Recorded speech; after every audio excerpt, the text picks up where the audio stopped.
Madam President, are you ready for me to call roll? Yes. Trish Bodie, Here.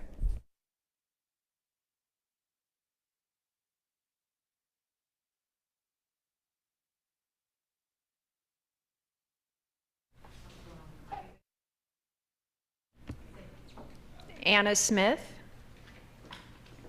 It's blink. Oh, it's working. Here. Sade Fashakun, Here. Paul Gauthier, Here. Christine Maurer, Here. Francesca Romans. Here. All right, it is 6:16, and with a quorum of the board present, I now call our regular board meeting to order. We will start down our agenda to our opening ceremony with our Pledge of Allegiance. And before we stand, let me introduce who will be doing our pledge this evening. It is our pleasure to have Cadet Master Sergeant Matilda Chansey with us this evening to lead us in our pledges. Matilda is the daughter of Ray and Norman Chansey and serves as the Leander Air Force Junior ROTC Cadet Director of Support in charge of personnel, public affairs, and logistical matters for 88 of her fellow cadets. Matilda is also the AFJROTC Physical Fitness Competitive Team Commander. Outside of school, Matilda enjoys the outdoors and especially fishing and aspires to become a pediatrician in the U.S. Army. Well done, and thank you for being here with us this evening.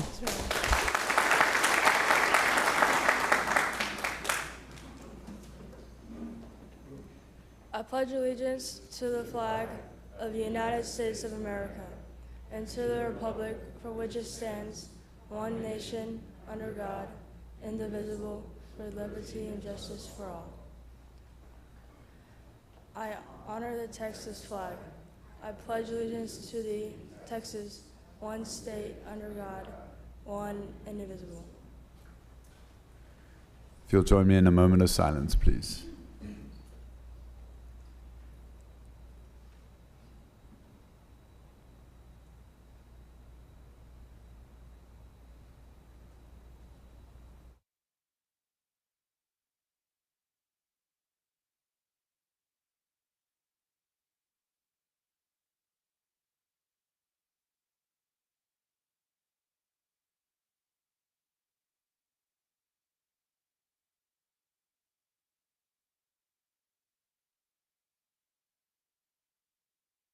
Thank you.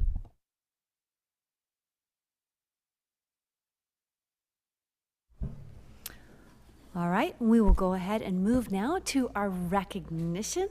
I love this part of the evening, as do our trustees. It's where we call up our school that we're spotlighting. We'll do a spotlight on learning our River Place Elementary School.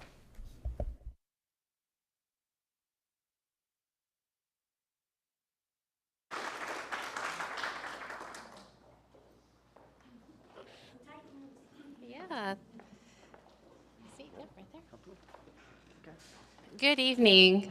Thank you so much for having us tonight.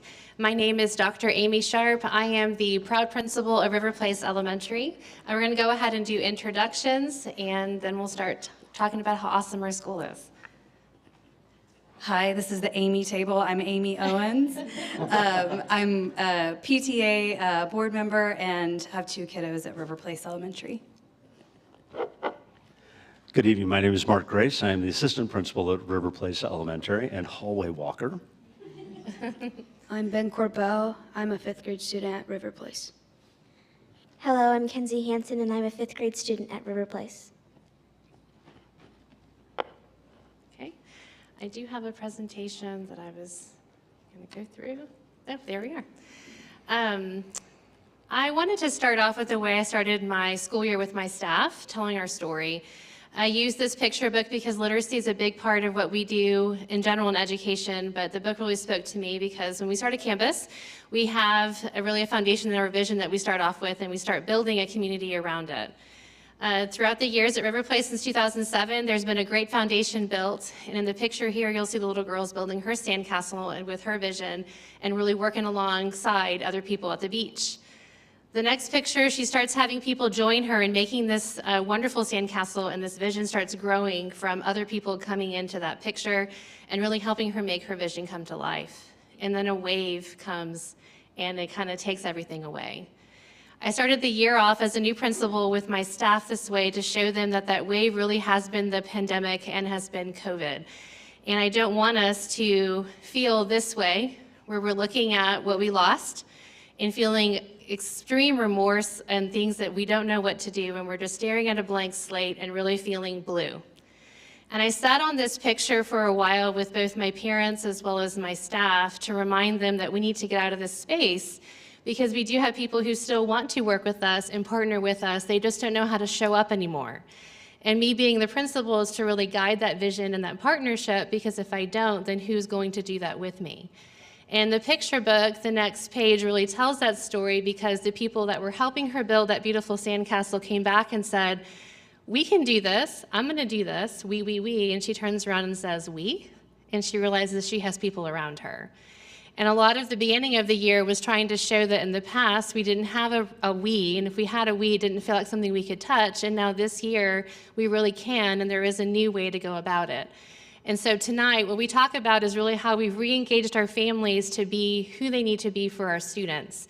I've re-engaged partnerships with our high school, with our middle schools, with my colleagues, really in our whole feeder zone, and also my PTA.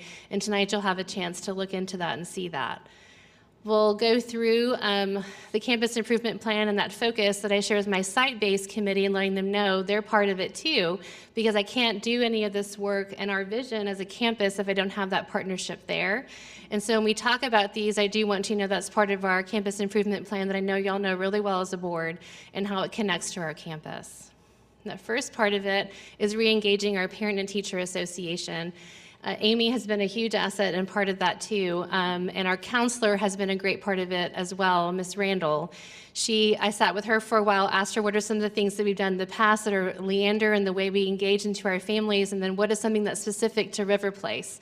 And so Amy, if you'll take a moment to talk about those partnerships with the board and share all the wonderful things you have at River Place, I'd appreciate it.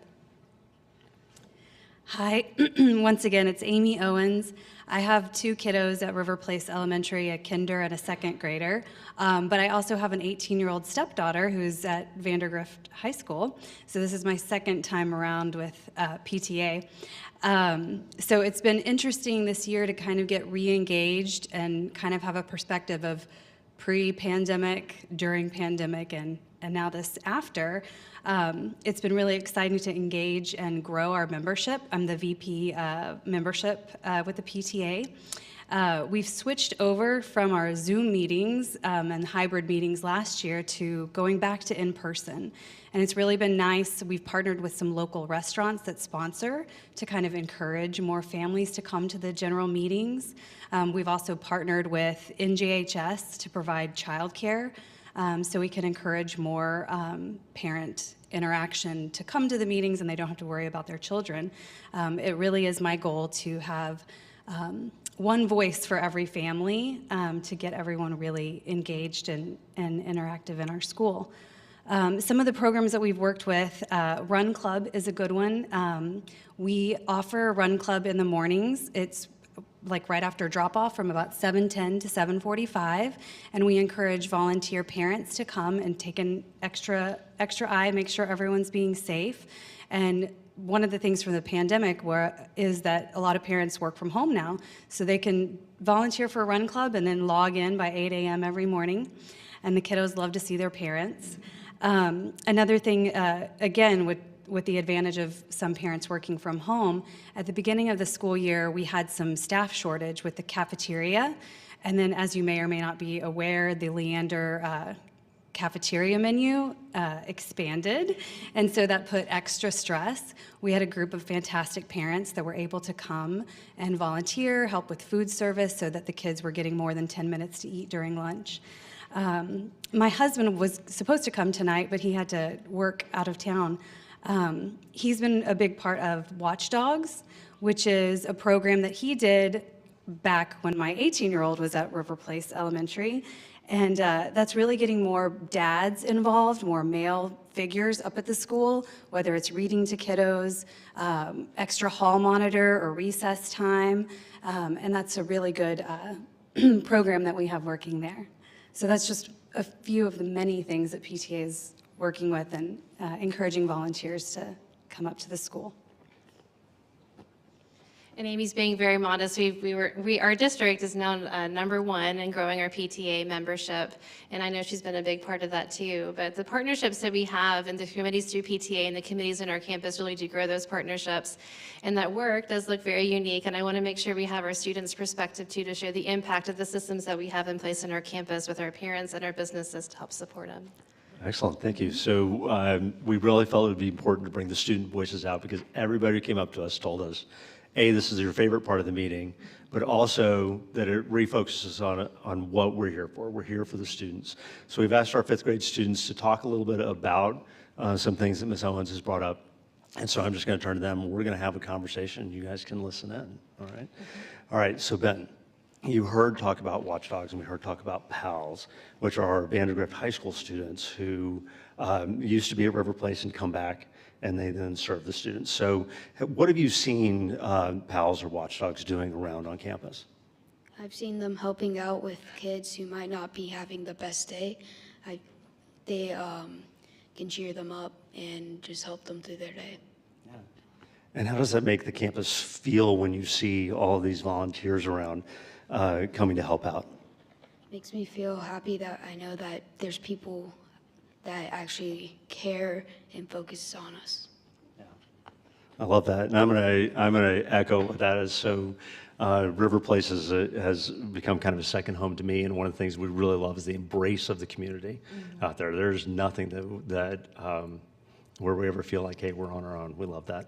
So Kenzie, Run Club is really important. It's an important structure for us because it gives us some opportunities that we wouldn't otherwise have. And if it weren't for the parent volunteers who came out and helped us, we wouldn't be able to do it, all right? So would you tell the board a little bit about what Run Club is?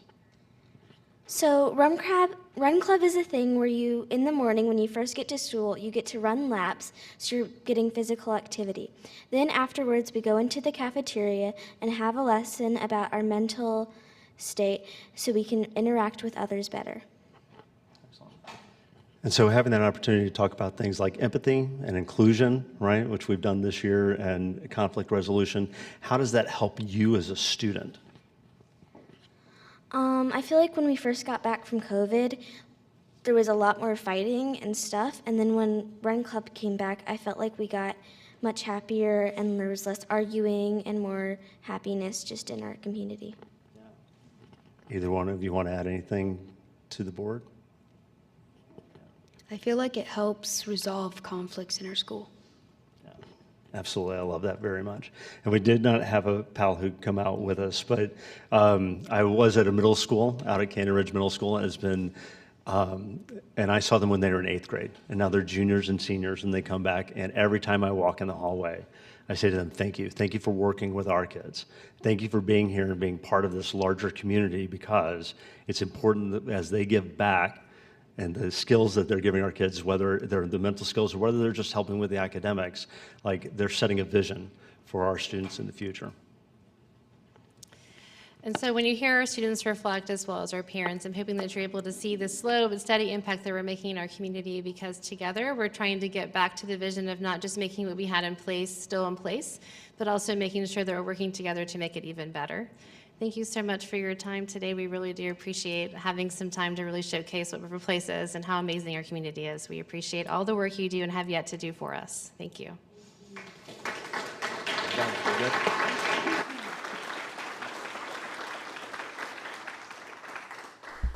And for our students and parents supporting students, can we get y'all to stand up so we can applaud y'all? Because you're here in a holiday season, so.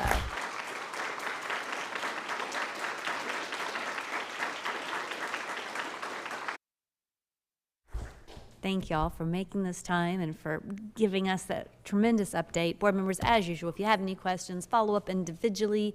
This is not a question and answer time. in recognition. It's just where the students come and present.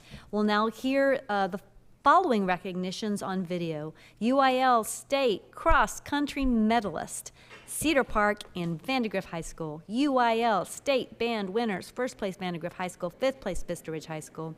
American Education Week, School Resource Officer Recognition Week, Leander ISD Meritorious Budget Award from the Association of School Business Officials International, ASBO International. That's a tremendous video I think we have getting ready. So.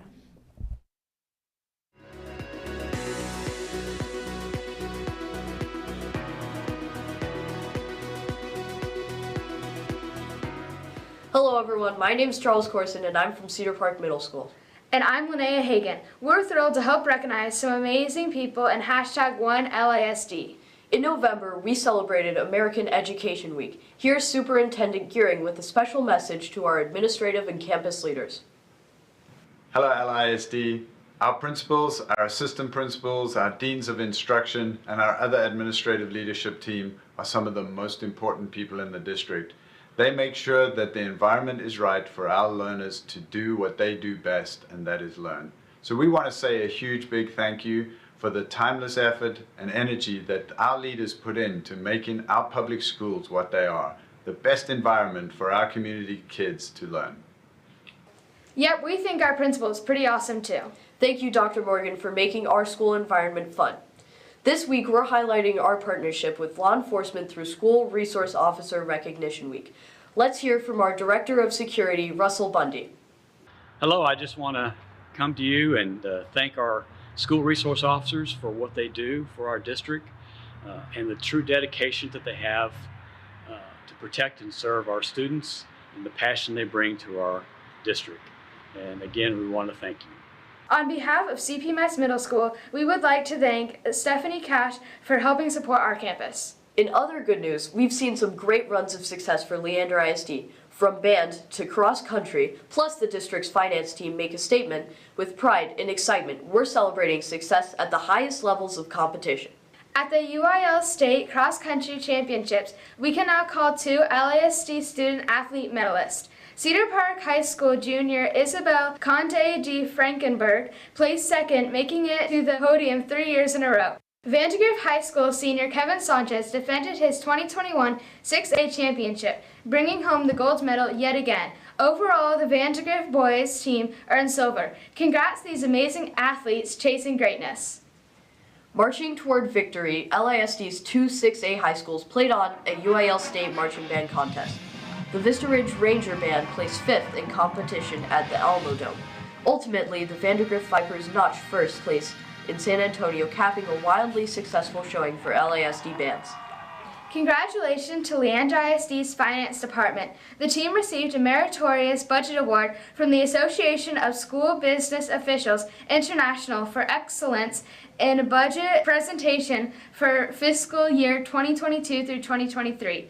The Finance Department was recognized for enhancing school business officials' skills in developing, analyzing, and presenting a school system budget. Talent and dedication on full display here at #OneLISD. Congratulations to these incredible students and their families, as well as our outstanding coaches and support staff.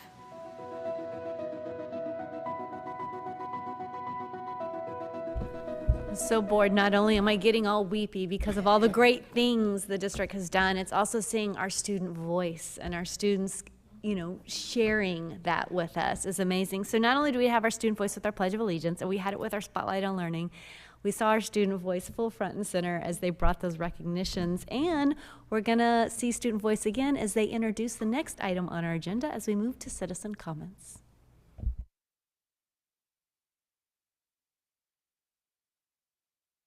The district and the Board of Trustees are the local government body charged with serving the educational needs of all school children in the Leander Independent School District, like me, as they pursue their mission to cultivate an individual student while creating a safe and supportive environment. The board is now taking up the Citizens' Comment agenda item, which is time set aside during this meeting to hear from the whole community, which can include a wide audience of the entire LISD family.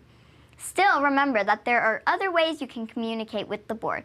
You can send them an email, come to a board cafe, or you can just tell them that you'd like to chat sometime. The district believes the Leander family thrives when we ensure a welcoming, safe, and caring environment. Board operating procedures and BED local specifies guidelines, so it is important that you have read them before you speak. The board wants to hear from everyone, but still asks you to be mindful of your conduct and the example you are choosing to set when presenting complex information. If you are presenting material that only certain high schoolers may encounter, remember that school children of all ages may participate in board meetings, either by watching them online, or you might even come see some of us in the audience. When the board president calls your number, remember, watch the timer and focus your remarks to the time allotted. We know it can be hard, but please conclude your comments when you hear the chime. All right, speaker number 1.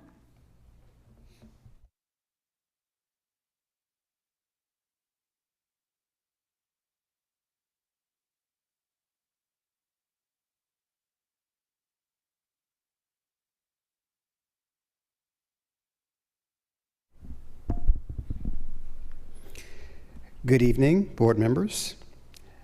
I came tonight with a very brief and succinct comment to make from the public as a reminder about your oath to the Constitution and the way our government works under that Constitution. We are not a democracy.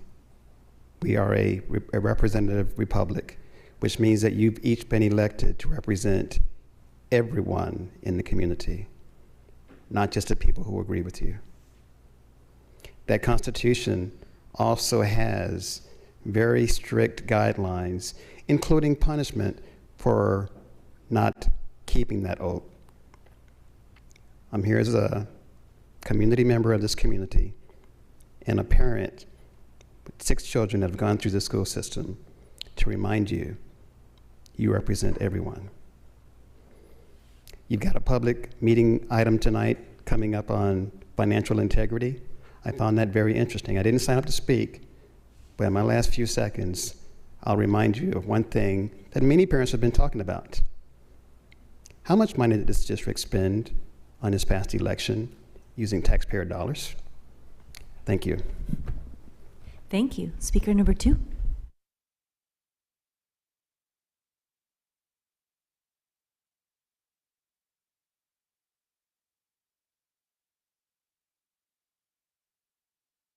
Here. Ta-da. My name is Steve Swanson.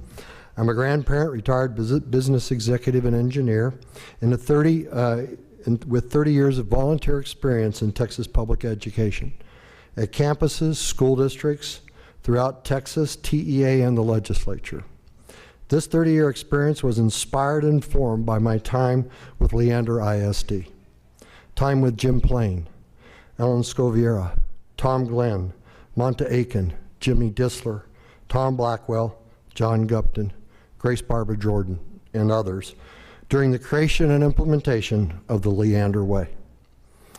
To help LISD with empowered student learning, safe and innovative learning environments, family and community engagement, and financial integrity, I'm here to share with the board a learning opportunity for each Texas school board member in continuously improving governing education.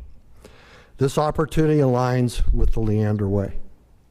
We have also provided a handout on why this learning opportunity is important.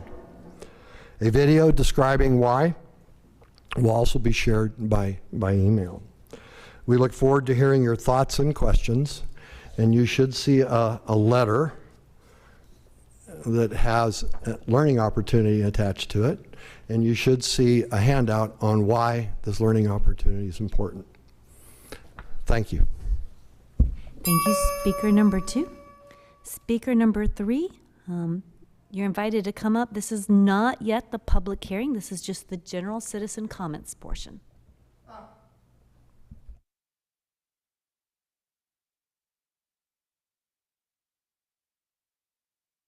Very good.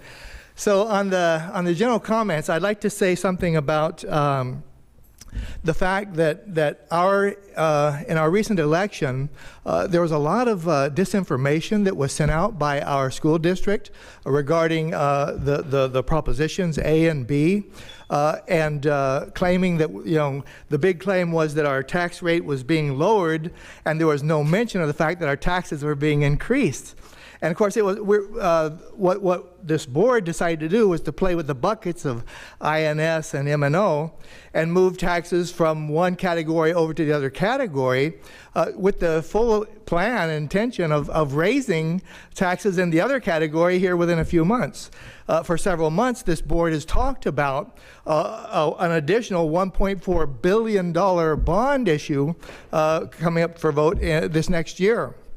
And so, of course, that's going to require the INS taxes to be increased in order to pay back that $1.4 billion bond issue. So we're all very curious to see what's going to happen here in these next few months, whether that materializes or not. I'm certainly not going to be surprised if it does. And I just want to say that we would like to see more honesty out of you folks. We'd like to see you talk about the pros and the cons of issues and not just give a one-sided view as though there wasn't an alternative side. Diversity is something that matters to me, and it ought to matter to you folks too. All right, thank you, speaker number 3. Speaker number 4 is the public hearing, so Mr. Sanders has been moved to 1, a public hearing, which now means we'll move on to speaker number, unless there's another Mike Sanders. No? Okay. Then we'll move on to speaker number 5.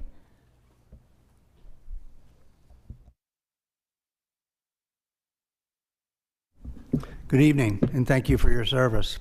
Wow, some of the comments are just, you can't help but be outraged or laugh or however you want to take it. We had an election.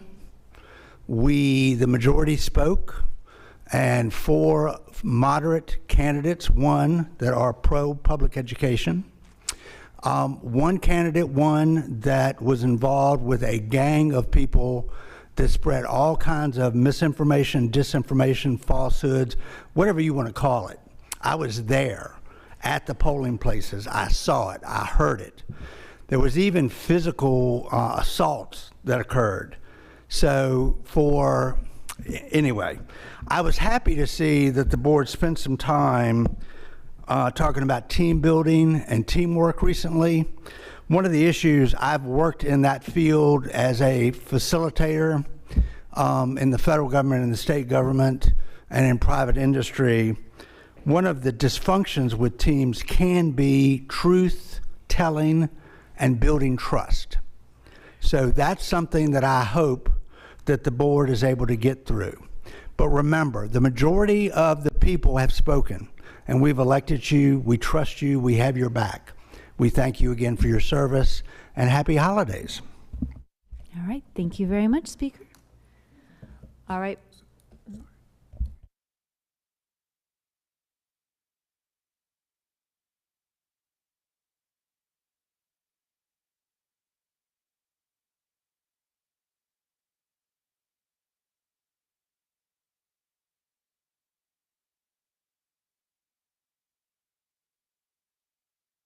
So, audience and board members, we have a teacher also. We have other people. There are other, Mike Sanders is a common name. Are there any other Mike Sanders in the audiences besides the Mike Sanders who just spoke and who has signed up for public hearing?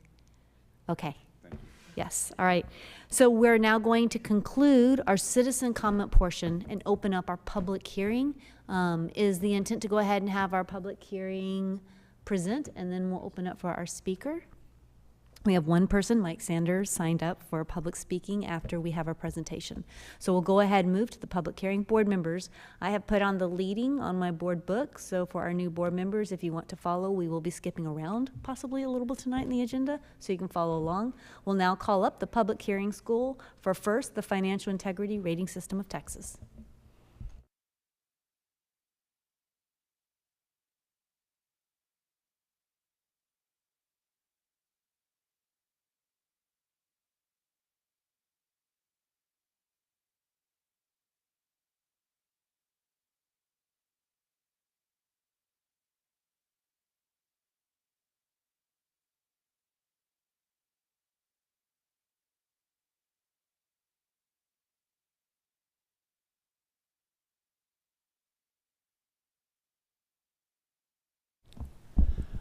Good evening, members of the board, Dr. Gearing, Madam President.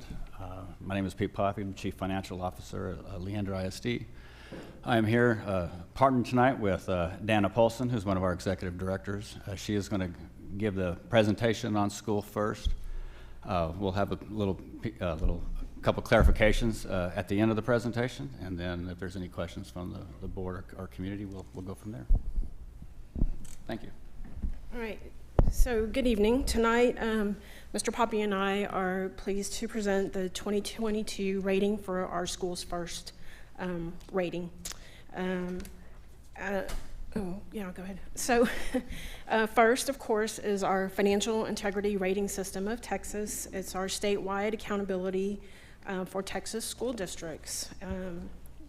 There are several goals or purposes behind the integrity rating system.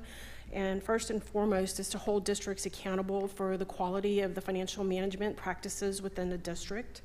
Also, to maximize the allocation of our financial resources to direct instructional purposes.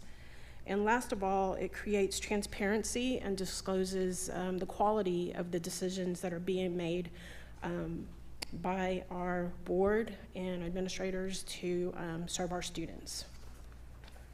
Schools First originated in the 76th legislature, which was in 1999. Districts saw their first ratings come out in 2002-2003 school year. And then in 2013, House Bill 5 of the 83rd legislature implemented some significant changes to the indicators and also incorporated a solvency piece to the rating, just to ensure that districts have the capacity to meet their long-term commitments. With the changes in 2013, the actual ratings did not take effect until 2015, and at that point there was a 3-year phase-in for those indicators. Each August, TEA releases a preliminary rating for our districts, and at that point we go in and review the indicators, decide if we're going to confirm. Within 60 days of the final rating, we're required to produce a financial management report, hold a public meeting to discuss the ratings, and then also advertise in a newspaper as to the date and time of the hearing. And along with the report, there are several key disclosures that are made. There is our superintendent's contract, disclosure of any outside compensation, reimbursements received for board members and our superintendent, as well as any gifts or business transactions that occur. The next slide talks about the ratings in transition, and it shows beginning in 2013-14 how we've gone from 20 indicators over the years to 7, and then 15, and currently we're at 20. And over that span of time, the scoring has also changed. In the 14-15 rating year, there was simply a pass-fail system. And then after that year, the ratings have kind of fluctuated between points for superior achievement. You can see in 14-15 data, or 15-16 rating year, it was 70 to 100 that allowed districts to score superior rating. And today, an A, or superior achievement, is 90 to 100. The next slide is just a quick overview of the statewide performance. You can see 99% of the districts earned a passing score. And of that, 87%, or 890 districts, received a superior rating. And moving on, for 2022, our district received a score of B. We scored 88 out of 100 points. How did we get there? So I'm going to run through the indicators. There are normally 20 adopted indicators. For the 2021 school year, only 17 were scored. 2 of them had to do with COVID-related issues, but we'll get into that in a minute. The first 4 indicators are considered critical indicators, meaning that if you answer no to any of these questions, your rating is automatically a substandard achievement or an F. The first 2 relate to our audit, the annual financial statement, and whether we completed and submitted it to TEA by the November 27th deadline, which we met. Also, number 2 talks about the opinion that our auditors issued in relation to the financial report, which was an unmodified opinion or clean opinion. And then the next 2 are strictly related to payments. Our debt agreements were all in compliance. Of course, the biggest portion of that comes in February and August when we have our debt service payments come due. And then the 4th indicator talks about timely payments to governmental entities such as TRS, Texas Workforce, and IRS, and of course those were met. Indicator 4 has not been scored the last 2 years. It relates to GASB net position, and so that one is still under review. The next group of indicators are some solvency indicators, and of course with the change in 2013, this report consolidated both accountability and solvency. And so the first, number 6, is talking about fund balance and whether or not the district incurred less than a 25% decrease in fund balance, and or did the assigned and unassigned fund balance exceed 75 days of operational expenditures. On that indicator, the district passed both. There was not a decrease in fund balance between 17-18 through 18-19 through 2021. And then on the second side of that question, the assigned and unassigned fund balance exceeded 75 days of operational expenditures. We had approximately $178 million of fund balance, and our 75 days of operational expenditures was roughly $75 million.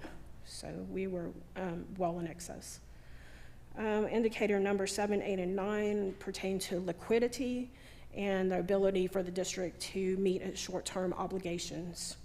The number of days of cash on hand was approximately 198 days. And so for indicator number 7 to receive the full points, we had to have more than 90 days or 3 months of cash on hand. Number 8 is a comparison of your current assets to your current liabilities. On this indicator, we scored 2.65, which was just below the threshold of 3. So on that one, we did receive an 8. However, we did increase compared to last year, where we only had received 6 points.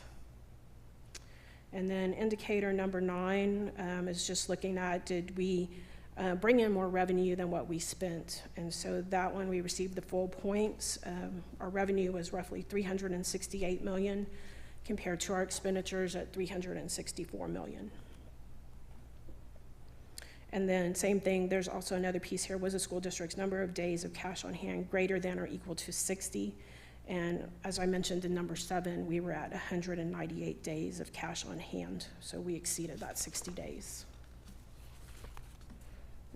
Indicator number 10 was one that was not scored for the 2021 fiscal year. This indicator, let's see, does the district average less than a 10% variance when comparing budgeted revenues to actual revenues for the last 3 fiscal years? And so TEA had determined they were not going to be scoring this one just because of the impact of COVID and because of the local revenues that were not realized during 1920 and 2021. So they knew districts would take a hit on that one. So they ended up just giving everyone full points. Number 11, so this one was a punch in the gut because normally this one the district has passed for all the previous years based on our growth. And so normally for fast growth districts, your long-term liabilities could be and have been greater than our total assets. And so if you'll. Do you want to go to the next slide to show us? Mm-hmm. Yeah, it's okay. Oh, so this one's a little bit small to see. But so I'm just going to run. This was what triggered our appeal to the TEA, because we felt like since they were given exceptions for budget projection and for pupil projection, that we had a strong case to have our grade reevaluated. And so if you look at, I'll just kind of mention, so our ratio of liabilities to assets from 15-16 was 1.11. And over the year 16-17, we declined to 1.07. And then in 17-18, we spiked up a little bit to 1.16. And so in all those years where we're greater than 1, our score on the solvency side of this indicator would have been 0. Basically, this indicator is saying for every dollar of asset, how many dollars of liability do you have? And so in those earlier years, our liabilities were in excess of our assets. And so our argument was, you know, based on projection, we had projected a growth of 42,000 kids, and that's what our budget was built on for 2021. And had that come to fruition, we would have met the percentage indicator for growth, which requires us to be at over 7%. And so had projection come true, we would have received full 10 points for that. But based on this indicator, when they took our comparison of the 3 years of student growth, we came in at 5.57%.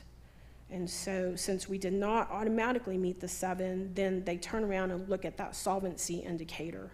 And so in this case, with the restructuring that we've done of our debt, with the refundings, with the defeasance, with all the things we've done to try and bring that debt down, we are still at 96 cents of liability for every dollar of asset. And so based on the scale that TEA issues, that put us at 2 points. And so normally they want districts to be at less than 60 cents to receive the full 10, but for a fast growth district, that's hard because most of your assets are financed with your debt. So unfortunately, that's how it played out. Our appeal was denied. And of course, TEA doesn't have to give a reason. They just say, sorry. So go ahead. Just add a little bit to indicator number 11. Going back to 2010-11, the district has always gotten 0 points on the criteria 1 on the first piece. Last year we got 2 points for the first time, and this year we have 2 points, which says a lot about what the district has done to get its debt in a manageable level over the last numerous years. So we still have a long way to go, but we are definitely headed in the right direction, because since 2010-11, we've always got 0 points. Now we're actually got to a point where we're actually below 1.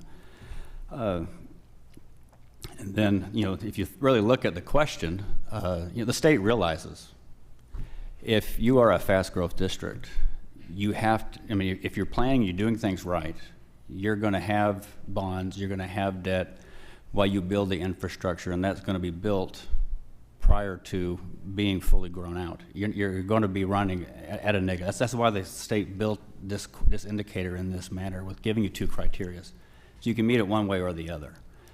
And as Dana mentioned, we just barely missed getting the 7% growth. It was 5.6, and that was due to because COVID. We had a lot of students that left the system. In speaking with TEA, when I got here after we had already been notified that the appeal was denied, they basically said, yeah, you had a real good case, but basically, I don't think it was his call who I spoke to. So we'll leave it at that. And just looking forward, going ahead, we already have the data for next year, and we've calculated we're at 7.1 for next year. So we should get it based on the growth. But eventually, the long-term goal is once the growth stops and you get built out, then your assets catch up and that ratio will go down. So. Before I open up to citizen comments, do you want to just conclude slide 13? Do you have any other comments on that before I?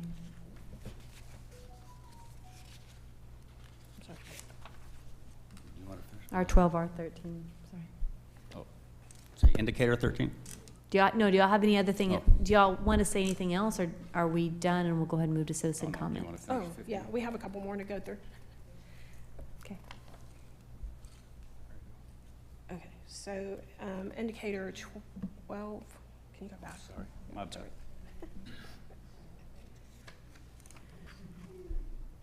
So indicator 12 is just looking at our debt service coverage, and score here was the same as last year, 8. This one also operates on a sliding scale, and we scored a 5.63, and in order to receive all 10 points, you have to be less than 4. Number 13 talks about the school district's administrative cost ratio. Here they're measuring, is there financial inefficiency? Are you too top heavy? And on this indicator, to get the full 10 points, you have to be less than 8.5%, and district was at 4.5%. And then number 14 just talks about a decline in students to staff ratio. This was an automatic pass because over the 3-year time period, we did not experience a decrease in student overall. And then the last slide, can you go one more? Here. Financial competency indicators. Here again, number 15 was not scored. This one discusses the pupil projections that were submitted.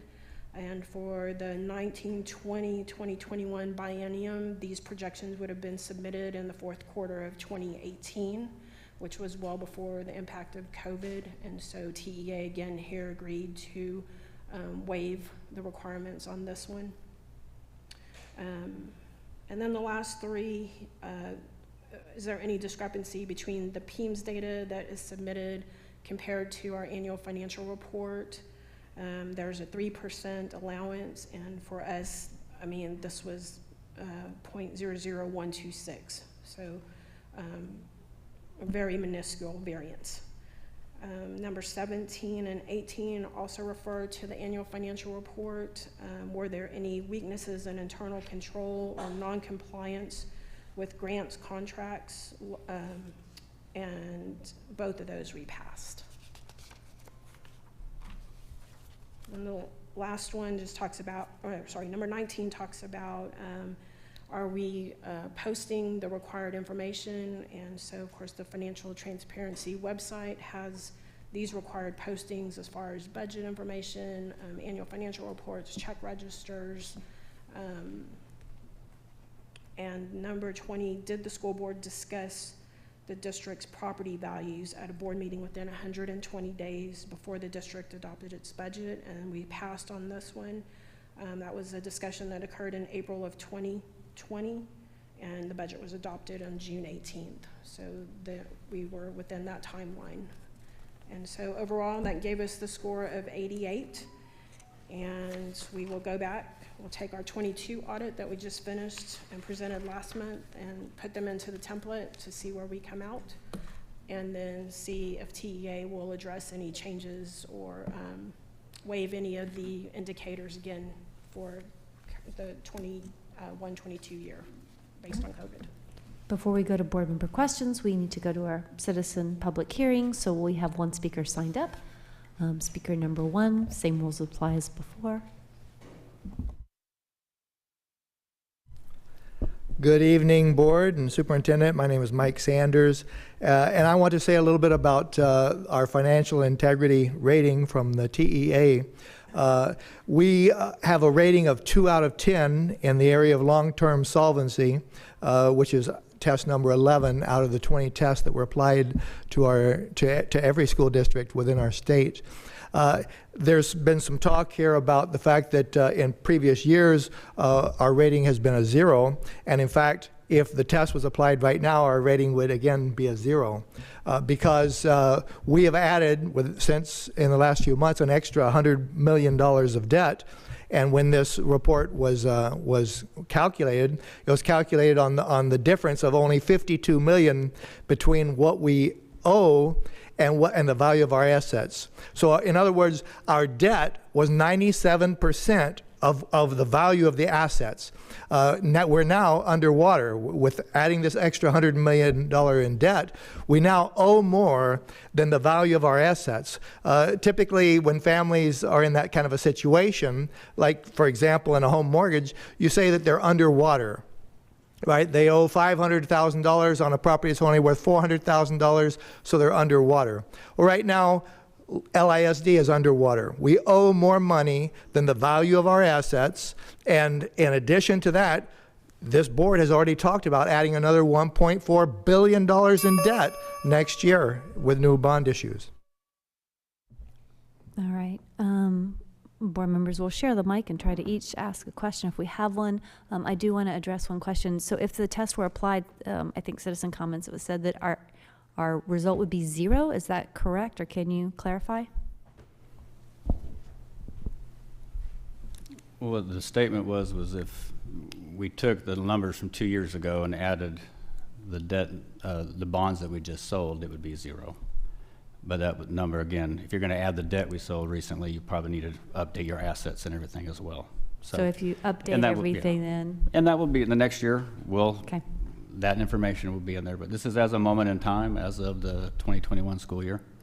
So it's a good year and a half behind. All right. But as I mentioned before, we earned 0 on this criteria for 10, 12, 14 years. In the last 2 years, we've earned 2 points. So we are going in the right direction. I mean, when your debt is 97 cents, that's better than when it was a 1.12, 112%. So, and again, I'll reiterate what the state has, the way they developed this question in a manner, they realize if you're a fast growth district, you are going to have a heavy load of debt. Mm-hmm. That's the way the school funding system works, and that's they understand that. If they didn't, they would have set the criteria differently. Any other question? I also wanted to add. Any other question? Yes. Sade? So you also mentioned that the student growth part is 7.1%. So with that measure, it will move us to a 10. Next year, yes, on next year's rating. So and that's pretty much what has happened in the past. We've gotten 10s, not because of the long-term liability to asset ratio, but because of the student growth. Correct. And with all the improvements that we've had in the long-term to liability and long-term liability to long-term asset ratio, there's been improvement there, but unfortunately, because of that 1 year during COVID when students left, and they've come back to some extent, so that dropped us below 7, and now it's bringing us back above 7%. So with that, we can expect, based on where we are today, it looks like where we were last year just for this number 11, which is a 10. Yeah, and we expect to earn 10 points on this next year. Okay. Based on the growth. All right. And when we talk about the long-term liabilities, it's pretty much bond debt, which we've had to take out to build all these schools. I mean, I looked at the list that was on the website from 2003 to 2000, and well, pretty much till today. So we've built more than half the schools in the district in that amount of time. And there was something else, and a lot of major maintenance in order to renovate, to expand, and to accommodate all this growth. So that's where this long-term debt is. It's for bonds to build and improve our facilities. Correct? Yes, ma'am. Thank you. Okay. That'll conclude this agenda item. I have a question before we go. And I know I'm sure we're going to get into this a lot more later, but the long-term liability of this debt, and I know you're new. Have you dealt with any of this before? School first? Just in your practice, as a CFO, have you ever dealt with this before? The school first indicators? No, just like this, the amount of long-term liability debt. Have you ever dealt with this amount before? We have some cabs that are on the books, and that's been rectified probably 2014 and been to a manageable level. I mean, it's still on the books, but It's to a point now where we should actually meet our goal of being the board goal of being less than 25% by 2025. We are on target for that. And so we have I would say, I don't know if unique is the right word, but we have a unique debt structure that has had to been restructured. And I think that shows now that we're getting the 2 points, we're getting below the 1, that we are going in the right direction. It takes time. Thank you for your help. You're welcome. And to that point, since it was raised up, we had a significant amount of CAB debt in our portfolio. And that, well, when I was on the board in 2015, board decided, we said we were going to make a goal to reduce and restructure that, which took time to move out of that CAB debt situation into where we used other tools such as the SIBs, right? Yes. And so we're on track to get down, and the goal is to get to 25% of our portfolio in CAB. Not only did we do that, but since 2015, as we've been doing some of these refundings, we're also refunding at a level where we're able to, to pay it down and issue some savings back on some of this. Is that And we had a higher INS rate to pay above and beyond, or if it was a mortgage, it would be like paying additional principal. And that's what we have done, and we're starting to see the fruits of that labor. Excellent.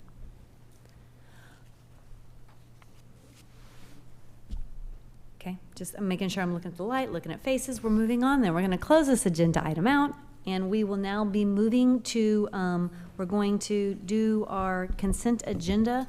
If there is not a motion to sever, I need a motion to approve. I move that the consent agenda items be approved as presented. I second. I have a motion from Anna, a second from Christine. All those in favor, please raise your hand. 7 ayes, no nays, motion carries. All right, we'll be moving off of the consent agenda. I'm going to skip over the superintendent's report right now because we have some very special guests who have joined us in the audience and are ready to come present. I'm moving to item 8A1 under discussion action items. I just clicked on it in case you want to find it quickly. The special programs update, student voice.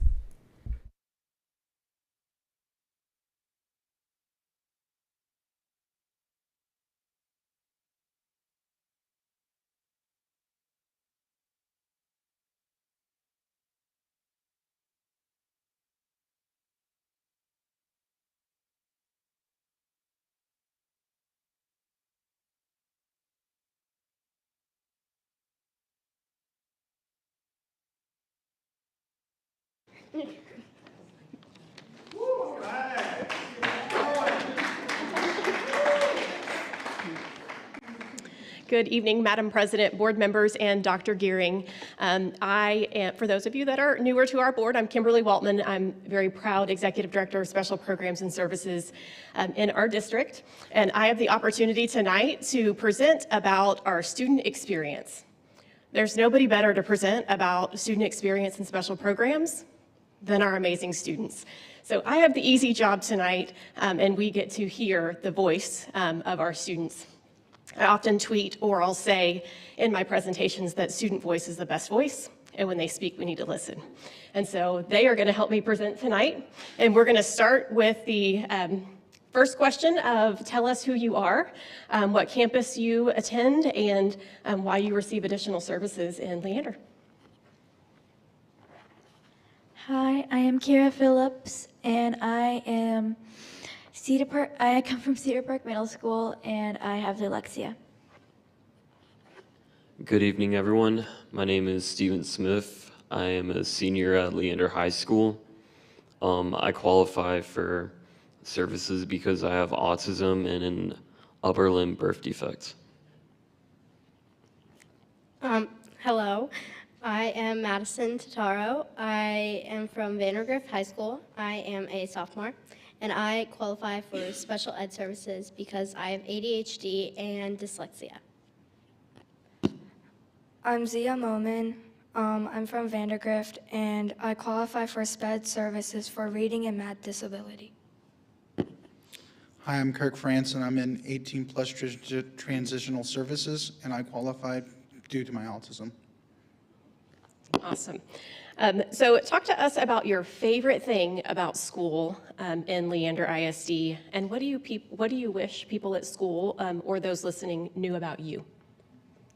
I like to say I like school because when I go to school, everyone's very nice there. I've always had a good experience there. And I want people to know that if you're patient, like with us, that we will show potential in the future. And I think we will flourish through time. So you just have to be patient.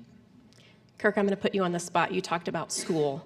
Can you tell us what school looks like for you in 18 plus services? So I'm in 18 plus services, and I'm currently doing a project, going through a program called Project Search, and it's through the district and Ascension Seton, and it's to help young adults with disabilities obtain job skills to obtain competitive employment in the future. And they learn those job skills and do resume building and stuff and help you find a career path or help you get out there and help you find your, way out in the career field and be a part of the workforce, which I think is very awesome. I really enjoy that. So, yeah. My favorite thing is meeting my friends and learning new things. Something I want my school to know or my teacher is that I'm patient, but sometimes I want my teachers to understand that I don't always need the extra time. I will be able to finish my work on time. My favorite thing about school is being with my friends and my teachers that I love. And what I wish people would know about me is that I know my learning best and I know how I best learn, so just trust me on that.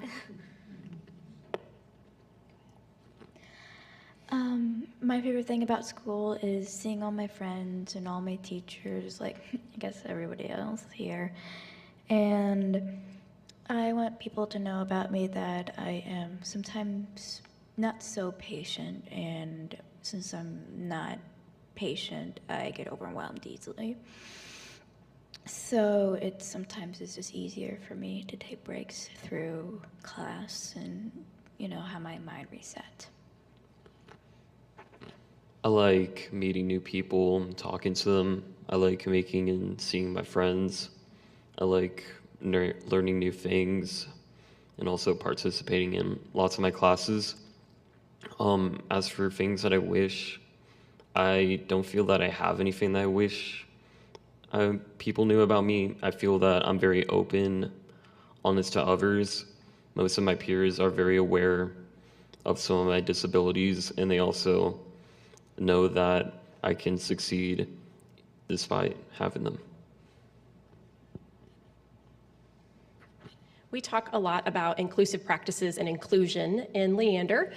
So talk to us about what makes you feel included in your learning environment. What makes me feel included is if I have a say and everybody else has a say, and just, taking turns, making sure me and everybody else has a turn of whatever they're doing. A big part of being included in my school environment is the teachers. They try their very best to make every student stand out, participate in class as much as they can. And I feel it's really helped me feel included in my class. So, yeah. I feel included when my teacher has everything ready for me in class, like my completed notes and anything else that's in my accommodations, so I don't have to interrupt class to express my needs. I feel included when people share their ideas and feelings with me because it makes me feel like I'm valuable and my input's important. I feel included when they've always been very respectful and nice, and I feel included especially when they're there to help you. They've always been there to help me and guide me throughout I would call it my school career, my school, and on how to better myself and how to be better. And I think that's a very important thing because without them, I wouldn't be where I am right now. All right, thank you. Y'all are awesome. You're doing a great job. So the next question I have for you is, you all talked about why you receive additional services in Leander. Maybe describe that service for us, and what is something that your support team has done for you that's been successful, that has been helpful, and then maybe something that you would change about the way that we support you in our district. I guess what helps for me is that teachers can read the stuff to me, and that I get extra work. I know that's not for everyone, but I like it. And one thing that I think could change, well, I can't think of anything on my mind, but so. In my services, I receive a bunch of different accommodations. Like, I can use a computer whenever we do written assignments because I struggle a lot with writing on my own. I have some extra time on assignments and other like bigger assessments in my class. During my 6th through junior year, I was in a social skills class where we had teachers to help us learn about ourselves, how to like manage in the world, and also like to help manage with like our schoolwork. That helped me like so much. I came into my middle school year a very completely different person, and every year I just feel I've been improving and getting better, and it's been great for me. One thing that I would like to change about services is the process of getting them and qualifying for them. When I entered Texas in this district, I was not able to get them until like a year after entering the district, and having like no services in my 5th grade year ended up being very difficult for me. And yeah, it was just really hard, and I would like to change that for other students so they don't end up facing the same issues.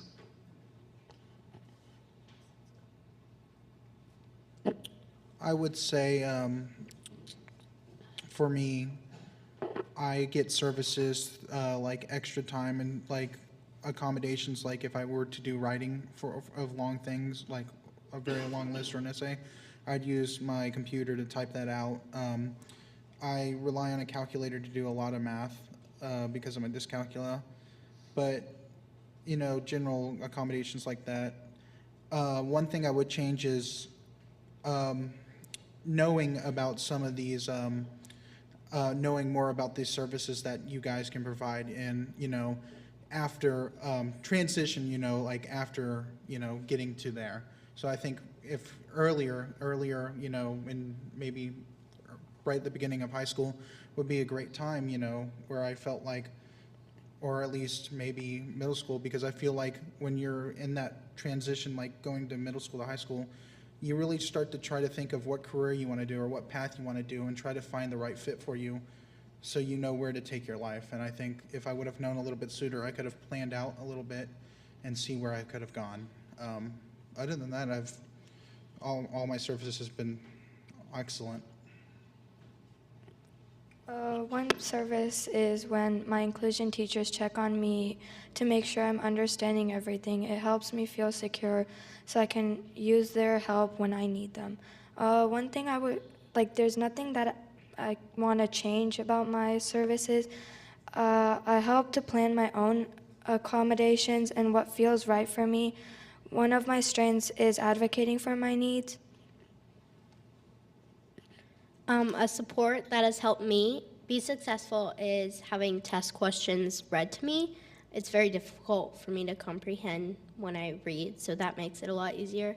And something that I wish could be changed is the testing process to be able to get my accommodations.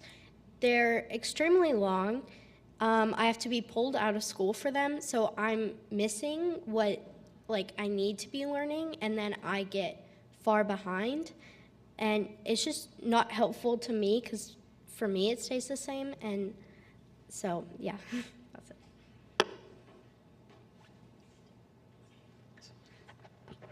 Talk to us about your hopes and dreams for your life after high school. What are you doing next when you leave LISD? I want to be a doctor. I'm gonna go to a 4-year university. I'm already applying to all those, and I'm gonna study aerospace engineering there. I want to go to Baylor and major in business. I want to get my degree in marketing and start my own business one day. I want to go to a 4-year college and study to have a career in interior design. I want to be a PCT, a patient care technician, and work in the pre-op PACU unit in the hospital. I'd like to do that. Awesome. You have the attention of our school board, lots of people listening, and our audience behind you. What else would you like to tell us? This is your time to share your voice. Anything else you'd like to share? Thank you for giving me an opportunity to learn, and just thank you for all you guys do. I really appreciate it. Thank you for all my inclusion teachers and their time that they spend for helping me, and I'm very thankful to my case manager. I am very thankful to all my teachers and inclusion teachers, because even though inclusion teachers don't get as much glory, they're still very important to me. And thank you to all of you for being there for us.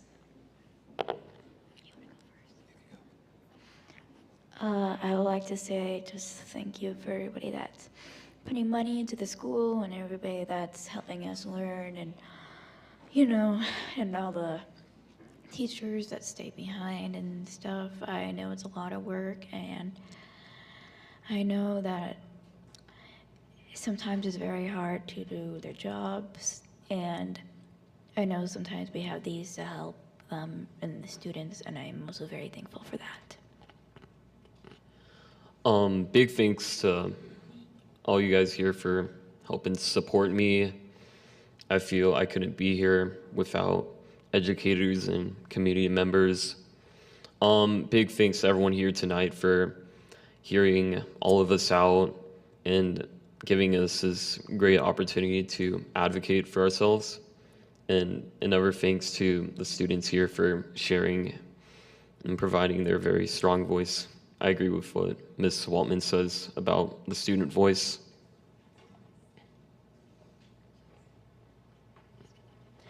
Something that we love in Leander is your advocacy, your voice, and for knowing what you need to learn. And that was very evident tonight in what you shared. You are incredible, and you have amazing futures ahead of you. Thank you for sharing your voice and your time with us tonight.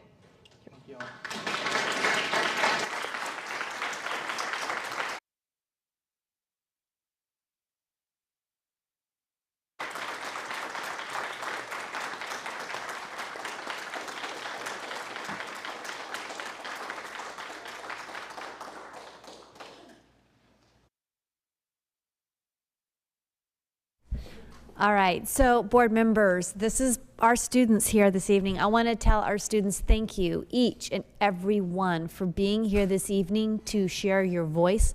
Don't leave, because our trustees and Ms. Waltman, our trustees are going to want to come say hi to y'all before y'all head out. Board members, we know I'm projecting probably a 2 a.m. meeting. It looks like we're heading pretty strong for that, but this is why we're doing a meeting till 2 a.m. We're going to keep working on the hard stuff for our students. So we're going to go ahead and take, not a long break, but we're going to try to take a 5-minute break, go tell them how much we appreciate them, and let's get back and get to work.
Board members, it is 7:35, and we're going to go ahead and start with our superintendent's report.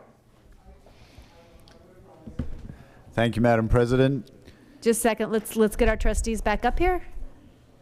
1, 2, 3, 4. Do we have? All right, let's go ahead and get started. I think I made a mistake, so next time I'm not letting Kimberly go before me. I'm not doing that again. That was a mistake. I don't need this slide anymore, but I put it here to remind us we're here because of the children, but oh my gosh, we had the children here, and so we're here because of the children. Let's celebrate a little bit. How about Macy's Day Thanksgiving Parade? Vandergrift High School representing in New York City. How about last Friday night? Couldn't have got any closer if they'd tried. It takes a village. I don't know if, Madam President, you'd like to speak to this village? From first-hand experience. You know what? I think I see Mike Howard in the back of this one. And so I can say we also had so many parents who participated, flew out, so drove the truck from Austin, Texas up to, and they didn't just stop at New York, they had to go to Connecticut because that's where the band could rehearse because they needed the space. And it was parents, it was chaperones, there were parents who were, we had a doctor, we had our band moms, our band dads, Band Aid is what they were called. Then you had all of our students. And then, of course, it's Thanksgiving time. So then some of the families brought their siblings down on a separate thing, but still the band worked to kind of like give those opportunities their time. So when the kids performed in Central Park, all the family could see and take a picture with their kiddos in Central Park. It was an amazing event to kind of watch it unfold, to watch all the logistics happen. And I have to tell you, I was very fortunate that I got to serve as a chaperone on this trip. And I have to say one of my big highlights as far as my chaperone duties, besides bringing every kiddo back, was getting them all on a subway and off a subway in New York. So that was exciting. And they were great. They were great. They were exhausted. I mean, the kiddos, we were trying to get them to sleep at 8:30. They ended up getting to sleep by 10, and they had to wake up. Vision was waking up at 12:30. Other members were waking up at 1 to go do the rehearsal before they actually did the parade. Dedicated kids, parents, family. It really did take a whole group of people. And New York knew we were there, y'all. They know what Texas is all about now. All right, let's talk about student learning a little bit. What I love, and we've heard it tonight, but we see it across the district as well as board members visit campus, the conversations with students and the strength of the student voice that comes out consistently over time. Wonder is an amazing thing, and it's good to see that not just in students, but in board members too. And again, that one-on-one conversation and hearing their voice is just what we're about. Sometimes people forget that learning and engagement happens inside the head. And so the captured look of this student as she's really wrestling with whatever it is she's wrestling with is just part of what we sometimes forget. We think they have to have their hands on or moving or talking, but sometimes it's really thinking that is learning.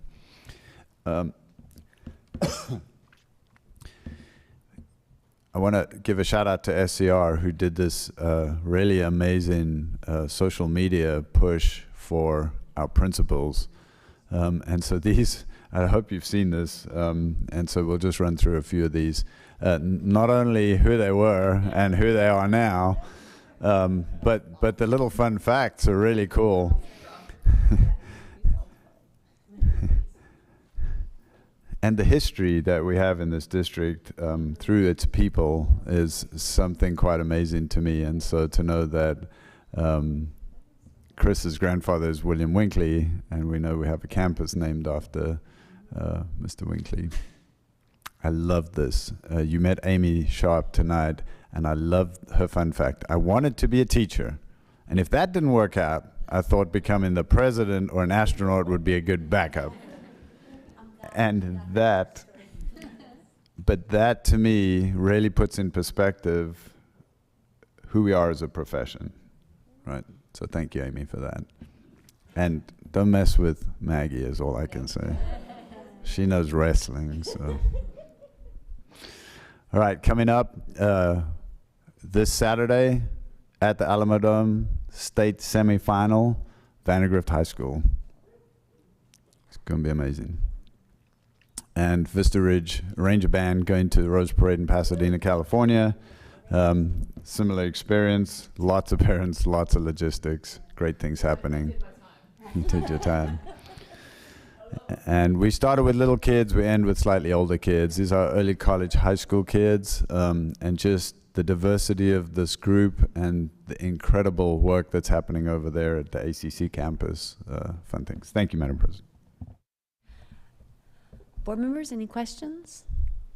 Dr. Gehring, there's a lot of state championships going on, which is fabulous. At some point, can we just get like a list maybe? Because we had, we're seeing them come up in recognition, but that way we have something we can refer to go look at all these events that are, because when we're asking questions about what do our programs do and what's the district working on, these are some of those things, so, okay. I wanted to add something to that. Oh gosh, I'm just drawing a blank, sorry.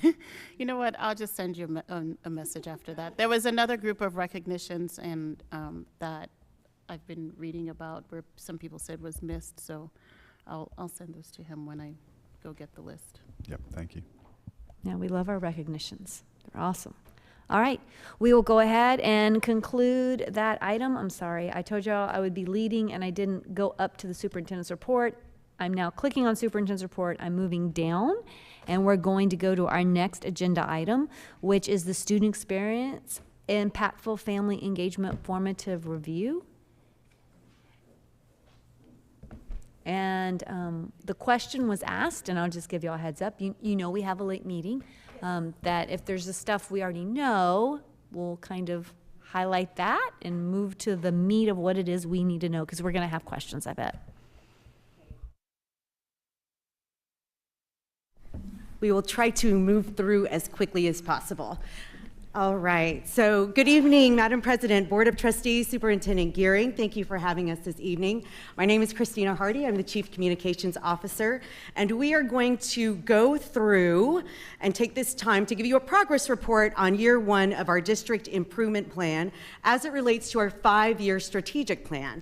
And so tonight, my colleague, Dr. Matt Bentz, and I are presenting on impactful family engagement.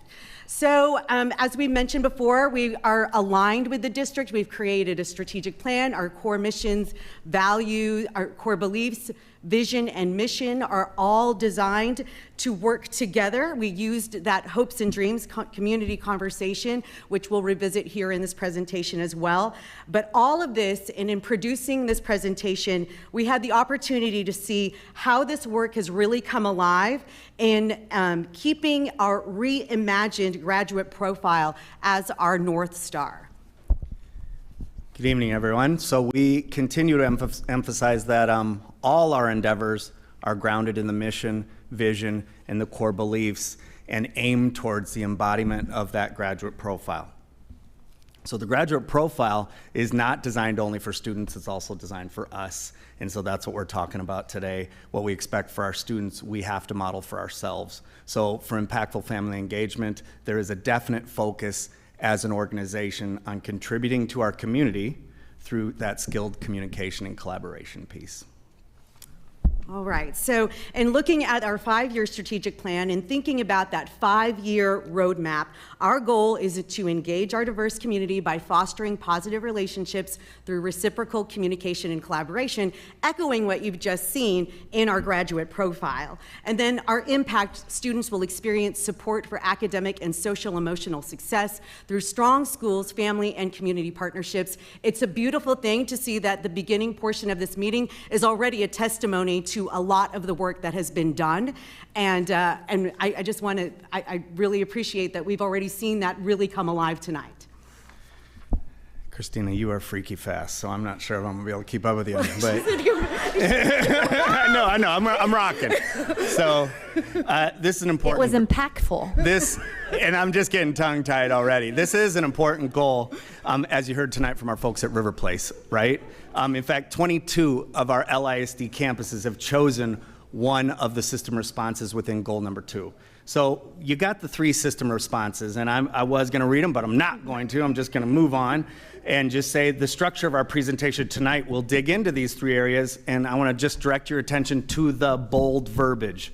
So we will start with a quick but somehow thorough review of our current processes that are in place and systems, and then we will highlight key examples of the work currently underway to redesign systems, strengthen partnerships, improve processes, and build reciprocal communication. But it will be quick. We'll give you one highlight for each. All right.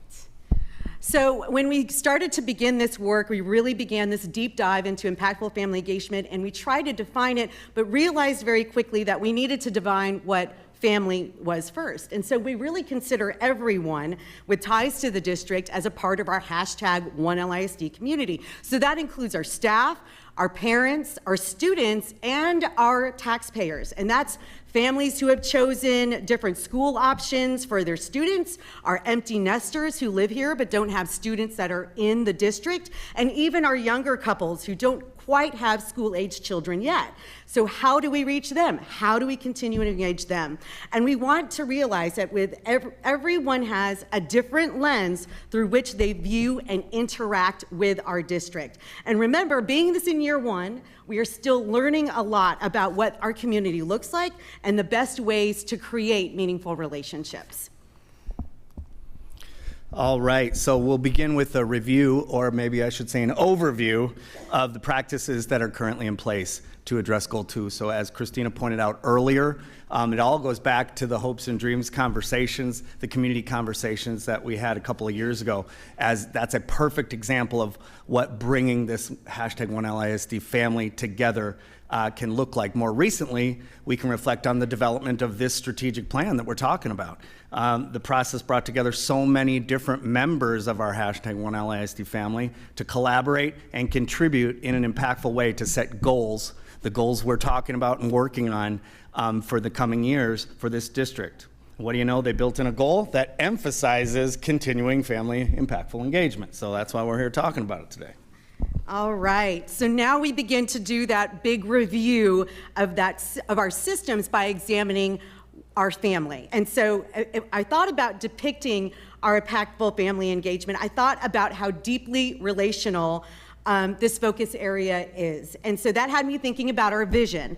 And our vision is that the hashtag #OneLISD community cultivates each student individually to produce the most sought after creators of our future world. So I thought it would be a great idea to illustrate this through a family tree. And so starting with our staff, I identified 3 key areas that exemplify that family engagement. Dr. Gearing right now is currently spearheading listening sessions, and that's actively happening. And this week into next week with our principals, we saw convocation at the beginning of the school year that really celebrates our staff and recognizes their commitment to students. And then we have our Culture Day, which is designed for our new to district employees to really understand what it means to be a part of our community. So familiarizing themselves with our guiding documents that have helped inform our processes. So the Leander Way, continuous improvement, the learning model. When we have staff proficiently know our culture, they have the ability to create engagement around it. And of course, there's a lot more to this tree, but we also do have that strategic focus area of staff empowerment, and I'm sure we will go over more of that at a later time. So then moving on to our parents, look at how our tree is even growing even more. We see a variety of different engagement opportunities, either driven by our campuses or here at the district. So at the campus level, we have PTAs, our PTOs, our Watchdogs program that was so wonderfully on display through the River Place presentation. Watchdogs program, DOGS standing for Dads of Great Students, designed to see positive male role models within our schools. And then, of course, our booster clubs. And I love how Trish had mentioned her involvement with the band being in New York during the Macy Thanksgiving Day Parade, because that is a big, exuberant part of that engagement from our boosters and our extracurricular commitment for our parents. Our site-based committee, really capturing the essence of family engagement through the lens of our staff and our principals. And we'll talk more about our parents and teachers in early childhood in a more vibrant way, but I think it's really important to note that the events and program itself, they help build a mindset and a foundation of engagement, and that's rebuilding trust, or even building the trust actually begins. Moving on now to our community. Our community has 3 different trees, so you'll see a few different slides. We continually are creating opportunities for engagement through our committees. So their district leadership might actually conduct the meetings, but the meaningful change is actually happening in our community membership. So we have committees that are dedicated to student health, educational improvement, instructional materials, buildings and facilities, bond oversight, and our diversity, equity, and inclusion committees. All of this work is spearheaded through our community members and our parents who have made the commitment to, on a monthly basis, to engage in a way where they're actually helping to inform and create that reciprocal communication. And then our second part of this is our partners. Looking at our foundation, our LEAF Foundation, and how they support our teachers and classrooms through their vibrant grant and book program. LEAF also supports our college coaches, which has been wildly successful through offering guidance and advice, navigating the enrollment process for higher education. Our Thinkery partnership that helps provide STEM-based summer camps for our district. And thanks to our faith-based organizations, that we have Education Connection and our literacy partners creating one-on-one relationships with students to support reading. Hill Country Bible Church providing engagement opportunities like Backpack Attack, giving backpacks and school supplies to students in need, as well as offering parent resources. And then we have Acts of Love, wonderful, wonderful partnership with our parents and teachers, offering support for our young students to find a pathway to graduation. And finally, we look at our community ambassadors and look at our vibrant programs like we have with volunteerism, our Heroes Mentors. We're giving the community at large opportunities to serve in our community, learn about our systems, and then attest to who we are as an organization. Through our chambers of commerce and our businesses, we're reaching outside of our internal audience and building trust, respect, and understanding. And I am so proud that our staff, and my team in particular, has renewed the Leadership LISD program, in which our parents and community members get an inside glimpse of how the district is working. This is a great group of very highly involved individuals giving us great feedback and eager to learn more about what's happening in our district. I intentionally wanted to build in that cultural fairs part because it's reciprocal communication, right? We're not just creating ambassadors, we're inviting them in, ambassadors of culture and different ethnicities into our campuses and creating an opportunity for us to learn more and engage around that. So I feel like there's a lot to be said about what we do to engage our community. So embedded in all of this is our communication tools.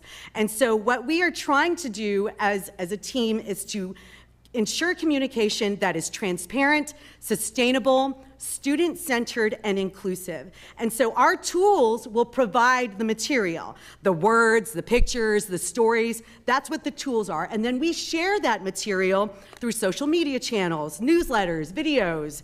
And with these tools, we're helping to create a common understanding and awareness. So I look at our tools as sort of foundational to our growth. That's why they're in the roots. And then out of the roots grow all of the engagement that you see in the trees. And so our feedback tools like Thought Exchange and our engagement survey and our pulse surveys, they help us scrutinize our materials time and time again so that we're continuously improving. And then look how wildly vibrant our tree, our impactful family trees of engagement look like when we bring together staff, parents, and community. And I really think this is worthwhile to look visually at it, because you can't just look at one branch. Don't just look at one branch, because you really won't capture the essence of what impactful family engagement looks like. It's when these campuses, programs, and events, when they all work together, that's when you see us united in purpose and in passion, and that's where we see the impact. But there are challenges, and in order for this forest to grow, we need to create an environment of trust. And so we talked solidly about how in year one, the focus was to simply rebuild trust. And after the pandemic, and after intense polarization, and I love how Dr. Sharps called it re-engagement. What a great way to think about this. This is not even a 2.0. We're starting over again in a new world, in a new mindset. And so now that our climate surveys have shown us that we are building all of those things that Dr. Sharp showed us, the trust and respect and understanding, it's all happening at the campus level. We see that in a very, very big form. But as our communities, as the chart shows, grow larger, our classrooms to our campuses to our district, we realize that that connective tissue tends to weaken. And so as parents sort of drift away and then we see what's happening at the district, you can hear comments that say, over time and again, I love my teacher, but I hate the district. And we can't really make sense of it other than it's a proximity issue. We cannot build trust, respect, and understanding when there isn't that constant connection like a teacher has with their parents.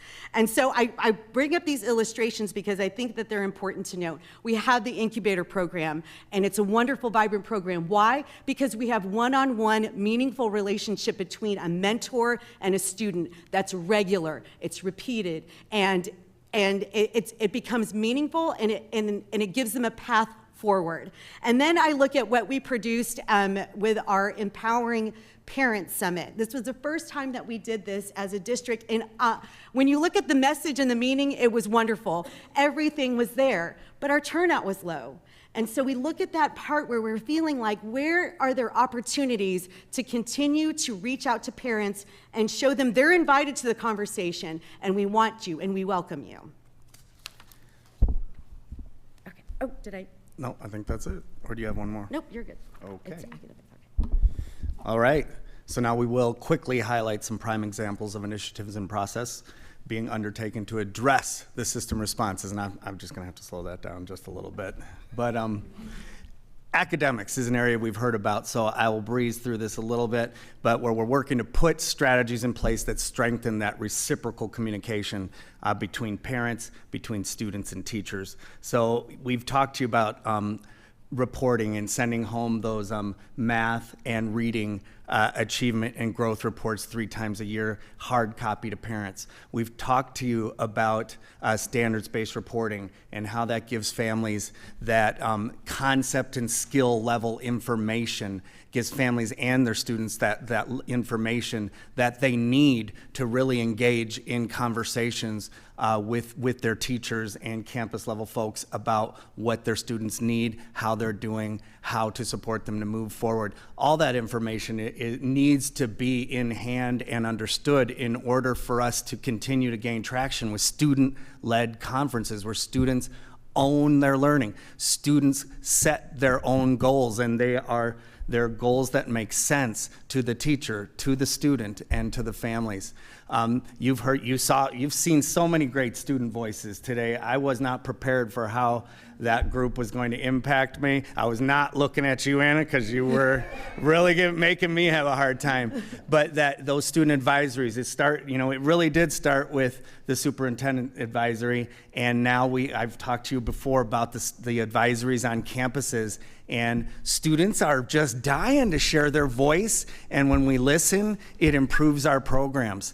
And when we listen to our community and listen to our students, that forms the basis for community-based accountability, which you'll hear more about in another presentation today. Will you still click? So when I was thinking about a great example of how family engagement has resulted in redesigning systems, You know, it was a perfect tie-in to tonight. I knew I was going to be talking to you about special programs.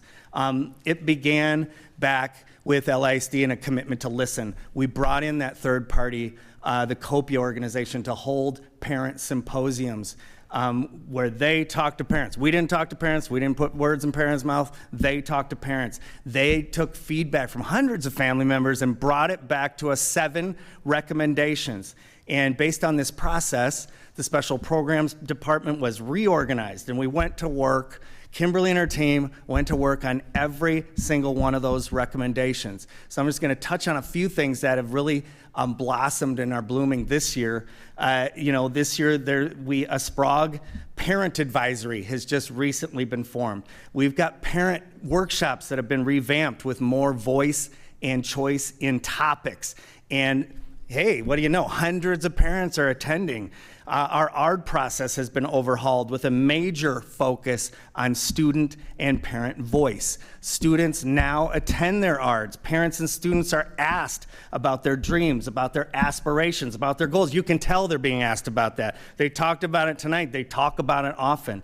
And after each ARD, parents are asked to complete a short survey. And I can tell you that the feedback this year is amazing. We are getting overwhelmingly positive feedback. So do our students have a voice? You heard them, and I would say they do.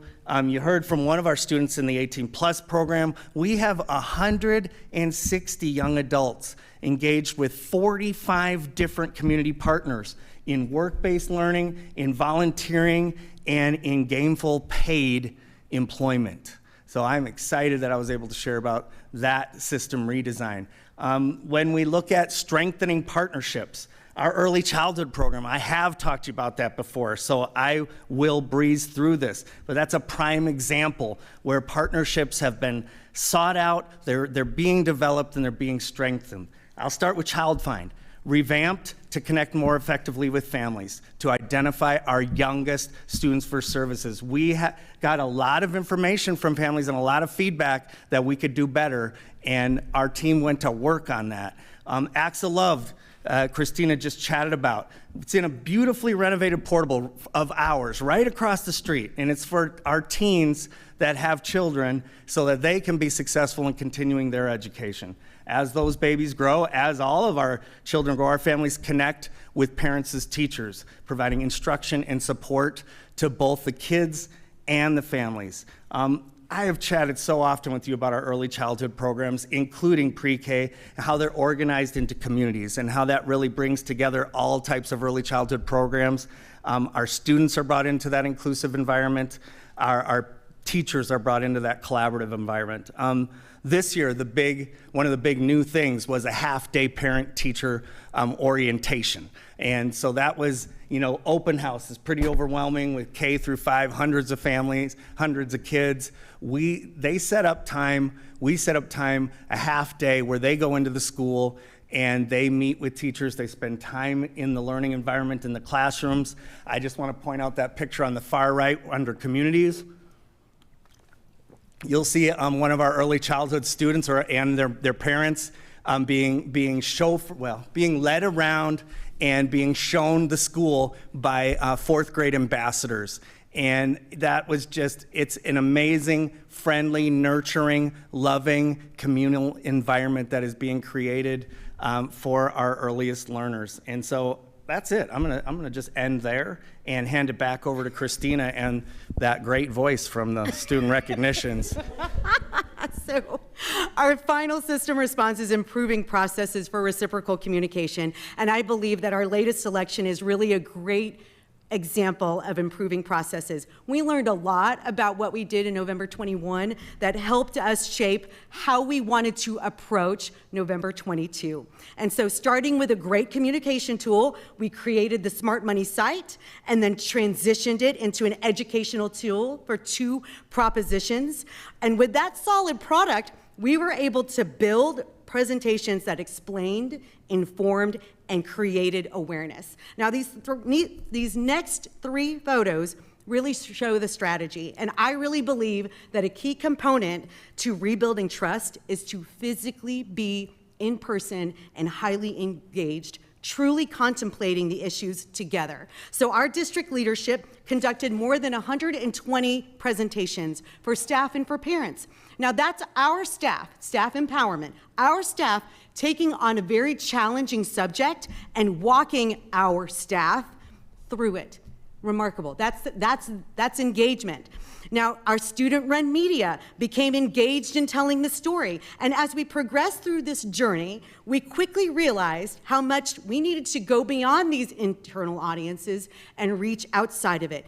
When 80% of your voting pool who lives in the district is not connected to it, how do we create a personalization to that? So we added even more presentations with our community partners. Dr. Gearing hosted a combination of virtual and in-person events for the public to attend, and we added a presence at community events. So we met with retirement communities, and I would rank engagement level as being high based on the processing of information that was happening and the questions that were being asked. I truly believe this was a learning process, creating awareness and folks learning.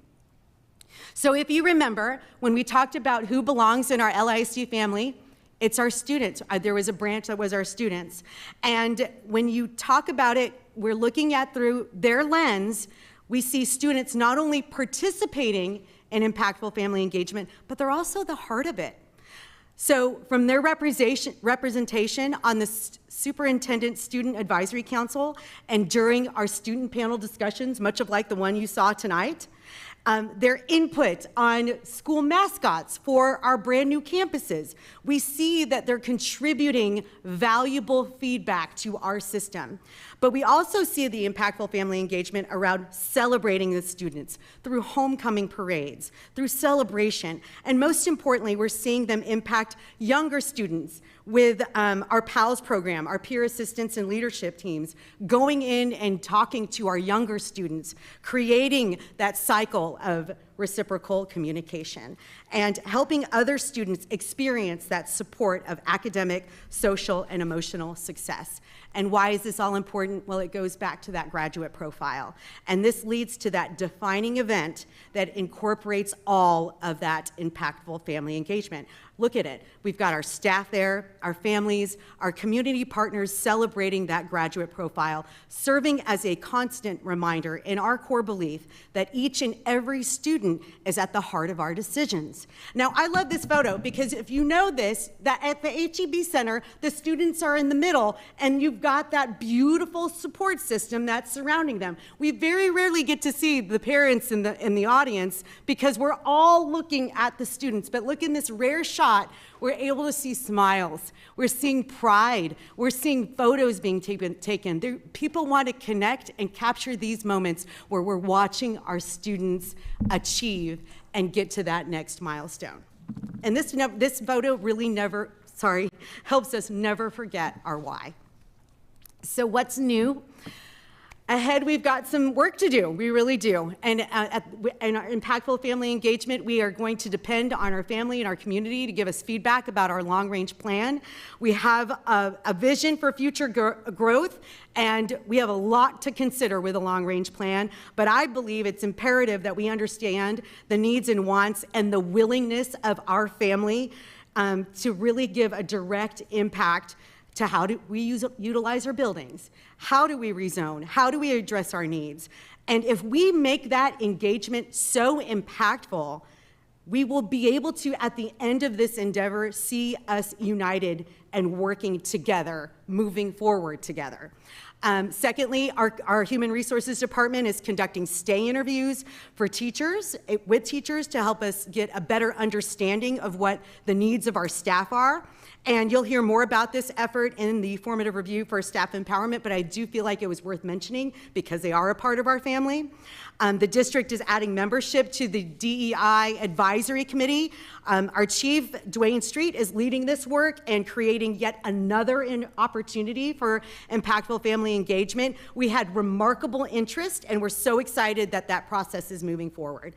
And then us as a school community relations team, again, this has been a year of learning for me personally, just starting back in April, but also to be able to really find the pulse of our community and find us really want to engage with our community in a way that it has to be done differently.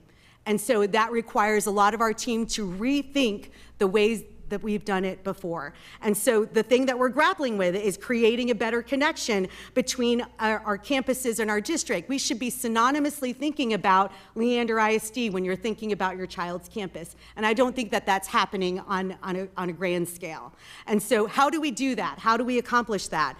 I feel like we want to be incredibly intentional about creating that in-person engagement, being at community events, continuing on with that effective mode of creating that family engagement. And I know we need to do a better job in a lot of this area, but I do feel like if we can focus on being nimble and truly listening, that we can achieve a common purpose, that I do believe that we're on the right path. And with that, do you have any questions? Oh my goodness. All right, we'll see you guys later. All right. See, that's why we wanted y'all to get through that so we could ask all the questions. No, it was a wonderful presentation. Really, there is a lot. And the leaves on the ground, so those are people that are not connected. And those will be people that have either left or never came. Is there a way, and they're not connected to any of those ambassador options that you have. And so since they're not connected to the school or the district, is there a way for, or can we think about a way for people who, they might not be on social media? Yes, we do get out when there are propositions, but just on a normal, regular basis, that we have the long-range plan coming up. Yes. How can we let these other 80% of the people know what's going on without them? I mean, yes, some of them will come to social media, but how else can we connect with just thinking about how to connect to these people? And one of the ways I thought about it was back in corporate world, in marketing and software development, you have profiles of your of your customer. And I can see some profiles that are just missing from the solution. Thank you so much. I do believe that you're absolutely 100% right. We know that there are leaves that we need to capture. And I believe that as a cabinet and district leadership, we're really wrestling with these issues. How do we do it? We know that there's work out there that's being done. We know that other school districts who have grappled with this issue have gone the way of consultants and other vibrant ways that they can reach out to create databases around who's actually living in your community and where are they going. And so we're just spitballing all different kinds of ideas. But to go back to your original point is, how do we touch them and how do we communicate with folks who might not know and be familiar with us? I really do believe it goes back to being heavily involved in our community events and in our organizations. So Fable Fest for us was a tremendous example of that. And so we need to find those opportunities that continue to put us in the front of those community events. And then can they subscribe to newsletters or something like that, and so get on our mailing list that way? Because not everybody wants to be on social media. Yes, that's an excellent idea. And yes, we have actually thought about that one. That's a great one. A lot of ideation around this that's happening right now because we do feel like there's an opportunity and we cannot miss out on it. It's too important to us right now, even just for folks to understand who we are as an organization. And so I believe we're on the right track. We've got the ideas going. It's a matter of executing them and making sure that we're getting we're asking the right questions to the people who can provide us the answers, and then see and explore different ways that we can make it happen. All right, thank you. I had a question. So I know we have PTA, PTO, we have principal chat, site-based planning committees, watchdogs. But how do we ensure that that's happening across the district, and what support are we giving those campuses? Because we know some campuses, for whatever reason, there's nothing wrong, you know, that parent engagement is just not quite there yet. So what are we doing as a district to help support that principal and that staff there to ensure that we're giving them everything we can so we can build up that community engagement? Oh, yeah, you always ask the hard questions. Jeez. No, that's a great question. And I would say that some of the campuses have parent participation in other areas. Like we had up there dual language nights, and I've gone to a couple of those myself, and they're just slammed. And but there are other ways. One of the things, we kind of renewed our commitment to engaging ourselves on site-based committees, and where we are meeting with the principal's there, there's parents there, usually one of the PTA presidents there a lot of times, and just really be boots on the ground, like Christina said, a physical presence on campus. So we have, our district level employees at every site-based committee meeting, and I've been going, and I've found them to be, I leveraged, so I got to go to my own kids committee, and I just found them to be incredibly enlightening. And there is that opportunity for reciprocal communication, and there are the discussions about differences and discrepancies in not necessarily parent participation, but how that support can be provided to each campus. I don't know if that answered your question, but you're right. Thank y'all so much for all your work on leadership, Leander ISD. We have been asking as a board, like, when is that coming back? And I love the retool, the information that we're seeing so far. So we look forward to seeing how that continues to develop and grow. So that's very exciting. So thank you for that. I'd also like to point out that when you showed the slide about elections, you talk about student media, it wasn't that we gave student media stories. I wanted to clarify. It was that administration was available for the student media stories. I think that was so important that Dr. Gehring was available, who made time to be able to be there for our students, to hear our student voice, and I think that was tremendous. The community committees are committees that our parents can get on. When I go look at the page, there's not date or information there, God bless you, of how, like, it says that it's closed, but then when will it open again? And so maybe we can figure out a way to help better inform people or to manage expectations on when does that application period open or process. Just something to know, it's closed, but it's coming back at XYZ time. My one question or challenge is, I know some other trustees have heard it, is parents do want to volunteer and help. And some have asked questions like, oh my goodness, I heard about a high school campus. What if we could help monitor in the high school campuses? And I asked you about that. Yes. And your answer was yes, but we also need to honor what the principals can do and monitor as well, because they need to also be a part of the decision making of what volunteers do they need, and what are teachers already doing, and what does it look like on their campuses.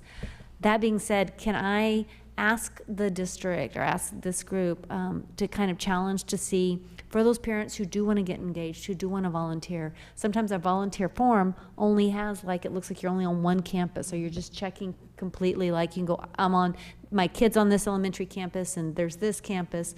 I've had some volunteers say they didn't realize they could volunteer on all the campuses. And there are needs. Mm-hmm. And so if we could figure out some way to streamline that and make sure we work on that connection for our parents who really do want to volunteer and who we could use that volunteer help. So I don't know what the answer is, but I just wanted to give you all that challenge. I just love what you're saying, and it really brings to mind for me, like, for instance, literacy partners, where we're talking about that 80% that might not even have a direct familial connection with students, and how do we continue to think creatively outside of the box of really impactful opportunities, meaningful opportunities for our community members to get involved. So thank you, Trish. Mm-hmm. I appreciate that y'all are thinking about how to engage parents that way. I also think it is really important that we respect our educators and our principals. the students we had here tonight who were talking about their disability and the accommodation they're receiving, that's really brave. Yes. And not all students are at that place, and not all families are at that place. And so not there in every situation and in every classroom and in all of those places, it's not appropriate to have community volunteers in there. And so I appreciate having parent volunteers and community volunteers where appropriate, but I really think we need to respect our principals and our APs and our teachers of where it's right and where it's not. And Gloria, I completely agree. I mean, that's one of the questions we had is, you know, principals are going to have certain places where they'll need volunteers. I think it's how can we help as far as a district when we know there's a volunteer need. Our parents, our community members, are your guardians, I guess is what I'm saying. When your guardians and parents are signing up online, do they know of that availability or opportunity?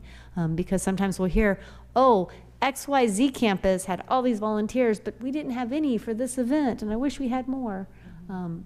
I think there may be an opportunity. Again, though, definitely want to leave that to y'all because, to Gloria's point, we need to do it on campus need and campus autonomy in that way. So I'm putting that in y'all's court. You're right. Thank you. I just have a comment on slide 15, communication tools. I know we're one part of the piece, but I know at least when I've done them, the board cafes, it's kind of been a great opportunity to have that back and forth. And I do believe it's our responsibility as trustees to be out there and be there for the community. So I don't know how my other trustees feel, but I would like to have more opportunities like that so we can have that back and forth in that neutral environment, because at the end of the day, we all have common ground. We're all there for the kids. And I mean, I'll be honest, I enjoyed my board cafes when we did them. So I'd love to see how we can be involved somehow into this. For sure. Thank you. I can't believe you didn't think that was important enough to put on the slide. There were some that didn't make it on there. Yes, Yeah. plenty, yes. They're not leaves on the ground, though. Shada. Yes, but they're not I leaves wanna on the tell ground. you for sure. It's definitely, they're up on the tree. All right, board members, you know, in our Team of 18 meeting, we talked about a communication workshop that we said we wanted to have. I would like y'all to take this opportunity. I'm getting ready to go click just for our new board members on the debrief link and pull up that agenda item for just a bit to show y'all that on board meeting debrief, when you click on the link under the third one, again, these are questions that are going to go to administration to tell them what you want. If you just want to put like CW, so we know it's that communication workshop, just tell us what it is that you were thinking or would like to see. And so at the proper time, when administration brings that up, we can have more discussion on that. But this was an excellent presentation. Obviously, a lot of things going on. Love to hear you are having deep, meaningful conversations, and it's intentional, so that's awesome. Can I ask one question? Oh, yeah. When you did the Prop A and B presentations to the teachers, that was 120 plus presentations? I apologize. I put them all together. The staff and PTA and different student organizations, that's a total number. Okay. A total number, yes. Thank you. Paul, your light's still on. Do you have any other questions? Okay. All right. Board members will go ahead. That concludes this agenda item. We'll move into discussion of leading measures update.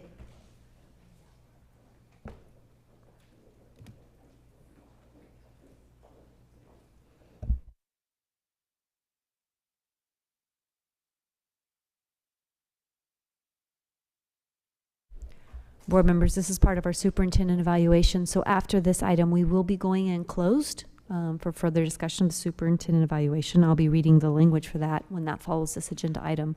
Just to give you a heads up on kind of the lay of the land, when we come back after we complete that, we have some guest speakers that have been told specific times certain of when we're hoping to get to agenda. So we have 2 speakers that'll be, those 2 agenda items will be after this. So heads up, we'll probably be going out of order when we come back. There you go. All right, good evening, Madam President, Board of Trustees, Dr. Gearing. I'm excited tonight to have my partner in crime here as we get to present about the leading measures update. So if the purpose tonight is just to provide you an update of qualitative and quantitative data that we have so far around our district improvement plan, which is aligned to the superintendent evaluation and ultimately the 5-year strategic plan. You know, you've already seen an incredible presentation, the formative reviews that we were thoughtful about embedding throughout our board agenda meetings because we wanted to make sure to update about the work. What we've also now embedded are these leading measure updates, which are just every quarter to provide you what's the data that we have so far that indicates our progress towards that district improvement plan tied to the superintendent evaluation, rather than waiting until the end of the year to say, here's where we are. So we want to be able to give you that update and then also allow you to provide some input and feedback as we move forward. So this, you saw this, I love seeing this slide on the previous presentation. You know, it does become almost a broken record, but you know we've worked really hard over the past couple of years to really align our system, going back from that 5-year strategic plan, which is connected to our community-based accountability, deeply tied to the superintendent evaluation, and then you see that line all the way through the district and campus improvement plans. We know all of that is grounded in our vision, mission, core beliefs, and graduate profile. And I love this image because it does put it all together, showing how we are aligning our arrows, all of our work, all of our effort, built on that foundation of the vision, mission, core beliefs, leading us to that graduate profile, that promise to our students. And it's all within the framework of the strategic plan. Within the strategic plan, as you all are aware, we do have the 5 goal areas that were identified originally building off of our hopes and dreams conversations, and then through an iterative process with you all really helping to set the course for this work. Within that, we also brought to you, looking at all of the work in the strategic plan, what are the priorities for you as a board that you want to hold the superintendent and ultimately administration accountable to? And so that is what was identified in the superintendent evaluation. And so tonight we are going to be providing some updates, again, like I said, just data that we have so far related to those key measures in the superintendent evaluation tied to the district improvement plan, ultimately leading us to the strategic plan. Okay. I heard your message about going fast, so I'm definitely going to try to just highlight the things that are new for you all tonight. We do have 2 new board members, however, so please stop me if you need to ask questions. It's really fine. So with our community-based accountability system and our new district improvement plan format, I want to just bring to your attention some new language that you're going to see and some new symbols, I guess. So you can see under our empowered student learning, we have 3 key questions that are driving our work. For our formative reviews, our progress monitoring that we are going to be doing quarterly with you and we will do for the DIP, you're going to see those circles and the letters. And so you should have on your desk, thank you, a little reminder.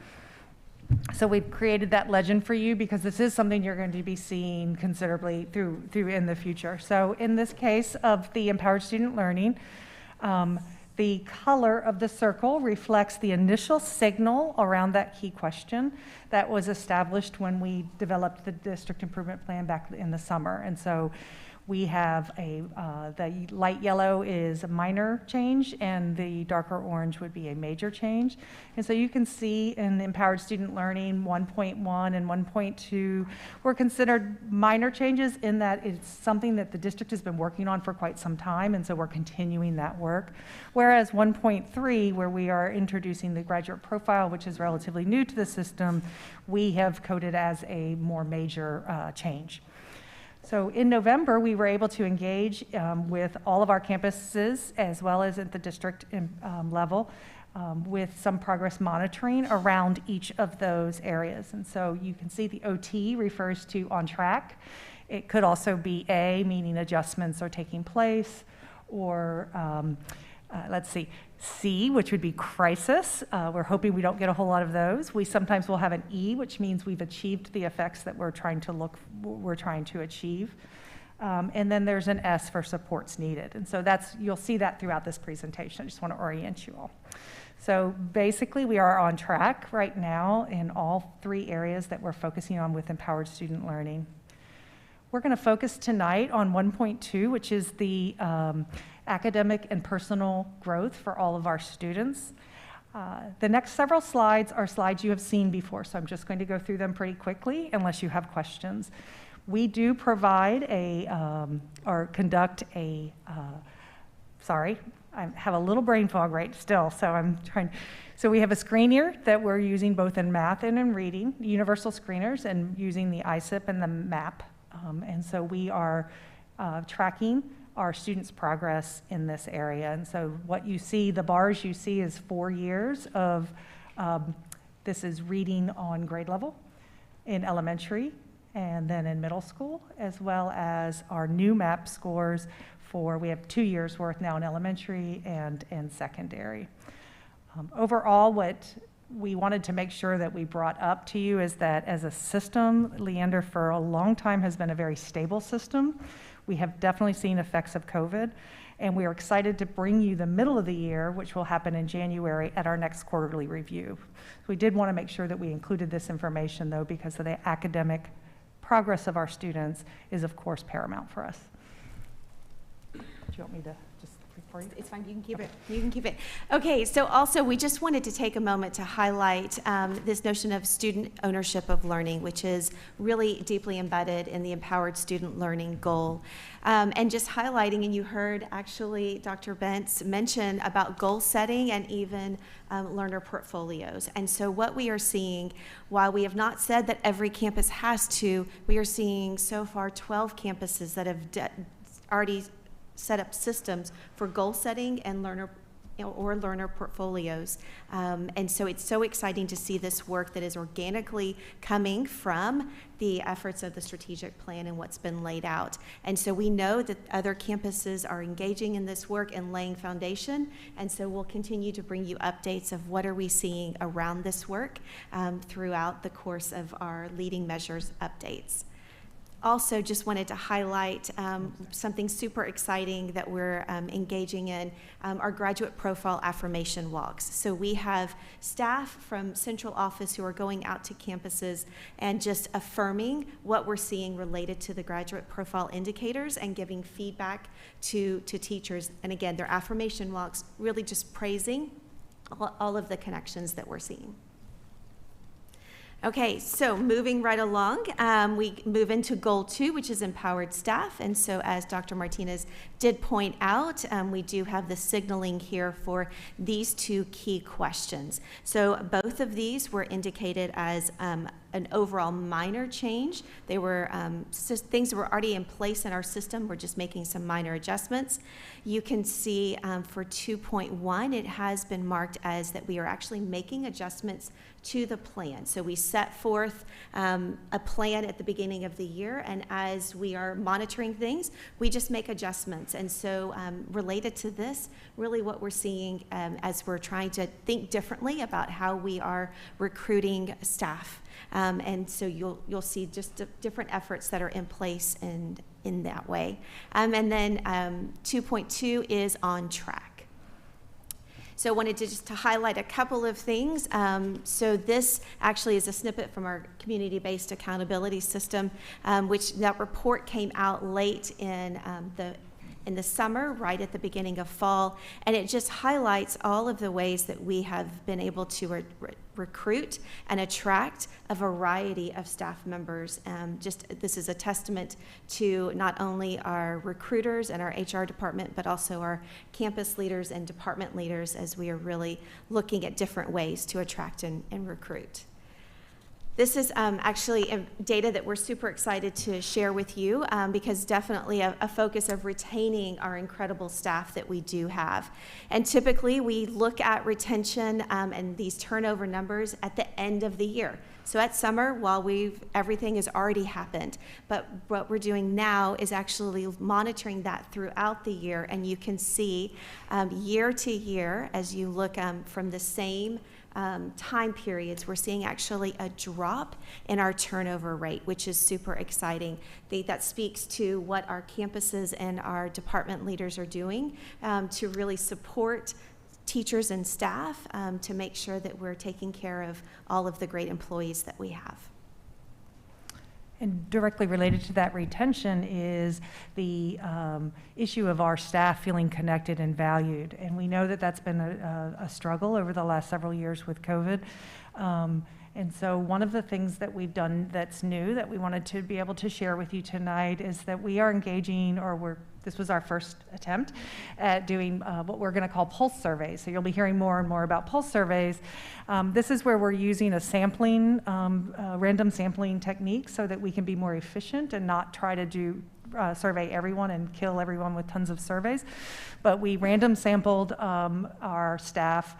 This would be everybody in Leander ISD, all employees, just to take a look at the first 3 questions with stars next to them are the ones that you all identified back in the summer when we developed the superintendent's evaluation as being the most critical. And then we also went ahead and asked the questions under the community construct of the employee engagement survey. And so although it doesn't, this was our first attempt, it certainly helps us see that we are on track. And in some ways we may be trending a little better, but we're going to continue to do these pulse surveys periodically so that we can be tracking and not waiting till the end of the year and maybe perhaps be able to do some mid-course corrections.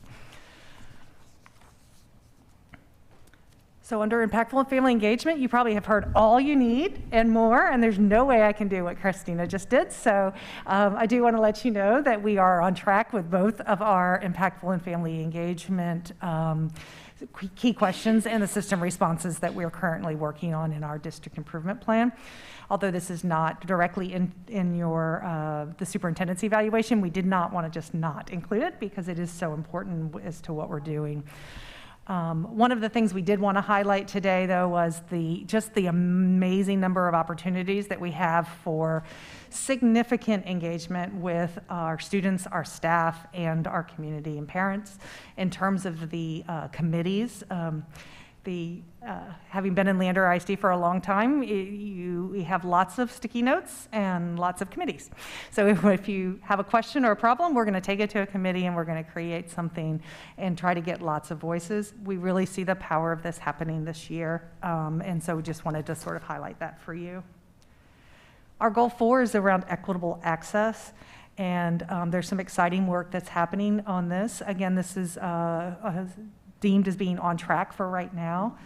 One of the things that we have that's happening is that our office, Dwayne Street and our Office of DEI has launched a pretty intensive process with feeder patterns, looking at their several different measures of access and potential barriers to access. So we're looking at measures for equitable access, and we have created data sets, both perceptual data as well as hard data like enrollment data, discipline data, that type of thing. And the work that is happening now at the feeder pattern level has really shifted the way we think about some of this data. So oftentimes at a campus, a classroom or a campus level data, a campus or a classroom or campus level, you don't have enough numbers to really be able to see those trends. And often at the district level, the trends begin to get swallowed up with just the noise and how much data is there. But the unique piece of this feeder pattern work is that within the context of the communities that they're serving, from pre-K all the way to 12, that data is being examined by the counselors, by APs, by principals, by teacher leader teams, coming together and really trying to understand and moving from this idea of sort of the ideological and aspirational goals into very operational and logistic actual actions that can be made. And so that process is happening right now, and it's extremely exciting. You'll be hearing more about that. I think Dwayne is due in January for his formative review, so you'll get to hear all about that. Also want to make sure that we talk a little bit about some of the ways that we've removed some barriers in our system. So we recognize that many of our fine arts and athletic activities are very expensive for our families. And so Jody and her team have really looked hard at the way that scholarships and financial assistance is provided. We have over 300 students who have received direct support from the funds that have been raised through things like the Festival of the Bands, where that money is going directly now to students.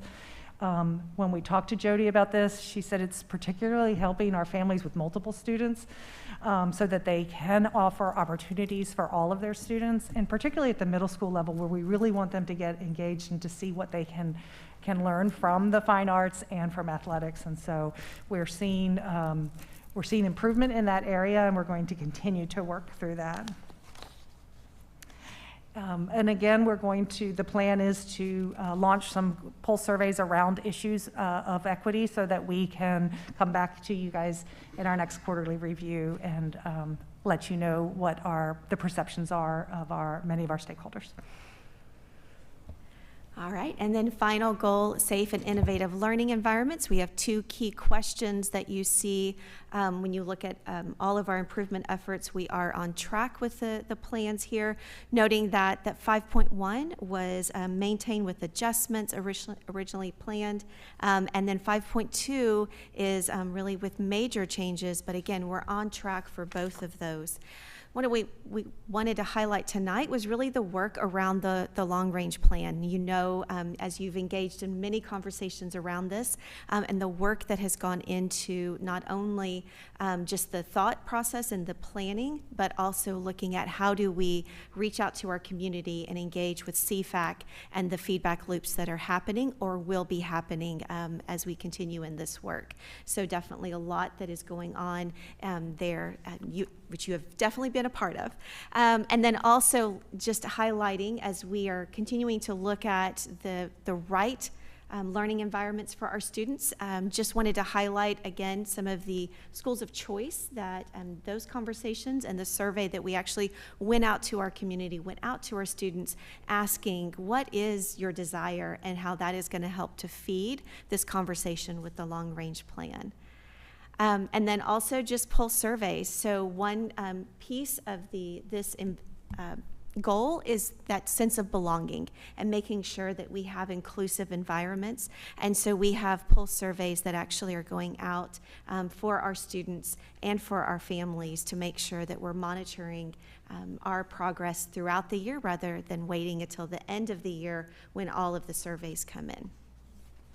And so that is it, but we are definitely excited to bring this to you now, knowing that there's going to just continue to be other reports every quarter just to add on to this data. All right, so we'll start with questions. Board members, any questions? I have one. Yeah. I have one. So this is with regards to the empowered staff, and what I'm reading here on that slide is you did bold the attracting piece of it, and then the sentence below that talks about the efforts to attract and recruit. It looks like those percentages and numbers that I'm seeing are the attracting to the interview process or collecting of resumes. Do you have a second set of numbers that deal with the actual who was hired piece? So I don't have that with me, but we can definitely work with Carrie Lynn's team and get that to you in the Friday memo if that would be helpful. All right. Yeah, that'll be helpful. It's a really good question. So what we are increasing the diversity of those who are being attracted to come and try to work with us, but how many or what does that look like when we? Any other questions?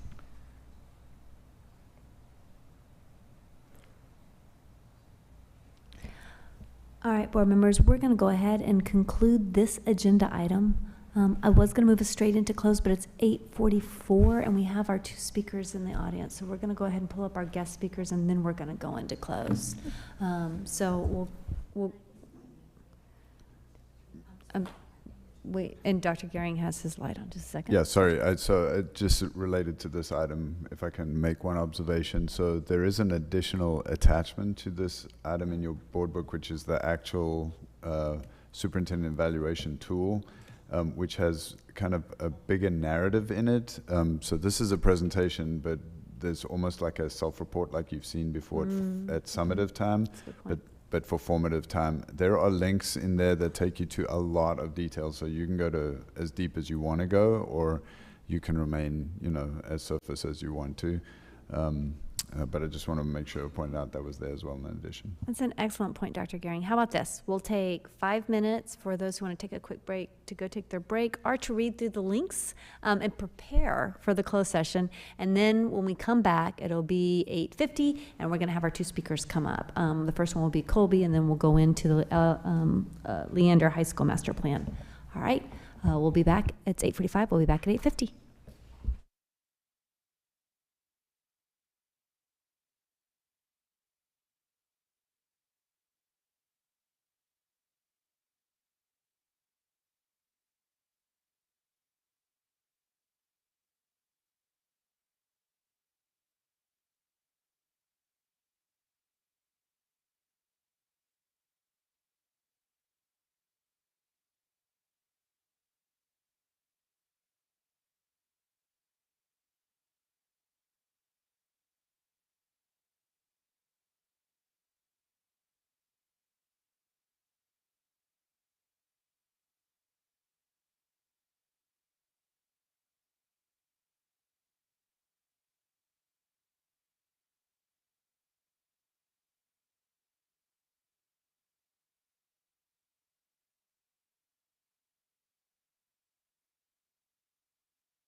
All right, it is 8:51 and we are back into open session. We will be moving to our next agenda item. We have a speaker here. So excited. Yes.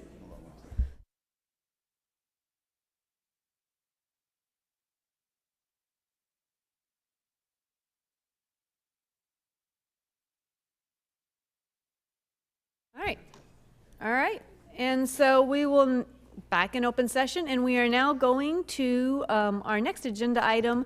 Remember, I told y'all would jump around, so I am leading. I've highlighted our next agenda item, 8B2, our legislative update. Colby Nichols is here with us this evening to talk to us about what is happening with the legislature. Oh, what is not happening is the better question, right? Well, thank y'all so much again for inviting me here tonight, and for the new board members, congratulations. I'm looking forward to working with you. Just kind of wanted to talk through kind of the game plan as we move forward, sort of my role, your role, and kind of where we're, hopefully going to have a good session. So my job as your consultant is to know the process. That's number one. I'm going to be monitoring your priorities and anything that could potentially touch them at some point in time. Obviously, I draft legislation all the time, assist with drafting of legislation. That's something that I will be doing. I think what we realized last session, and I'm so happy that we have a legislative committee, because if you've been around the legislative cycle before, you know that it's extremely fluid, right? And so that sort of fluidity, it's kind of necessary to be able to have a group here at the district for me to reach out to when something happens. And unfortunately or fortunately, depending on how you look at it, towards the end of session, there's a lot of surprises as we move forward. So, I think what the committee and Trish and I and Bruce have all talked about with you all is obviously, I need your help with the legislators. You all probably have relationships, personal relationships with your legislators. You obviously have personal relationships here in the district with your taxpayers and your parents and your students. And how can we help those individuals when it comes to the legislative process? I'm going to lean on you for that. Likewise, when you have communication with those legislators, if there's something I can follow up on, always feel free to loop me back in. I don't want to be all up in your business, but if there's anything I can do to help, that's why I'm here. And I'm going to apologize to the folks that are in CTSBA, because you've heard me use this analogy before, but it's my favorite analogy. I'm a big sports guy, always have been. Bruce, I don't know if you've heard this actually. So I always use with board members and administrators this analogy of, back in the 90s when the Bulls were kind of in their heyday, Stacey King was a player for the Bulls in 1990, I think. I think he was a rookie. And Michael Jordan had one of those classic Jordan games where he went off for like 69 points, right? Stacey King comes out and plays some trash minutes, and he gets 1 point, shoots a free throw, makes it. So after the game, reporters came out to Stacey in his locker and said, what was that like tonight, And he said, I will always remember tonight as the night that Michael and I combined for 70 points. And the reason I bring that up is I think most people, I get this analogy backwards, but you guys are Michael Jordan. I'm Stacey King, okay? It's always the local relationships that matter the most, and that's the way the system is designed, and it's the way the system should be. If I go to an event for a state rep or a state senator, and I see a bunch of people I know from Austin there, and it's in Northeast Texas, I know that person's in trouble, right? Because it's about those local relationships, and if it's filled with local people, then they have their support. So I'm going to be kind of dependent on you to help get us as a district where we need to go. We've set out those priorities. We're ready to go with those, and we are meeting with reps coming up in the coming weeks. Actually, next week is when we kind of start some of those. And I wanted to correct something for the committee. We had several follow-up opportunities with some of our reps that we visited with our first summit. And one of those was our priority talking about attendance-based funding versus enrollment-based funding. And I believe someone on the committee asked me if we had anyone file that, and yes, Representative Busey has filed that bill. So just wanted to be clear. So already we're kind of starting out the gate in a good spot. I did want to kind of highlight some key dates. So November 14th, pre-filing actually began. Approximately 920 bills were filed on the first day of pre-filing.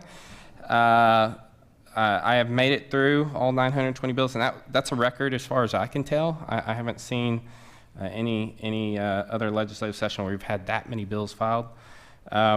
December 10th, there's a moratorium on campaign contributions. So as you know, through the session, they can't accept any more campaign contributions. So that begins December 10th. January 10th is the actual start of the legislative session. Maybe the second most important deadline, March 10th, 2023 is going to be the bill filing deadline.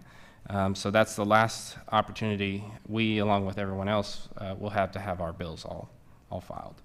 And then May 29th is sine die, and June 18th is going to be the governor's veto period ending. A lot of people overlook that, but remember there is a pretty significant amount of action that occurs in between the end of the legislative session and the veto period. So, and something we need to look out for. I was asked to look into PTA Day and how you all as a board can plug in. I spoke with PTA's lobbyists today, actually, and had a great conversation.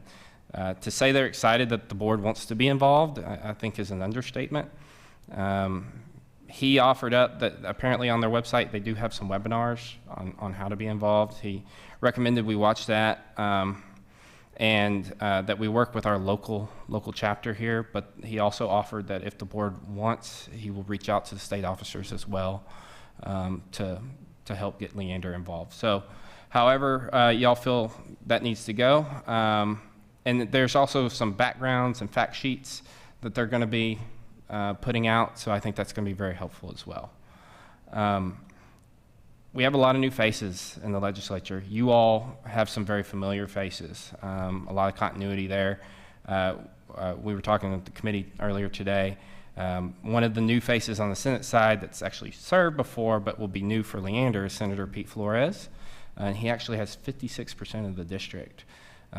So I think that's going to be some relationship building that we have an opportunity to do and work towards. I think we have 25 new freshman House members. Again, you all know your House members, but we're going to have to work with all of them, obviously, and know all of them. So there's a lot of work to be done on the relationship building front, and I think we're looking forward to it. Are there any questions, anything else I can expand on, Trish? No, I'd like to let the board members know that I will work with SCR. Right now we have an old legislative page up. It has our representatives and senators from last legislative session. So that is not correct, right? There's only 6 people. We actually have 9 and different names. So we'll get that updated. Also try to get the flyer that we've been using, which is kind of the visual embodiment of the language on this site too, so we can see that and have that. Board members, remember that when we talk to anybody about our legislative priorities as a board or as a trustee, we're going to have that talking point. That is our playlist of what it is we are advocating for as a trustee of Leander ISD. You'll be getting more information as we move forward. I am very excited. Thank you so much, Colby, for reaching out. I can already tell you, though, based on our conversations as a committee, appreciate state PTA, love that they want to get engaged. Don't need their help right now. We're going to work with our local PTAs because we know that they're awesome and ready to get started and engaged.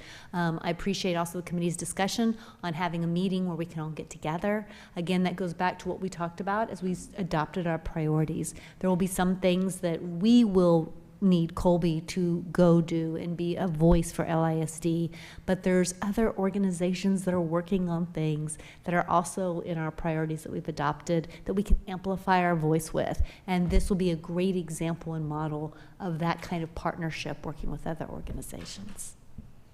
All right. Any questions, board members? I have just a comment. If y'all want to note this date, January 11th is the PTA webinar for Rally Day. Just kind of gives you an idea of what to expect.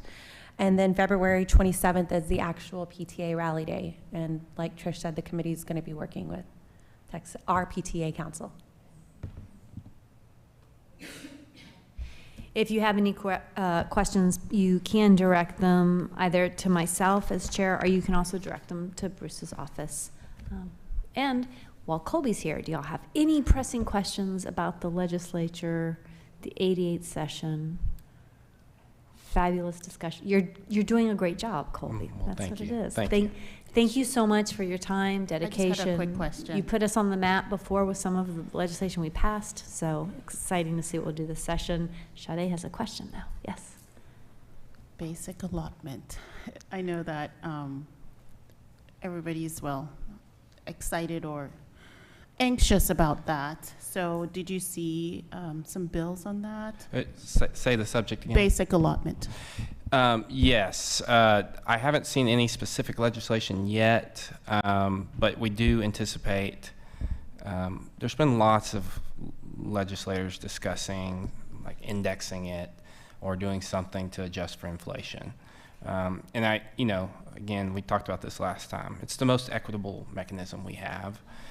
So a lot of people have suggested, and I think it's every $100 we increase the basic allotment costs $700 million to the state. So it's not an insignificant amount of money to increase that, but there is a lot of discussion because we do have a state surplus at the moment about putting that money towards that, as well as obviously safety allotment and other things. Colby, I know you're great on the spot, so that's why I'm going to throw this out there to you. Leadership has talked about some of the things that they're looking for. When I think of leadership, I'm thinking about the lieutenant governor's discussion, and we've had the governor and some other individuals, the House Speaker, talk about property tax relief. And then we've also had discussion on what I love to hear discussion about is teacher pay. Can you kind of boil that down or put that concise for our audience and for trustees is kind of where those kind of arguments, our focus is heading right now? Yeah, so, I think the important thing to remember with the surplus even is that we have a spending cap in the state of Texas, right? And so that cap is around, although we're about 30 billion surplus, that cap's around 15. So that's gonna hamper some efforts, and there's only so much of the pie to go around, right? So, I know the lieutenant governor mentioned raising the homestead exemption again. I think you're gonna see a variety of different things coming out of that. We still have the bills that have been filed about completely eliminating M&O altogether. So I think, we're gonna have a lot of those sort of competing ideals going back and forth. On teacher pay, I think the big three, being the governor, lieutenant governor, and speaker, have all kind of mentioned at some point or another, especially in the last campaign cycle, about what do we do about the teacher pipeline. Here are some ideas. I'm hearing lots of discussions about, things that don't cost money, paperwork reduction, discipline issues, stuff like that. But I am hearing some things about, scholarship programs, compensation, obviously, that's an easy one to point at. But, just different ideas, as well as benefits, TRS. The other thing that I add into that conversation that sort of gets complicated is TRS. Both TRS for active employees, making the system better, but also the retire-rehire issue, right? And as one House member that's been on the Public Ed Committee for several sessions told me, that is not a solution to the teacher pipeline issue. We know that's not a solution. It's a Band-Aid, but it's still a lot of talented individuals that would make a real difference for children. And we've got to figure out a way to get them back in the classroom. So.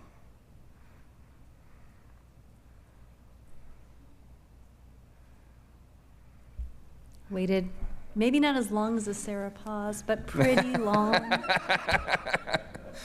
Thank you very much. Thank Appreciate y'all. this legislative As update. always, And also let me just say that, yes, we'll be communicating a lot through the committee, but any of you ever have any questions individually, feel free to contact me. Always here. So thank y'all. We look forward to your updates, Colby, especially when they're good. All right. We'll go ahead and move to our next agenda item. Remember, we're moving around. We have guest speakers, and we're going down to, I'm trying to hide it, highlighted. 8C7, discuss Leander High School Master Plan.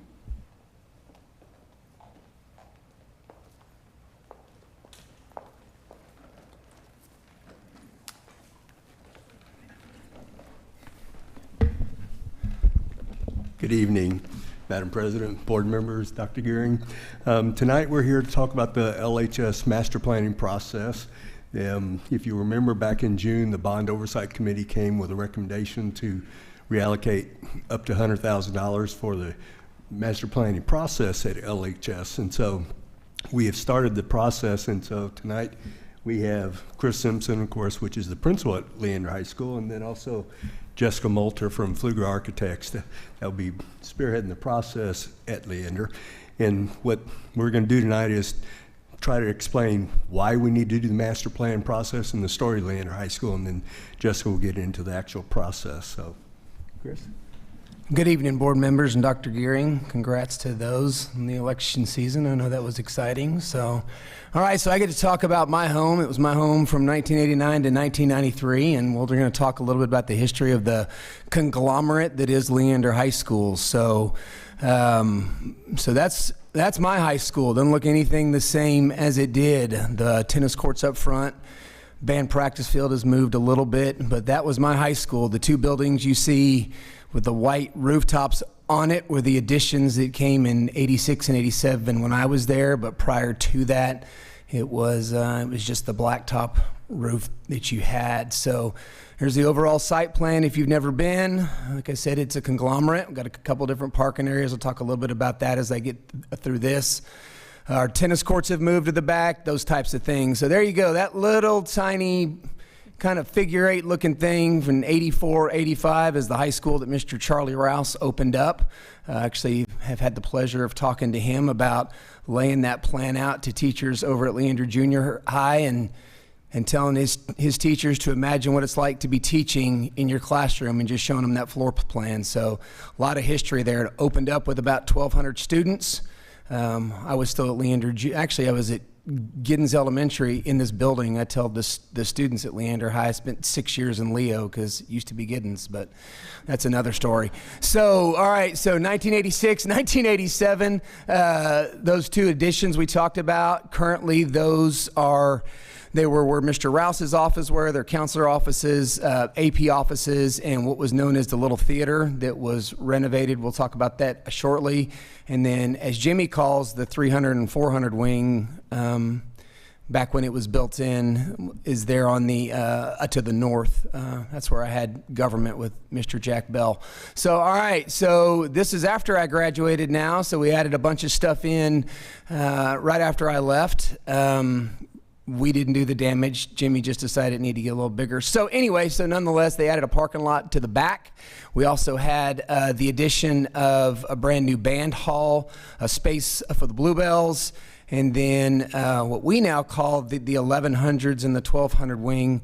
It's our social studies wing, which is there in green, so it's represented by the green. So we just continue to get, and it's actually an interesting conversation point this past week, because as you can see as you go through and just the additions that have been added leads to some of the things that our students and our staff deal with in terms of odd corridors, odd hallways, and things like that. So we'll continue to talk about as we continue to move the building towards the Georgetown area, as you can see.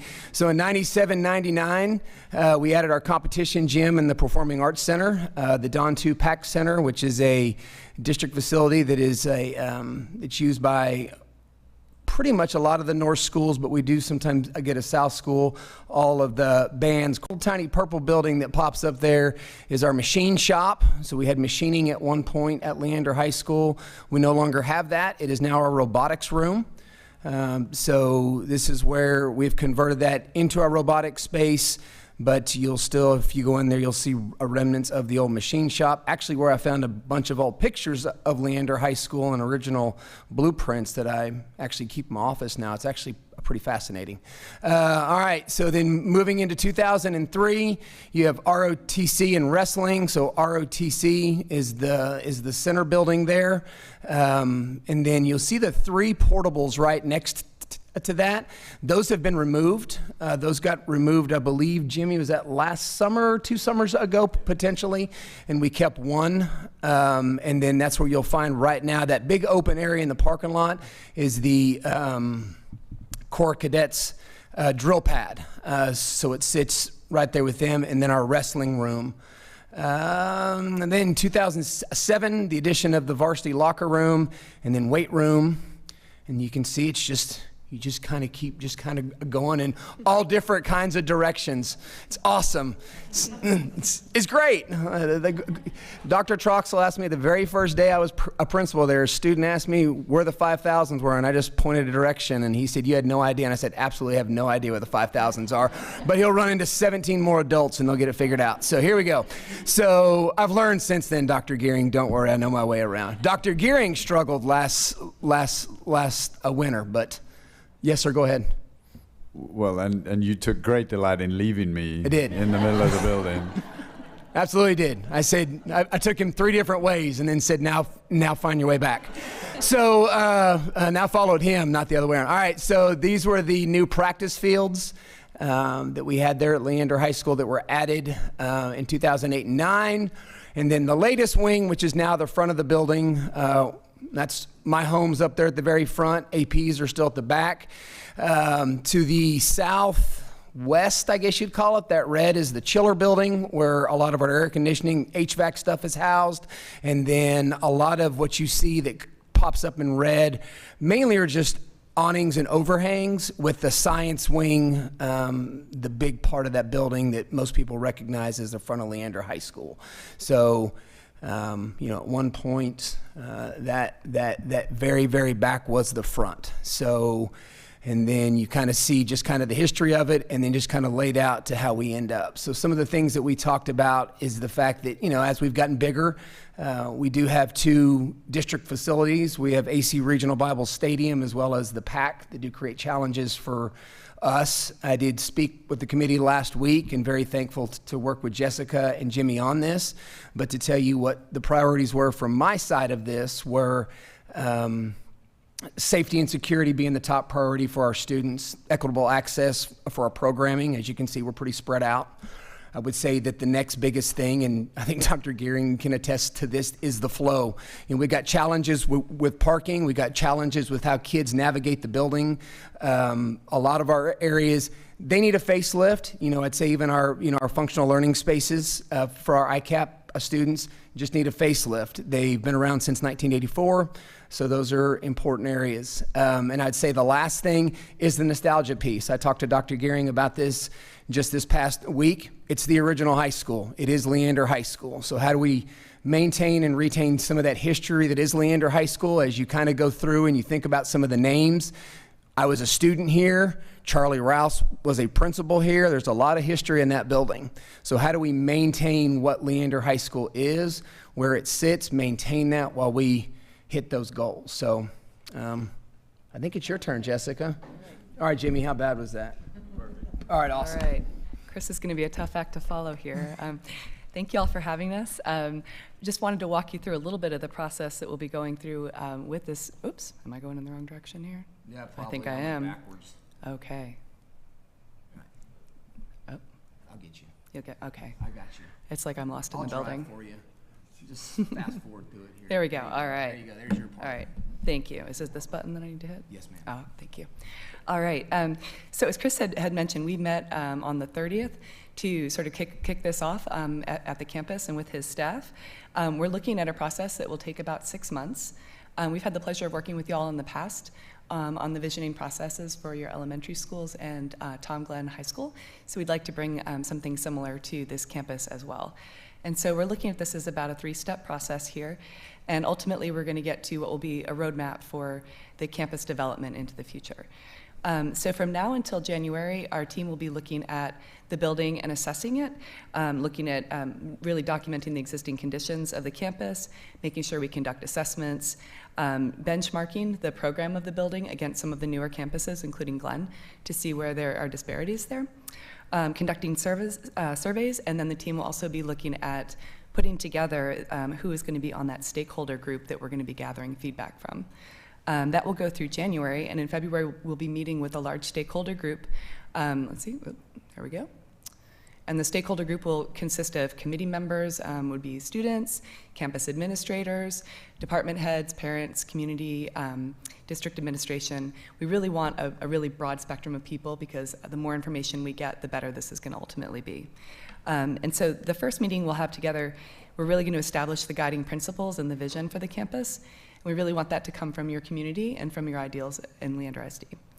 The second meeting we'll have in March, and we're going to be exploring options and ideas there and discussing the pros and cons and building consensus around the direction that the project should take.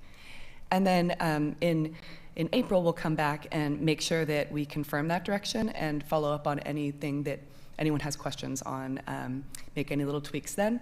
And then the month of May, we'll be finishing that deliverable. It's a little bit different from a ground up building where it's not just going to be one plan, but it's going to probably have to be phased over time.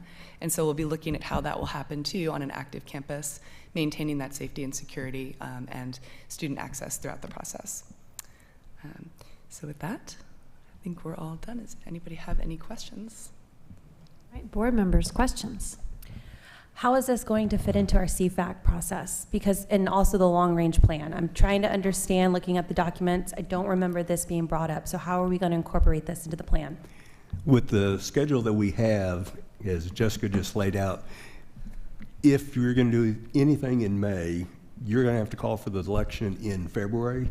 And so the only thing you can do is look at some of the projects, if they have any requests at Leander High School, to try to incorporate the projects in there, but at the same time, it can't drive the master plan process. And so if you put in a project A and then all of a sudden master plan changes where A is going to be, you wouldn't do that project then. You'd have to just allocate, in some districts, what they'll do is if they're in the middle of this process, they'll actually just say improvements to Leander High School and not be specific. So then when the master plan is completed and the bond should pass, you could then kick off some of the projects. It's just the timing is not real good.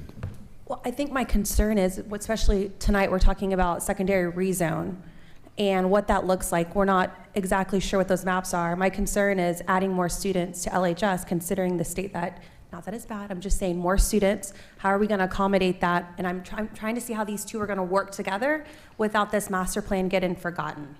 Yes, and with what we're going to be talking about, of course, is it's a 2,400 student high school now, and that's what it'll remain. And so their capacity won't be changing. It'll just be a better functional of the spaces, because that's the challenge.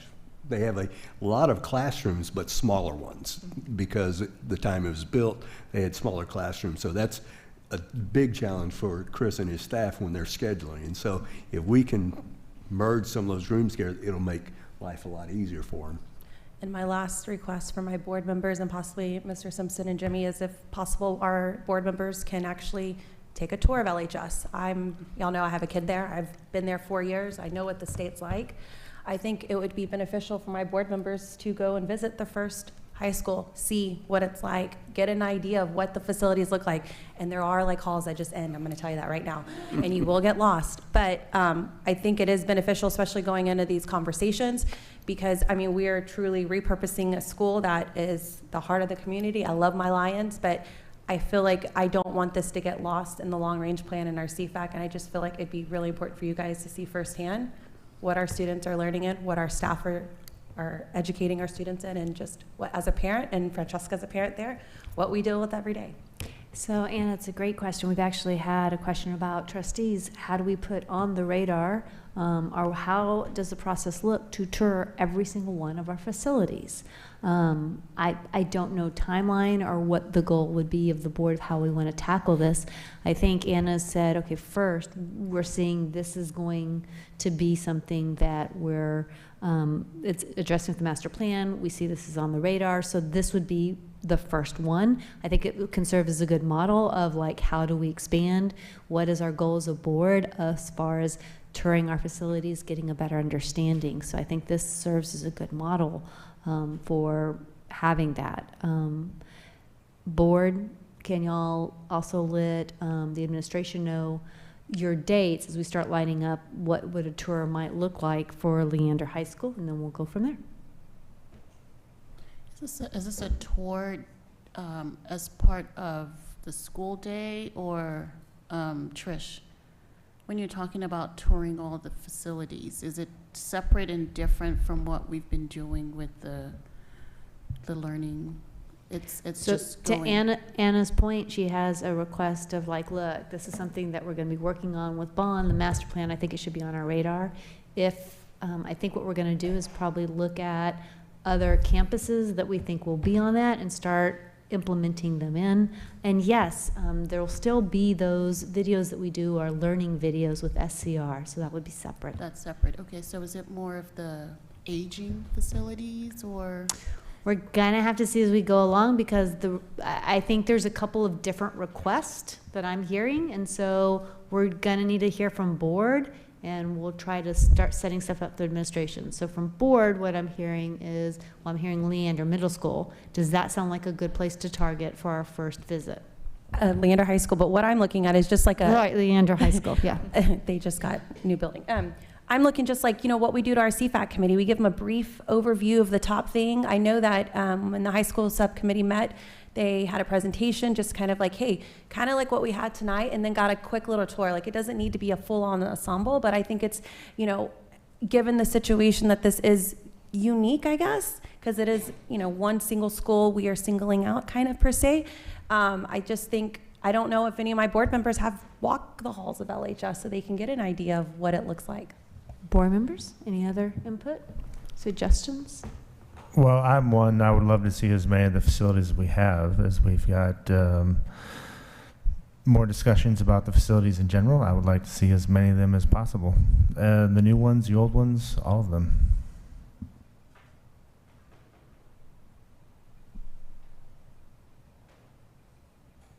We can do like a bus tour that takes us to a few places. Well, again, we'll want to be mindful of staff time, and we have, I know, certain obligations. We have vacation with the district coming up, but I've heard it from, now it's 9:24, so I've heard from a couple of trustees the desire to do looking at facilities. So how can we do this in a fashion that gives y'all what y'all need, but also respects staff time and make sure y'all have the capacity to get the information that y'all need as well. And I think we're hearing, if Paul says yes, this meets also his need of touring. Anna says Leander High School is where we'll start, then that sounds like where we're going to start, unless board members have a different desire. I just had a question about, am I remembering correctly that the current CFAC has already toured Leander High School and made a list of the items that they saw while they were there? Of the requests that were submitted by the campus, they've reviewed those and gone through some of the items. And I know athletics is always that was on the 21 bond also, to rearrange that space. And those type of things is what I was talking about. If it gets included, it'd be contingent upon the master plan doesn't rearrange that totally. And so you've got to understand what your master plan is before just because it's in the bond doesn't mean you have to sell it if its plan is changed. But if you make it improvements to Leander High School, then you at least have the startup money for that project. And that's what you want to make sure to try to incorporate if possible. Okay. Thank you. I think if we could possibly get that CFAC presentation, because I know that Emily put together a nice presentation with those pictures, maybe that'll be a good starting point for us board members, just so they can get an idea of what was presented in that CFAC subcommittee meeting. It had pictures, it had an idea of what the vision of LHS master plan is. I mean, I think it would be a good thing to start with, and we can go from there. And then I also had one more question. You said the second step is going to be completed by the end of March. When will the board get an update on where this is going? I think when you get into the second phase, that second phase step is when the guiding principles come out, and that to me is very important to guide the process. You want to have those because as you start laying out your concept plans, a lot of requests will be made. And so you want to have what's going to guide the principles, to the design, and we've done that every time, and it really helps keep you focused on where you want to get to. And so I think when we get into that phase, we want to come and update you just so y'all are aware what the guiding principles the committee has formed and developed. I have one more question, I'm sorry. Is the process different for improvements to the PAC versus improvements to the rest of the campus because the PAC is technically a district facility and not part of Leander High School? Yes, and I mean, the PAC, just like in last bond, those come out as ancillary facilities, and so it'll be discussed there, any improvements for the PAC itself. But when you're talking safety and security, it's one, and you've got to look at those items together at that point, not just as a district facility. It's a campus safety security issue, and so you've got to deal with all those together, not just separate. We'll have to, the inside of the PAC, that won't be part of it. It's really going to be the campus itself. Like the entrances on the outside and they go around there? Because I know that's where the band kids usually go in and out, so. Yeah, there's a lot of issues there. Thank you.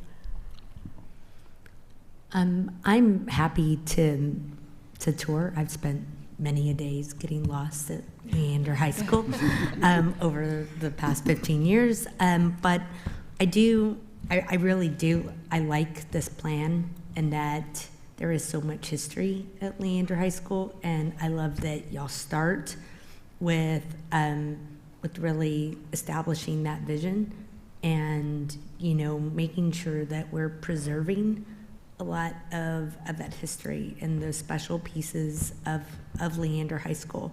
So I think this sounds like a solid plan of really looking at that historical analysis and talking to all of those people, and a lot of that centering, I mean, how lucky are we to have a principal that grew up there. So I really value your involvement in helping lead a lot of that and being a part of that with that historical analysis and engagement, bringing in the new and respecting and honoring the history of our district. So I think I'm really happy with that piece.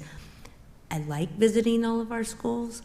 I also want to come back to how many schools we have, and every time we visit a campus, the amount of hours that go, the amount of effort that goes into to a 1 hour visit for us on a campus, it disrupts a lot of everything else that's happening on that day.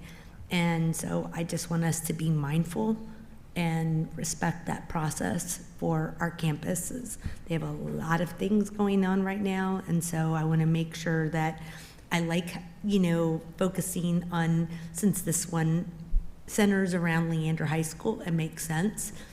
But as we start talking about all of our campuses, really respecting that we're asking what we're asking of our staff. And I just feel we're asking people to do more and more with less and less resources. And not that we're taking resources, but we know what the state is asking for, more and more and more unfunded mandates, as Colby already left and alluded to. But I just want us to be aware of that as we're making requests, that we're not asking for more in ways that, and the larger thing is it really productive to our staff doing their job. I'll just piggyback on what Gloria said about that time. I would love to see that presentation that was given, because I do think, getting eyeballs on photos and what was presented might give us a clear enough picture. And if it's, if it's feasible to be able to take a 15-minute walk around, great. But if not, it's one of those things. Yeah, I agree with you. But I think the pictures can speak 1,000 words.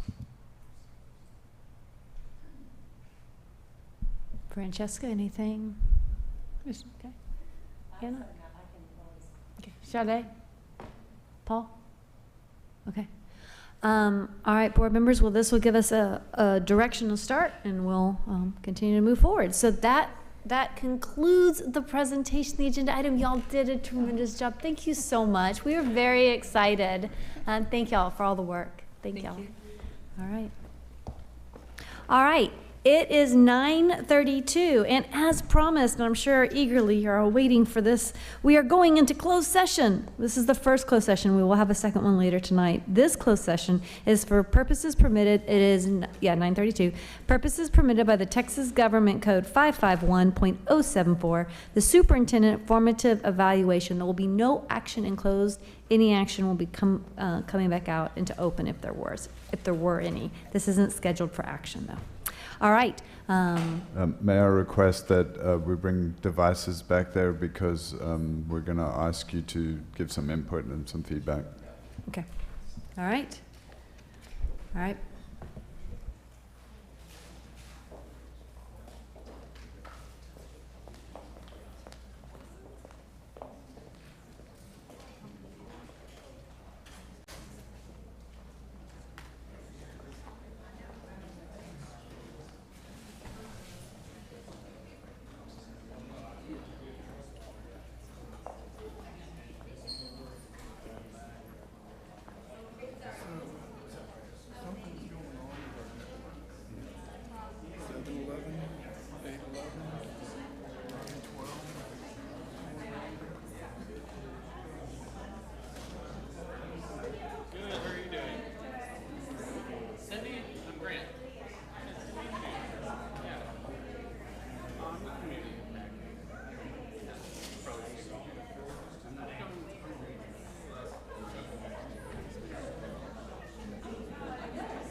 All right, it is 10:54. We are back in open session. We will continue our journey through our agenda. We're going to go back up to the top and start with the items that we have not yet covered, and then we'll just continue through. We have no more guest speakers, so we're going to continue kind of in order of missing items.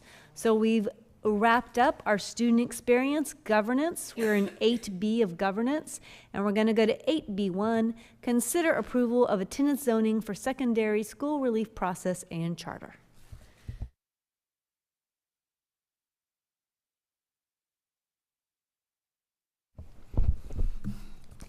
Madam President, board members, Dr. Gearing. Tonight we're here to talk about the attendance zoning for secondary school relief. We did present the process and timeline last month, and we did update the charter today to be a little more clear on what we'll be trying to accomplish. We included an expected results. We went in and spelled out that the process will begin in January of 2023 and then become effective in 24-25 school year. And then we also talked about that the attendance zone plan will provide the relief to current enrollments and defer the timing of future school construction as stated in number 2 and number 4 as far as what the zoning process is to accomplish. And so we just wanted to be clear what we're trying to accomplish in the process. And so we will, our goal is to publish our scenarios in the middle to latter part of January, and then actually bring a recommendation for the board towards the end of May, early June, so that everybody will have a full school year to prepare for the changes. Any questions? Yeah, can you walk through again the updates to the charter?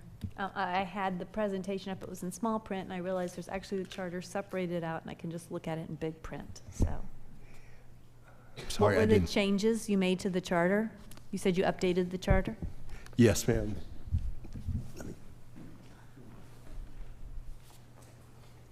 So everybody can see it. Let me get to the charters. Well, it's sort of hard to read up there too, but what we did do up in the general description, we did, lay out all the 4 situations that we'd use zoning for, and then under expected results, we spelled out when it would become effective. We'd do it this spring and then complete it for the 24-25 school year. And then the next sentence we added in, the attendance zone will provide relief to current enrollment numbers and then defer the timing of future school construction. And so those are the 2 criteria or goals that we're trying to address with this zoning process. Okay, board members? I had a question. How are we going to solicit community feedback? Because I know at the workshop we had, the board was really focused on how do we ensure that we're getting the community voice, because this essentially is part of our 10-year plan. It's going to set the stage. So I'm just curious, I don't see it in here. How can we ensure that we're not going to do it the way we've always done it? And so our community does know, hey, we really do value your input. It's just not going to be another let's talk. We're really going to get that face-to-face time. So I don't see it in here. Excuse me, the SCR is going to be spearheading the communication plan, and I don't know if I change that or not, but what we're trying to do is get it to as much feedback, and I know what our goal is to have multiple public forums to actually go out and collect, face-to-face feedback. But as we publish the scenarios, excuse me, we will go in and first time we'll get feedback and look for, things that we can actually make changes to. And then if we put it back out again, once we get through 1 or 2 iterations of that, then we'll go out and have public meetings to allow public feedback at that point. Is there any way, I'm sorry, were you? I was just wondering, when will we bring in the long-range plan committee? Will we get an update after that first round? How does that look? Yes, and that's one thing we've talked about is pulling the long-range planning committee into this process too. Is there any way under operating guidelines that we could put some type of expectation that administration staff will solicit whatever, however y'all want to define it, but something that states, because usually when we've done this zoning, it's a smaller audience that we're reaching out to, and we're talking about secondary school attendance zoning.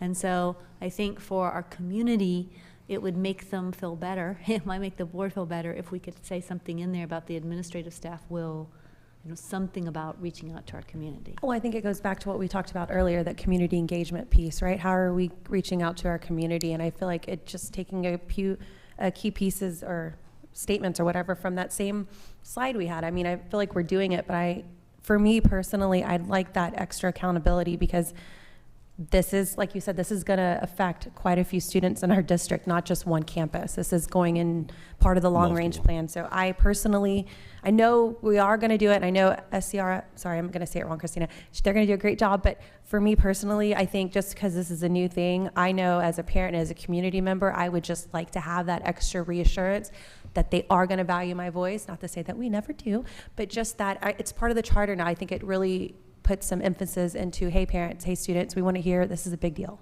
Yes, and in our process, you can see our purple boxes, the more rectangular ones. We have public feedback, public comment. We have multiple steps that we actually get public feedback and trying to ensure. And it's like you said, this is not for a new school opening. It's going to be one of the first times we just look at relief. And so, as you're aware, a lot of campuses could be affected. And so it's not going to be just reaching out to one area. We need a broad stroke of communication, because it's going to be affecting potentially a lot of different campuses. So just to clarify the request, because it's built in the process, but I think what I hear you saying is you want it memorialized inside the actual charter itself. Yes, please. Okay, good. And so the motion may say something to, we move that the board approve the attendance zoning for secondary school relief charter with the process being memorialized in the charter, and it'll be used to develop and recommend a detailed attendance zone for secondary school, which will take effect in the 2024-2025 school year. Now does this address like the fact that we're planning for it to take effect in the 24-25 school year? I mean, we're gonna have people asking us about, their students and what grades can still be there. This isn't gonna say anything to that. That'll be in the process that we'll have that discussion. Is that correct? When we go through the process, I guess where we grandfather certain students and different grade levels, that'll come back with recommendation. And I think that's really important, because we want to help, we want to allow them to help us to develop all of those finer details in this process, and that will then make a stop at Long Range Planning Committee before it comes back for approval. Right. Then I need a motion, if there aren't any other questions.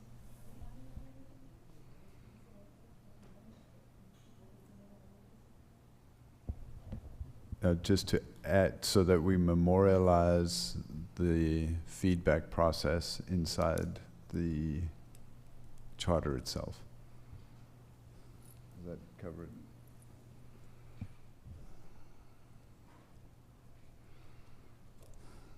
Sorry, I just need some clarification. I was just confused about that, because as I was looking at in the charter itself, okay, just not the presentation. Okay, got it.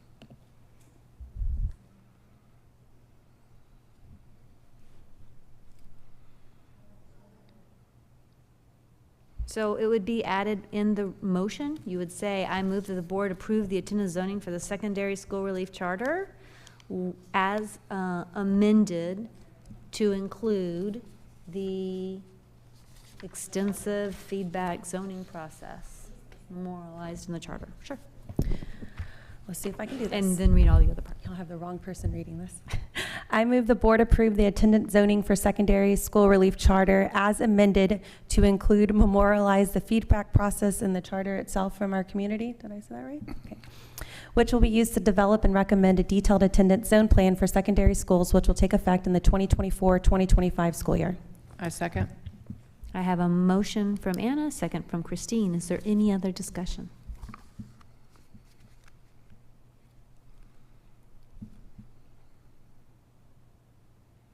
Sarah didn't even look up. She's just... There's no other discussion. All those in favor, please raise your hand. 7 ayes, no nays, motion carries. We'll move on to the next item.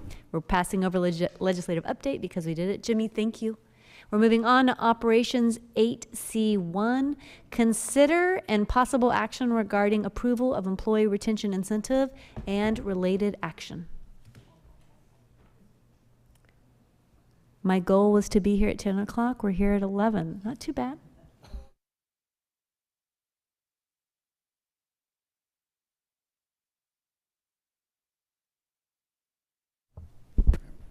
Good evening, members of the board. Tonight we have an item we're going to discuss, which I think we're excited to bring and discuss with you, but I wanted to go through it as I have a brief 4 or 5 slide presentation. We'll hit the highlights. I know it's late, but I know we'll have some good discussion on this. For the purpose of this presentation, tonight's agenda item is to discuss a one-time lump sum retention payment to our qualified Leander ISD employees. The why, if you remember back in May of 2022, the board set some parameters that says if the board sets a tax rate that is that initiates the VADR, and it's 9 cents, at least 9 cents, and the VADR is successful, and the VADR, obviously we all know it passed on November 8th, the board will provide a one-time lump sum retention payment for all eligible employees in an amount to be determined at a future board action. So the how, or how do we able to afford this or to look at this? So what we've done is we've updated the funding template, and as of yesterday, the latest and greatest information, we anticipate adding about $3.4 million to fund balance, the way that our forecast of our expenditures are going at this point. We've updated the template with the reduction in student enrollment. We've updated the template. We've got the updated comp ed numbers in there that have been released from TEA, and so and then also just based on vacant positions and things that positions we're not able to fill, and how those monies are budgeted, but they're not being spent at this time. So it's about looking at adding about $3.4 million to the fund balance. Again, being conservative, the one-time lump sum retention payment as presented tonight will cost approximately $5.3 million.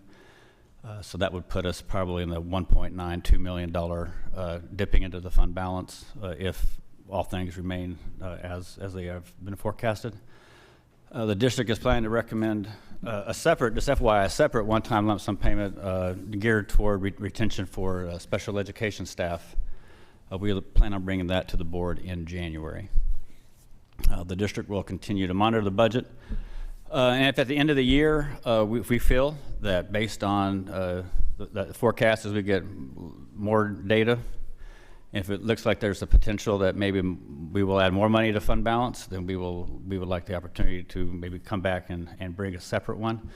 I think, I know you guys have probably gotten a lot of calls. Hopefully you've gotten a lot of gratitude in some of those calls, and some maybe be gratitude, but also why is it not more, or why is the same amount, and across the board. So one thing, I want to clarify a couple things. One is this is a retention stipend. It's not a longevity stipend. It's a retention stipend based on the funds that we feel that we have available.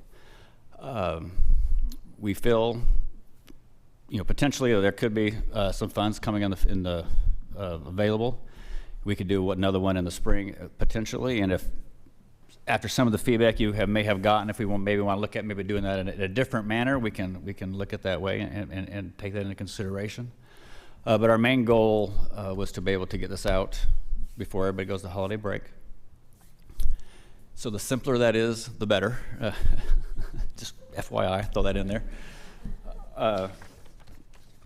And then the other piece we want to balance is, we don't want to get the cart before the horse. I'd love to pay more, obviously, but I also want to make sure that we're close to that break-even point on our budget. And so, and like I said before, if it looks like that will change, we'd be more than happy to come back in the spring with a different, with either a different recommendation or with your feedback on if we want to do it in a different manner. But tonight we're just talking about just trying to show some appreciation to our staff. I know a lot of districts in the across the state, across the United States have done similar things. You know, our employees take care of over 41,000 students every day. They do a tremendous job, and a lot of, with the events of the past year with COVID and then the other events, other items have really just put a lot of stress on our employees from every level. It doesn't matter, everybody from your IA to your bus driver to cafeteria, all the way up to our teachers and, you know, and everyone. So we felt that it was something that we could do to help show the appreciation to our staff. So what we're recommending is that full-time employees receive $1,000. Part-time employees would receive $500. For any individual who is employed by on November 18th and going forward, it's not considered eligible for TRS for retirement purposes because it doesn't meet that criteria, and we won't go into detail on the criteria. But and then, like I said, if it's approved, you know, employees that get paid monthly, we would be able to get that on that December 16th payroll or pay date. For our employees that are biweekly, that next pay date for them is December 21st, and that would be on that pay date. Do we have any questions or discussion? Board members? Yes. Okay. So, yes, I did hear from some of the longer tenured teachers, and it stems from, first of all, looking at the 5% midpoint, because I did talk to Carolyn about that to clarify it, and what happened was every teacher that we determined what the midpoint was and then did 5% of that and gave that amount. It was the same amount to all the teachers. And so those who are below that midpoint made more as a percentage, since it's a fixed amount, the same amount that everybody got. And there's just hardly been any, not, as they say, meaningful differentiation between those in the early years versus those in the later years, and it's understandable that there's some concern there. And seeing that, or getting a fixed the same $1,000 as everybody else, it's coming to a smaller percentage as well. And so it's really about whether it's not feeling valued, or it's the conversation was had there during the salary aspect of things, and now it's coming back again during the bonus part. And and so I did speak to you, so I do know the approximate number of teachers that is above that midpoint.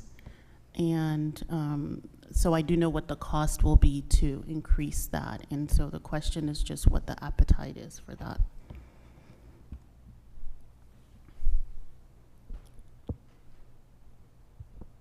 Do you want to answer that, or do you want to get some other Okay, board yeah, input as we go along? Yeah. You can wait and see what other people have to say. Yeah, I didn't know if it was asking me what the appetite was or asking other board members what the appetite was. No, I was just wondering what Okay. others are thinking regarding anything, doing something different for those who've been around for longer than 10 years. And Sade, of course. I mean, I think board wants to do more for teachers and staff, and we have a lot of employees we want to take care of. I know we just had a discussion from Colby too. We're wanting to see how more information will help supplement those salaries, but yes, there is still appetite for discussion on salaries. I think this is more about the bonus, not the salaries yet.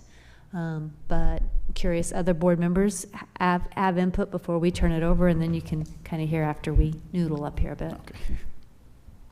This is for the bonus, and I think until we see the full budget, doing something that drastic with this bonus, I mean, I almost feel like that's a bit of a loaded question. Like, what's the appetite? Well, the appetite is we all want to pay our staff a whole hell of a lot more than we are. That's the appetite.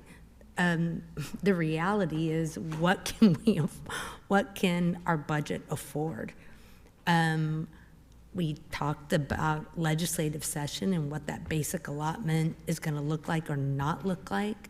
That has impacts. What happens in this legislative session? And yes, I think we all have an appetite to do more, but I don't have an appetite to be here in a year laying off teachers because we did something that we couldn't afford.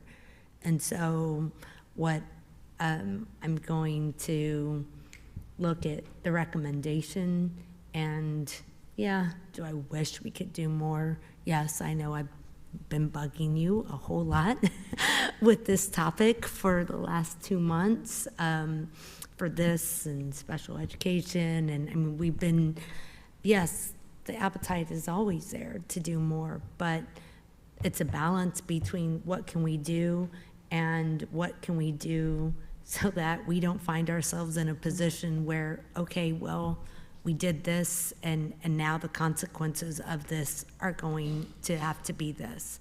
So at this point, I think, I'm going to support the recommendation that's put before us.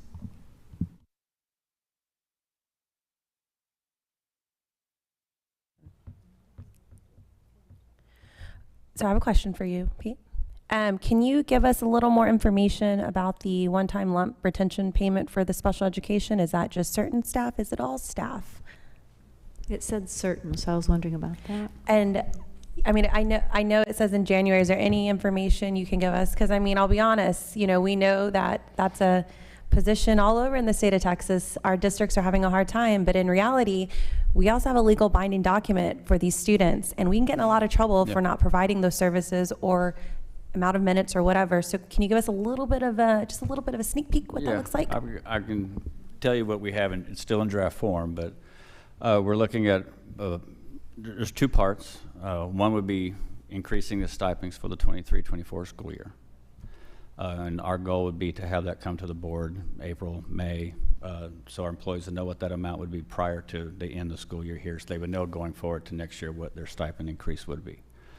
And then the one-time retention payment, I believe, don't quote me exactly, and Carolyn's back there. If she's nodding her head back, yes or no, she can help me. But a lot of what we're looking at is increasing stipends. Some special ed staff do not get stipends, and giving them a stipend. We're looking to the tune of about 1.6 million, give or take, but that would be. And that's just the one-time retention piece. The stipends going forward would be a different amount, and that would be part of the budget for the 23-24. So if I can just clarify, so what would happen in January is an additional retention incentive, which is a one-time payment. Yeah. The stipend conversation will happen in the budget process for the 23-24 school year.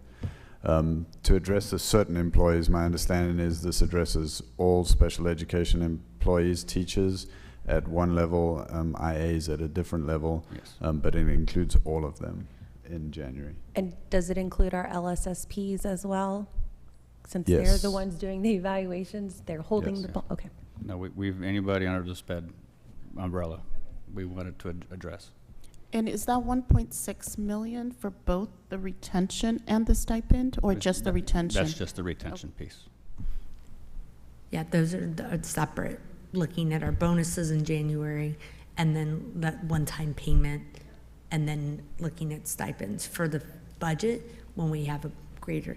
I just want to thank you, and thank you. I know that we've all been asking a whole lot of questions about, the one-time payment, but also I know we've all been asking a lot of questions about what can we do in special education. And so I really appreciate the amount of conversation and really, putting our heads together to find an option here. So thank you. And even though we're not doing the special ed piece tonight, Carolyn and her staff and Kendra and the specialists, that they have really worked hard to really put together and do some research to come up with something that would really help our employees. So I do want to give kudos to those, because that was not on me. That wasn't on my end. That was, I was on the other piece. So they did a lot of that research and did a lot of that work. So, and I think you'll be pleased when we come back in January with that. I have a question regarding transportation. Okay. Are the crossing guards included in these payments? The crossing guards, the way they're in Leander, they are considered temporary employees. So they're not full-time and they're not part-time. So as presented tonight, they would not be included. There are 43. So I would, if it's after discussion and if it's something that we feel that we would like to include, which I would just make, if you approve it in the motion, I would just say include crossing guards, and I would put them in as the part-time category, the 500 piece. Or you can do whatever you would like, but I mean, just include them in whatever category you prefer. What I would have done, I would have put them in the 500, but that's as part-time, but that's, that's. Francesca, Dr. Gehring, we can get some more information from him if you have further questions. I'm going to have questions about the temporary status later. I would like to see them added. Okay. They're required to be out there every morning, every afternoon. Some of them work more than one school. They cross at the elementary schools in the morning. They go to the middle schools, and now that's a longer gap for them. So they're having to kind of hang around and fill the gap. And that's not always an easy assignment. I haven't updated. I am a volunteer crossing guard. I'll just disclaim I that. got you. So Okay. I'm out there with them all the time. Appreciate the transparency. All right. And I'd really love to see them be included here. Now, on our end, that's not a problem, but that's what the board agrees in the motion. We can make that happen. Yeah, one of the things that Pete pointed out to me about crossing guards is that they are listed a certain way, but they work their full schedule. So even though their schedule is not 6 hours a day or 8 hours a day, it's only 2 or 3 or 4 hours a day. Mm-hmm. They work their 2 or 3 or 4 hours every single day of the school year, and so there is a case to be made, I think, to consider them slightly differently. So are we looking for board input? Yes. I say yes. I would say yes too. Yeah. I would be a yes as well. Yeah, absolutely. And to clarify for anybody who's listening, though, Francesca, you wouldn't be getting this because you're a volunteer. So I just, in case, there was any question. I'm a parent volunteer, y'all. I just cross it where my kid goes to school. Okay. Yeah, okay. So I appreciate us having future discussions. Okay. And Carolyn knows I've been talking about our counselors. Okay. There are positions, just because I talk about counselors, somebody else could talk about child nutrition or we have so much need that we want to address our staff in the whole district. I don't think there's any one position. We love our band directors. We love our athletic coaches. We love our IAs and our counselors. It's, again, looking for those high needs. Where can we target the support that we need to immediately, but then looking at the whole picture of it. And I think those conversations will be coming up. I don't see them tonight. Yeah. But I think what I hear is the board saying there's appetite to continue those discussions in the future. But I also would support this motion tonight. I think it's great. Let's get this in. Let's get this in other people's pockets before the holidays, before the year ends. But I'm curious if there are any other questions about this before we go. I do have one. I don't know, Pete, if you'd actually be able to answer this one. In the May 19th board meeting, it says here the board will provide a one-time lump sum payment, retention payment for all eligible employees in amount to be determined in future board action.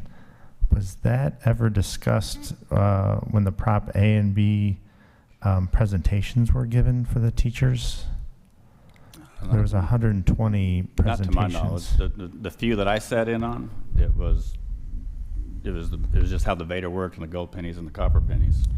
I don't want to bring it up, but by voting for that, you're also possibly, I don't want to seem like we're bribing someone is what I'm kind of getting at. You know, you put this in there like, oh, if we have the money, we'll do it, but then we're doing presentations, and if someone were to bring that up, then that would seem like. Is this an agenda item about the Prop A and B, or is this an agenda item based on this item that's on the agenda? Because I feel like he's opening a different agenda item. If you'd like to have a discussion about what was discussed in the Prop A and Prop B meetings, we could do that, but you're asking for a different agenda item right now. Well, I really do support the teachers. I just, you know, when we have presentations and you discuss things, and I wasn't there for all those presentations, I just want to be very careful with how we move forward. Yeah. And how we word that, you know what I mean? It's just, okay. No, yeah. Well, Sorry. wait, we've got Mike's, we've got Anna, and then we've got Dr. Gary. So Paul, clarification, are you asking in these presentations that admin did, if we went out and said, hey, teachers, educators, if you vote for this Vader, you get a $1,000 stipend? Well, Is that what you're asking? And I don't think he has the answer. Well, I do actually. So we actually, as a board, discussed this. When we went in those discussions and decided to tie the teacher raises to the Vader, there was a big appetite with the board that we wanted to look at a retention bonus, and there was never a set agreement, an amount or anything, but the appetite of the board at the time during that discussion of that board meeting, in addition to the 5% raise, I think that's 4%, the raise, we also talked about a bonus. But that was just something the board wanted our admin, and we wanted to push our admin to do to help keep those teachers and to retain teachers. But it was never in a presentation. We'd never guaranteed teachers, hey, you vote for this Vader, you're going to get $1,000. None of that was ever said. It was the board that helped led the direction to tell admin, hey, this does pass. This is what we'd like to see. So, Dr. Gehring. Yes, so just to clarify from my perspective, this was board direction right at the beginning of the process that we took note of, and that's why we're bringing it back now, because it was very clear to us, if we're going to set the tax rate that will now trigger the Vader because we're raising the M&O rate by 9 pennies, then one of the things we'd like for you to consider is, because they'd already approved the raises in the budget, is consider the option of a one-time payment. That allowed us to build that into the compensation plan, because we couldn't do this now if we hadn't had it built into the compensation plan from the beginning. But I can assure you that it was not in any of our presentation materials, any of our presentations. I've certainly, in any of mine, never mentioned any of this. And so, but now we're making sure that we follow up on what the board vision was right at the beginning of the process. Sure, and that explanation makes perfect sense. I just, reading this at some face value and taking a couple notes, I'm just like, ooh, I just want to make that perfectly clear. Yeah, I appreciate that. Because I do support the measure. I think it's a good thing for the retention and, like Trish said, the holidays. Thank you. Yeah, the one presentation I did attend, no, it was not mentioned. Well, and board members will continue to see this where there's a process, and so this was part of that process that Dr. Gehring talked to the board. We had to put something in place so that we could have this discussion later. So sometimes it's about that long term, you have to wait further down the road. With that, I think we're ready for, Dr. Gehring, I was getting ready to call for a motion. Sorry, yeah, this is just right before you do that. I just wanted to reiterate, to bring the focus back, that this incentive right now is for every employee in the district. I think that's really important, because we do, like you mentioned, Madam President, value every one of our employees. And so I just want to thank the board for thinking about this way back then, and that we have the opportunity. We planned for it and put it in the compensation plan because of your vision and direction, and now we're bringing it back and are able to make this payment. Also because the community passed the Vader, passed Proposition B, that has allowed us the opportunity to thank our employees this way for the incredible work that they're doing. So we just want to make sure that's the focus, yeah. And before anyone makes a motion, if that's the next step, if we could just clarify the crossing guards. I just want to make sure that we're on the same page. Gloria's getting ready, On I the think, to amount. call the motion. I also want to thank Carrie Lynn, and I want to thank Elaine. When we were working through that language and we were at those board meetings, I wanted more than 5%. We all wanted more than 5%. And I said, well, I'd like us to look at what, later in the year when we have a better understanding of our budget. Come December, we know what vacancies are. We know all of the information of hold harmless from TEA. There was a lot of unknowns at that point. And I said, I'd like to have the option to do a one-time payment. And Carrie Lynn said, well, the only way we can do that and protect that is, you want to make sure that all of this is, when you make your motion, that's an option to put that in there at that time so that, we could be here at this point. So I'm grateful that we're able to be here at this point. So thank you. Yes, I wish it was more. And I'm glad that we will be having another one of these discussions in January to talk about special education. Okay, so I'm looking at the motion, and I'm gonna put in our crossing guards, and I think I know where, but I may need some help. I move that the board accept the resolution recommendation to amend the LISD 2022-23 compensation plan and approve a one-time lump sum retention payment to all employees, including crossing guards, in December 2022 as outlined in the resolution and amended in the LISD 22-23 compensation plan. I second. I have a motion from Gloria and a second from Christine. Are there any other discussion? Do we need the amount? For the crossing No. guards, do you want them to be the 500 or the 1,000? Since they're part-time, it'd be the 500. Okay, that's fine. I just want to make sure it's clear and we're all on the same page, Yeah. and it's Okay. not, Yeah. I thought he said, she said, Yeah. kind of. So. Okay. All right, any other discussion? All right, does the motion work then that way? Yeah. All right, wonderful. Let's go ahead and then call a vote. All those in favor, please raise your hand. 7 ayes, no nays. Motion passes. Thank you. Yes. Thank you. Thank you. Thank you so much, Carrie Lynn. Thank you so much for finance working on this, y'all. Team effort. Thank y'all. All right, we'll move on to the next item, discussion of proposed 2023-2024 budget development calendar. Oh, you're not going too far, are you? No. Okay. You'll be up here for a while. Good to see you again, board. Tonight we're bringing you our budget calendar. It's pretty much the same calendar. It follows the same format. The only thing I want to just clarify and give you guys plenty of advance warning. We do plan on adopting the budget at the June 22nd meeting. I know, just make sure that if we don't plan on having a quorum at that meeting, or that meeting potentially may not be held, just let us know and we'll adjust accordingly. I just wanted to make sure that that everybody plans on being here. That's an important one. That's a good note. Yeah. Yeah. So we can adjust it, and the earlier we know, the easier it is for us to adjust. But other than that, it follows the same format, same timelines.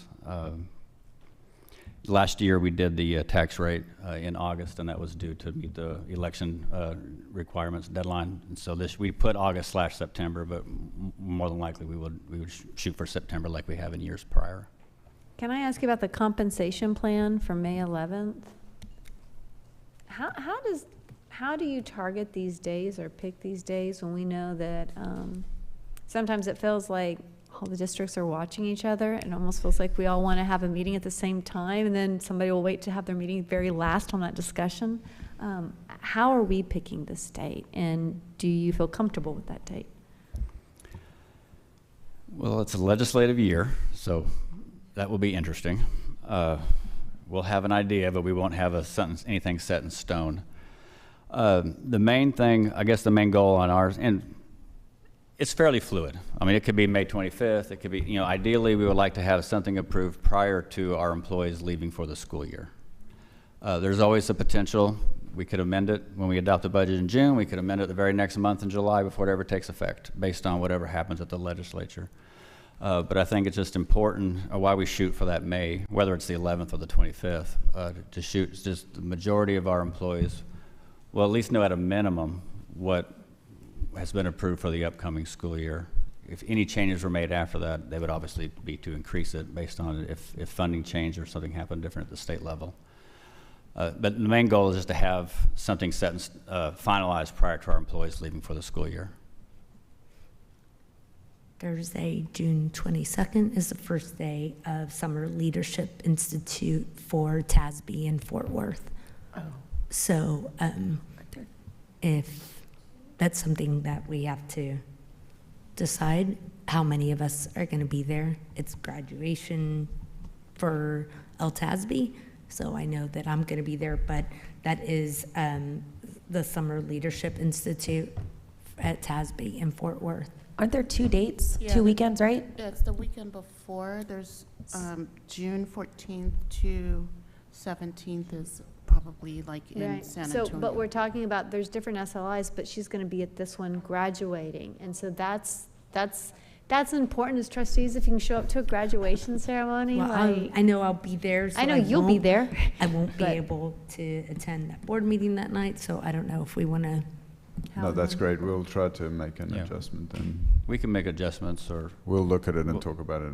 But I appreciate you letting us know. And Dr. Gary and I had talked about some of the conferences that are going on and how we want to kind of divide and conquer, or what are going to be the goals. And that'll be in upcoming discussions, but not right now. All right, so May 11th or May 25th is what you're targeting then for the compensation discussions. I like May 25th better because you know that budget bill doesn't even really get out the door, it seems like, into that last week. So, yeah, last week and a half. So part of the problem with that is it's difficult for him to prepare a near final budget to present to the board in May if he doesn't have compensation plan information. So that's why it's stepped a little earlier, so that it gives his team time to put that near final budget together. Because if we're going to bring a budget, especially a little earlier in June than 22nd, he doesn't have a lot of time to finalize all of those things that happen. Essentially what he brings you on May 25th is going to be pretty close to final, so he really has to have that compensation plan a little ahead of time. And we can get creative on the language of the compensation plan and some things, because more than likely, with it being a legislative year, we're going to have to amend. Our revenues aren't going to be finalized. We'll know what the minimum, but we won't know the maximum. So I think if we all go into it knowing that, and we communicate that to our employees and say, hey, this is the plan, I think we'll be in pretty good footing. I mean, obviously, like you, I'd love to be able to do it at one time and have it all before everybody goes, but the reality of the situation is, I don't think the legislature is going to be on Pete Poppy's timeline, so or anybody else on a July 1 fiscal year. So, Well, you can talk to Colby and let him know what your I'll have timeline him. is. Okay. I'll tell him to work his magic. All right, anything else, board members, before we leave this agenda item? All right, we're moving on then to the next item. 8C3, consider approval of budget amendments. We have a budget amendment this evening, fairly standard. The only reason we put it not on the consent agenda is there is an item on there for $4,133. And the only reason that, so it's taken from fund balance. And the reason it's taken from fund balance is it was to repair some items that we got insurance monies for. However, we got the insurance monies in the last fiscal year, so that money rolled to the fund balance. But the agreement is, if it doesn't take from fund balance, we put it on consent. And even though it was only $4,133, it did take, and so that's why we had it as an action item. If there aren't any questions, I need a motion. I move that the Board of Trustees approve the budget transfers and amendments to the 2022-2023 budget as presented. I second. I have a motion from Christine, second from Anna. Any other questions, discussion? All right, all those in favor, please raise your hand. 7 ayes, no nays, motion carries. We'll move on to consider adoption of the 2022 property tax roll. This evening we have an item that is done very standard every year. We receive the tax rolls from from the Travis Central and the Williamson Central appraisal districts. These levies represent revenues of 386, little over 386 million and 134.9 million, 386 on the M&O, sorry, almost 135 on the INS. So we're just asking that you approve those tax rolls for the upcoming year. If there are no questions, I need a motion. I move that the Board of Trustees approve the 2022 property tax roll in the amount of $521,205,620. I second. I have a motion from Francesca, a second from Sade. Are there any other questions, discussion? All right, all those in favor, please raise your hand. 7 ayes, no nays, motion carries. We'll move on to 8C5, the Business and Finance Monthly Reports. This is the first time that you've been able to kind of bring and discuss with the district, with the board. So can you let us know what are the items that you want us to look at, or what are you thinking about these agenda items in the future? Generally, what we try to do is just kind of give you an update on the status of the district. My goal next week, it's kind of outside this purview, but is to give you that cash flow that we talked about last month, put that in the update as a draft, review it, and then that will. And that's why I like that report. It's very graph. You can look at it and it tells you exactly where you are, where you're heading. But as far as the monthly reports go, main thing is just really, as a board, it's just the three funds, the general fund, food service, debt service, and by function. There's a lot of other information behind there. It's included, but just for a recap at your level, as a board level, just make sure that our expenditures are within budget and not over by function, and that's what we strive make sure to do, because you as a board approve it by function. Board members, are there any questions about these items? All right. Well, thank you very much. That concludes these agenda items 8C, 5A, B, C, and D. We'll move on to the last item for right now before we go to close, because we've already done Leander High School. We're going to go to 8.6C, discussion of the facility improvement request process.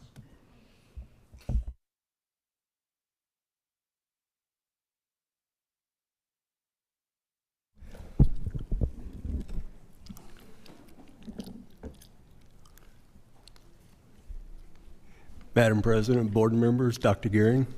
November 10th board meeting, y'all did request to have the facility improvement request process, bring forward that and go over it. And so tonight I have Joey Garner, which is Director of Facilities, and his previous position was the FIRs for the district, and so he's very familiar with it, and so he's going to do a presentation tonight to update the process and answer any questions. Okay, to start with, let me see if I know how to work your little.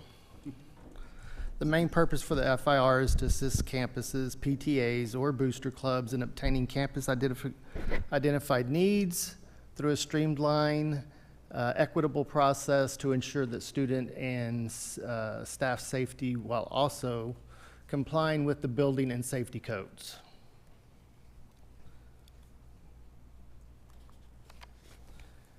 In order for something to be considered an FIR, it needs to be attached to a structure.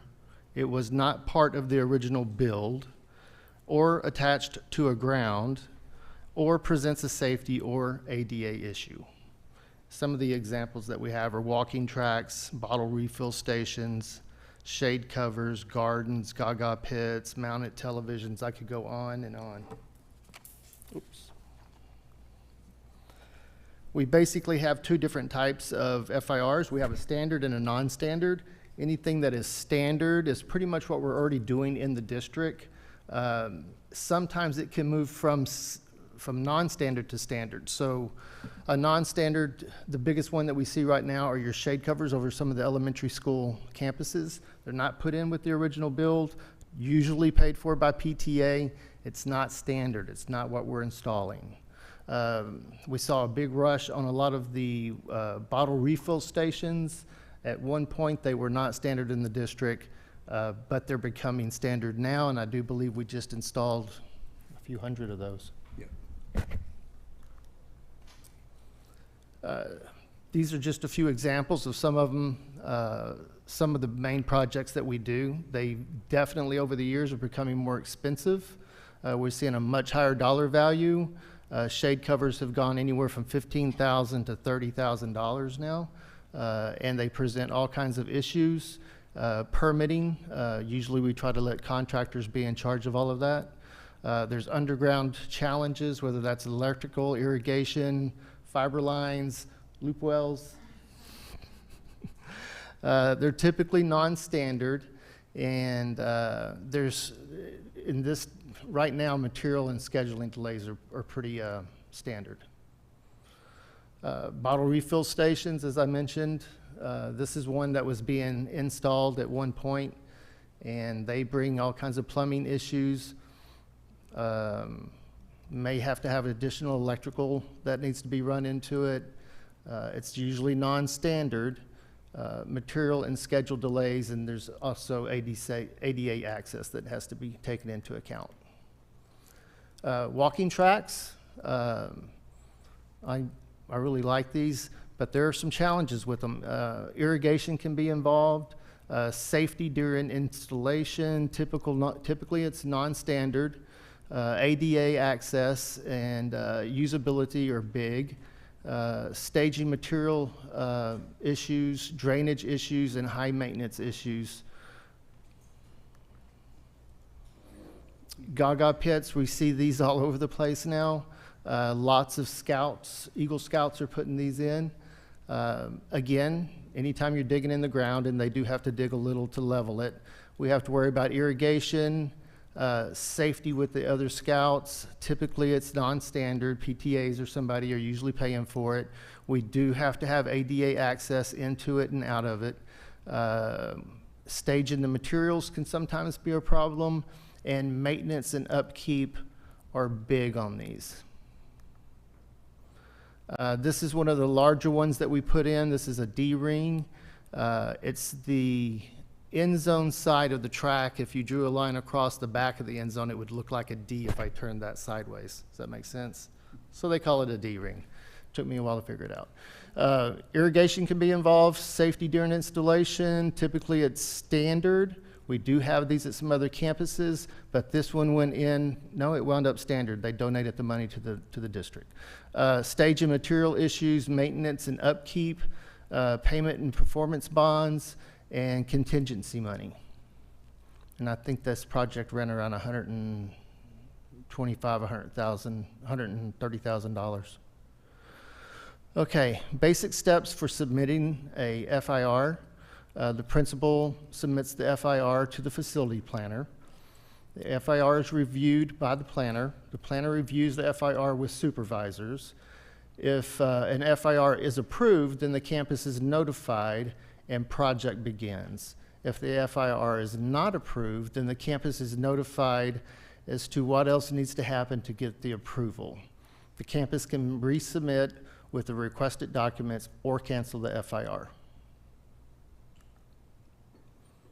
Items that may delay a project, there's a lot more I could put in here. Obtaining permits can take anywhere from 2 weeks to 3 months now. Availability of contractors and engineers, that's big. Securing insurance and payment performance bonds, sometimes that can delay us as well. And receiving all documentation for approval. It's pretty consistent that we will request documents, and when people just don't want to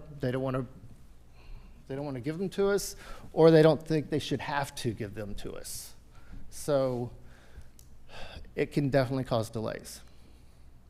This is just over the last 5 years, the amount of money that's been spent on FIR since I've been here. As you see in 2017, it was $606,000 and $606,649. I'd like to note that $181,000 of that was district money. Now, that doesn't mean it came out of plant services. It could have come from other departments and so forth. It could have also been money that a PTA donated to a campus. At that point, we see it as district funds, and we look at it a little bit different at that point. So that's the financials with it, and I went ahead and put in some of the stuff in regards to permitting. Any questions? Any questions, board members? I do. Yes. First of all, thank you for doing this presentation. I did ask for it with another trustee to be put on here. I hear what you're saying. I'm ex-PTA president, ex-council president. I've been through the system. It is a very frustrating system. I feel like I see what you have in these slides and everything, but what I have experienced trying to get an FIR through at some of my campuses, and also what I'm hearing from a lot of our booster and PTA clubs and organization, is the process that they are going through is not what's indicated in these slides. And it's rather difficult, and communication gets lost. And so what I honestly was looking in this presentation was to try to get a better understanding of the process. Because as someone, like I said, has gone through it, it is not that simple. I was pinged to different individuals. I didn't get any communication, and I followed the policy. So I guess what I would like to see is our administration to really make this process a lot more clear, but a better understanding. Because I mean, I know there's certain rules. You just mentioned PTA's gift schools. There's certain rules and obligations we have to follow when we're getting gifts, and that's not indicated on here. So for me, I would really like admin, Bruce, Laurelyn, to really give us a clearer picture of what this process looks like.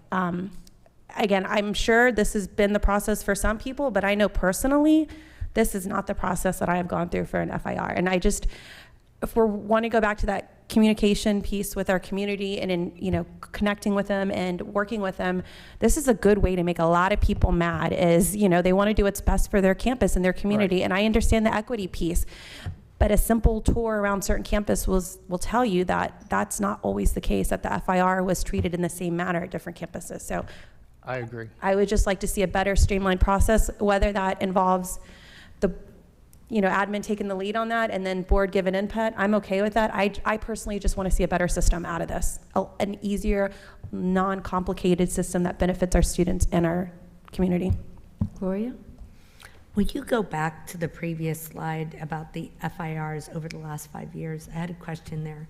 Help me understand some of this, these numbers a little bit better. When we talk about, okay, the year total, and then the district funds, tell me, so district funds in 2022, you're saying it's almost 55,000 that we spent on those FIRs?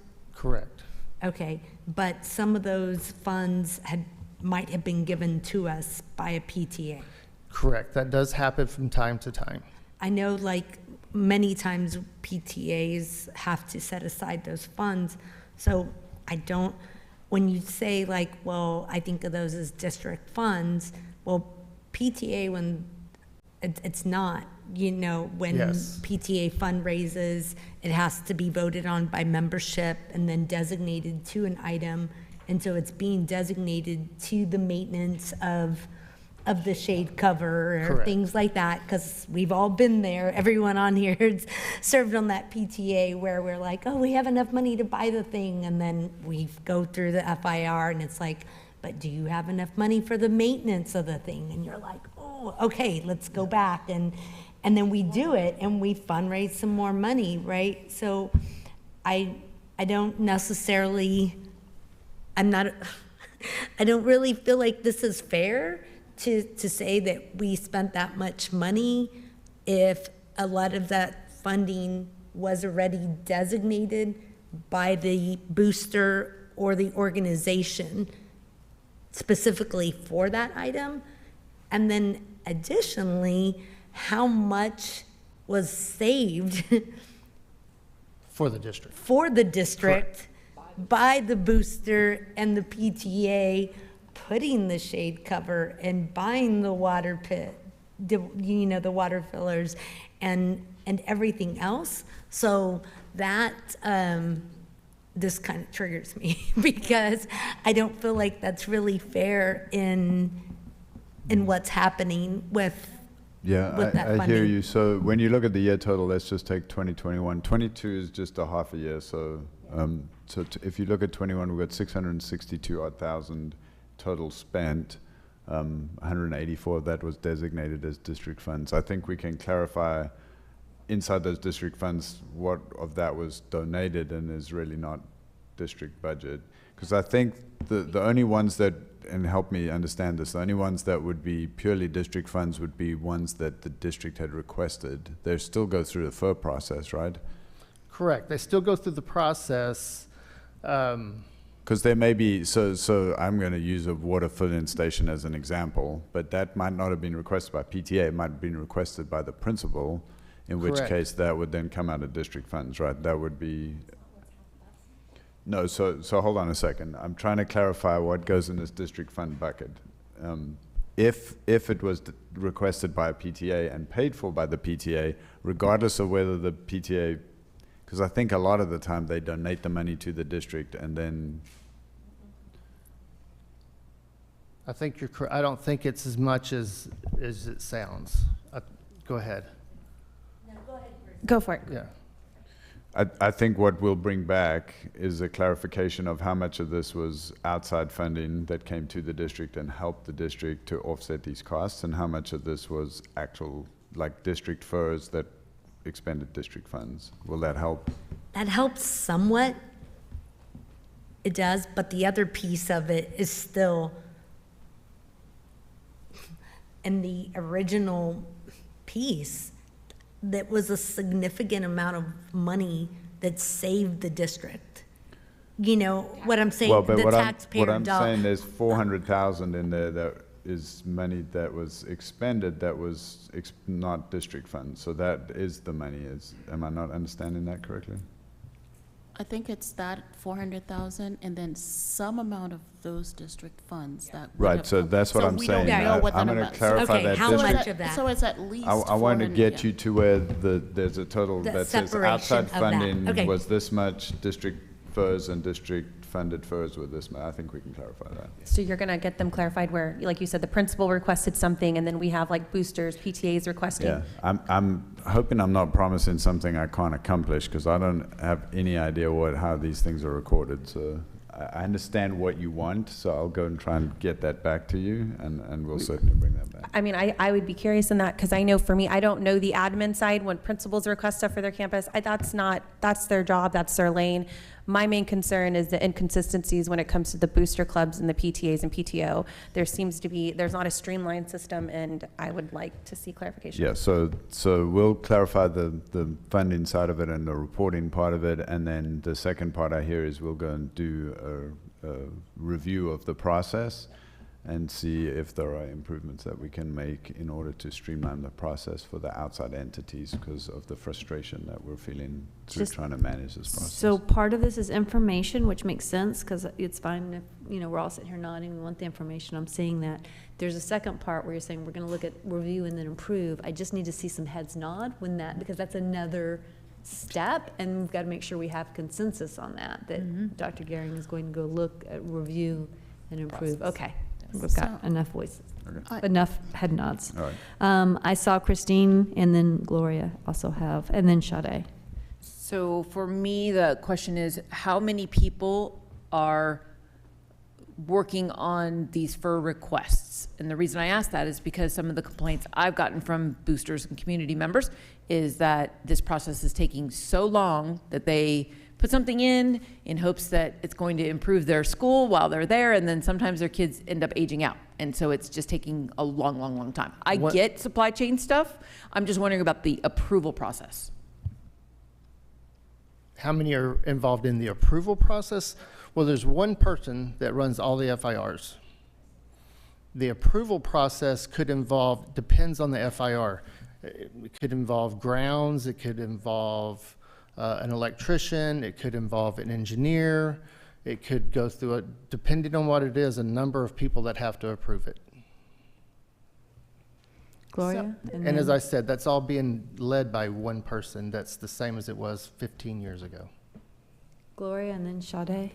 I think I have some additional questions, but I'm going to take them offline because I think they're specific emails and requests for information that we as a board, I know I've received and probably other people And so if I could reach out to you individually just to get some more clarification on those. Absolutely. Thank you. And then Dr. Gehring, as those conversations happen, please make sure if there's board communications that we think all the board needs, that that information does get sent to the whole board, so we're kind of all on the same page.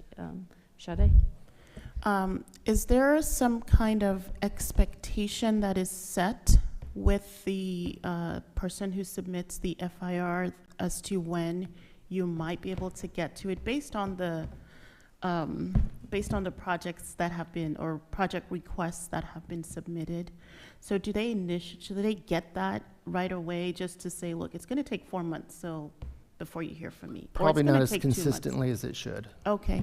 And then the other piece was for, some of these FIRs, there are groups of them. So whether it's sunshade structures, outdoor gardens, tracks, or Gaga pits, for example.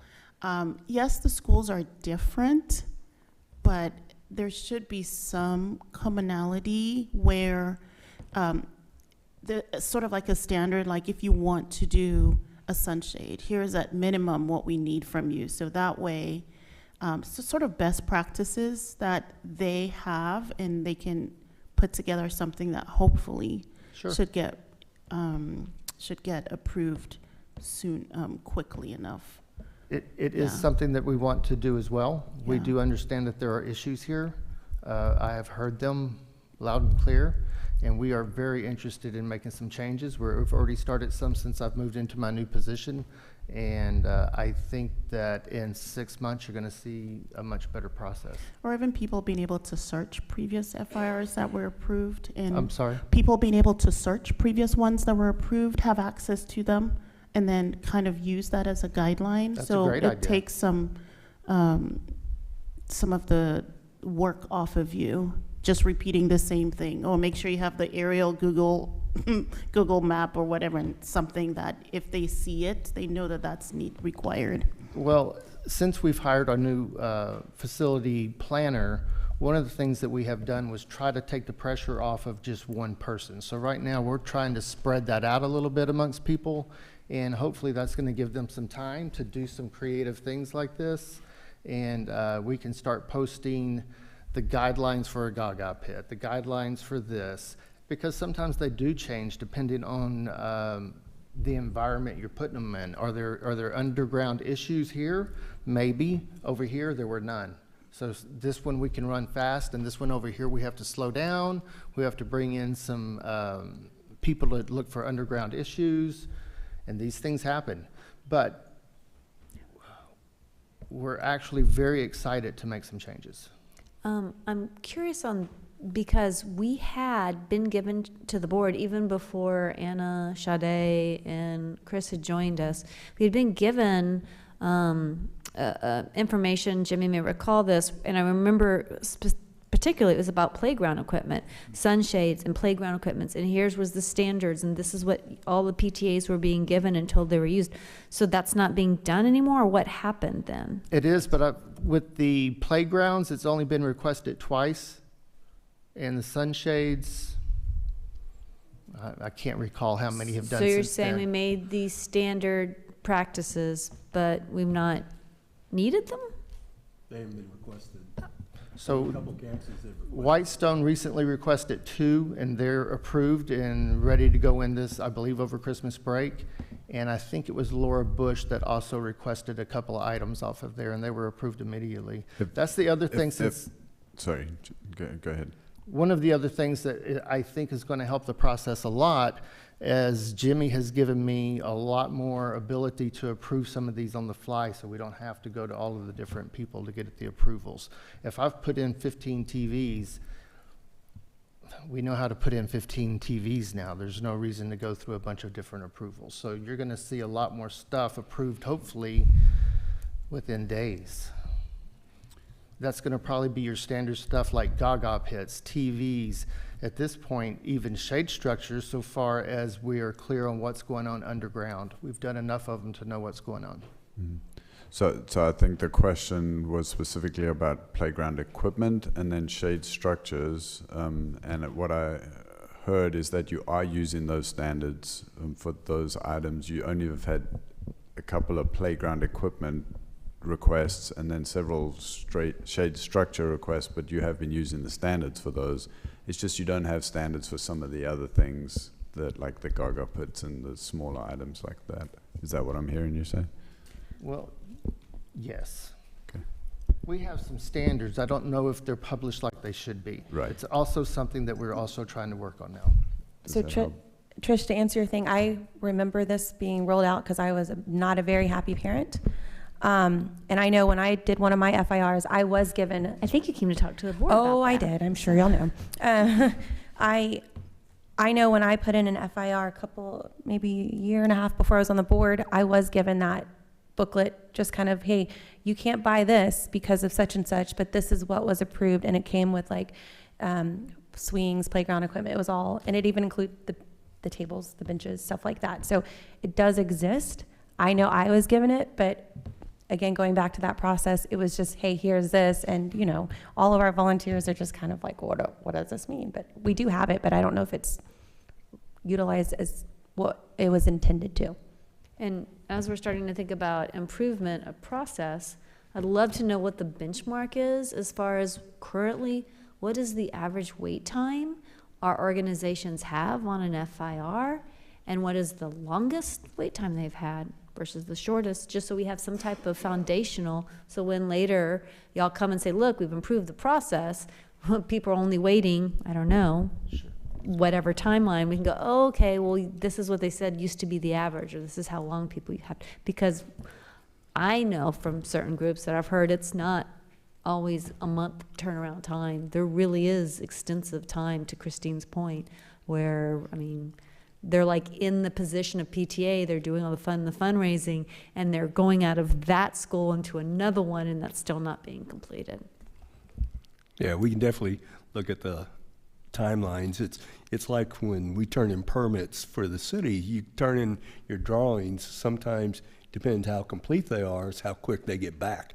And this process is dependent upon all the information being submitted. And, you know, unfortunately, people that are submitting it usually aren't familiar with the process or what's needed. And that's what takes so much time, is working with them to get them to understand what's all needed to be turned in, because it's a huge challenge to get all the detailed information from the submitter. And so it takes a lot of communication. I think Joey was looking at some today. There might be 100 emails for one project with questions and information going back and forth. And so there's a lot of work that goes into it. And so it's just, we've got to work closely with each submitter to make sure they understand what's needed.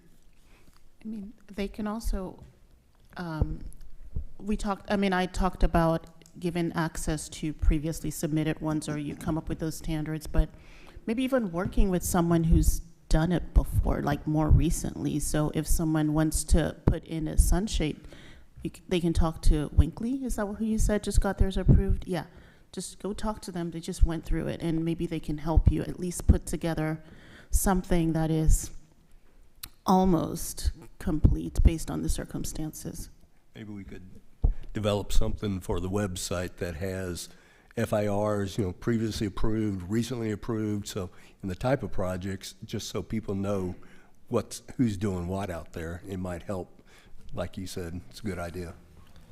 I agree with Sade. That's a great idea to have it, just to make it easier. Someone that's already done there and been there and done that. Yeah.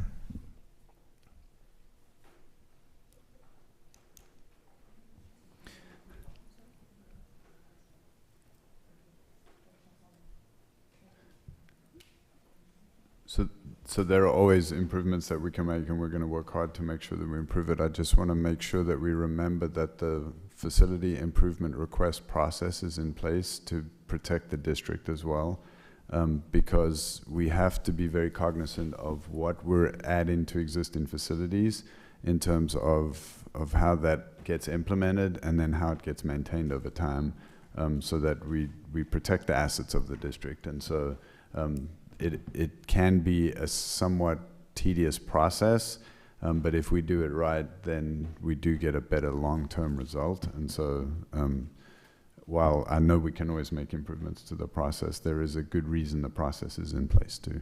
We just need to remember that as we go forward. Okay, so I'm seeing consensus. We're not getting rid of the process. Dr. Gehring said there's a reason. I think we all agree with that. But improvements in the process, you're going to be looking at that. I saw a lot of head nods on that. We'll get information back on the questions you heard. Yeah, I don't need to enumerate them. You have it. Okay. All right. Then in the essence of time, no reason to restate that. We'll conclude the agenda item. Thank you so much. Thank you. Improving our facilities and being able to work with our organization is so important. So thank you. Thank you. Yep. Continuous improvement is very important. All right. It is 12:10, and we are going now into closed session for purposes permitted by Texas Government Code 551.071, consultation with attorney regarding pending or contemplated litigation and our attorney-client privilege matter.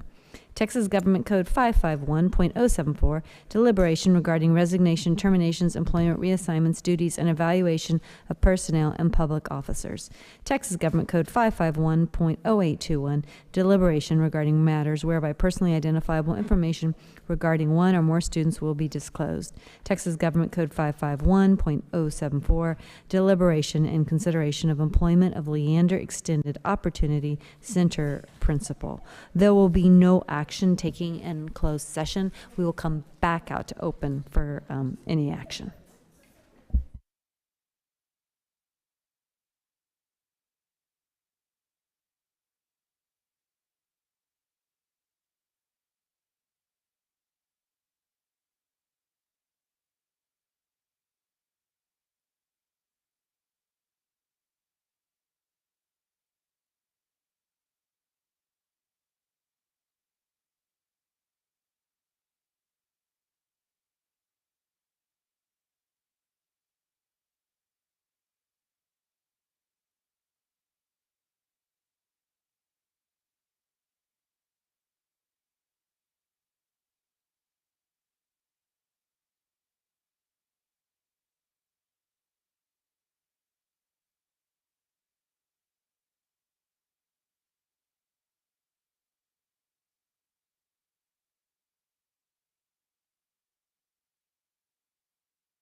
All right, board members, it is 12:47. I'm highlighting that for Anna. It is 12:47, and we are back and open on December 9th for our December 8th meeting. Please don't forget, when we did our team of 8, talking about continuous improvement, we were going to keep this instrument, but we also said we want to make sure all voices are captured, so please make sure you have filled that out before you leave. Without further ado, are there any motions from closed? I move that the Board of Trustees accept the recommendation of Jeffrey Strickland for principal at Leo Center, 1-year probationary employment contract for personnel additions as presented, in accordance with the salary scale, policies, and contract of Leander ISD for the 2022-2023 school year. I second. I have a motion from Francesca, a second with Anna. All those in favor, please raise your hand. 7 ayes, no nays, motion carries. I move that the Board of Trustees accept the recommendations for teacher employment contract for personnel additions as presented in accordance with the salary scale, policies, and contract of Leander ISD for the 2022-2023 school year. I second. I have a motion from Francesca, a second from Anna. All those in favor, please raise your hand. 7 ayes. You don't have, no nays. Motion carries. Are there any other motions from closed? All right, board members, there is no further action in front of us. Have a very happy holiday. Thank you, staff, for staying with us this evening. Our meeting is adjourned.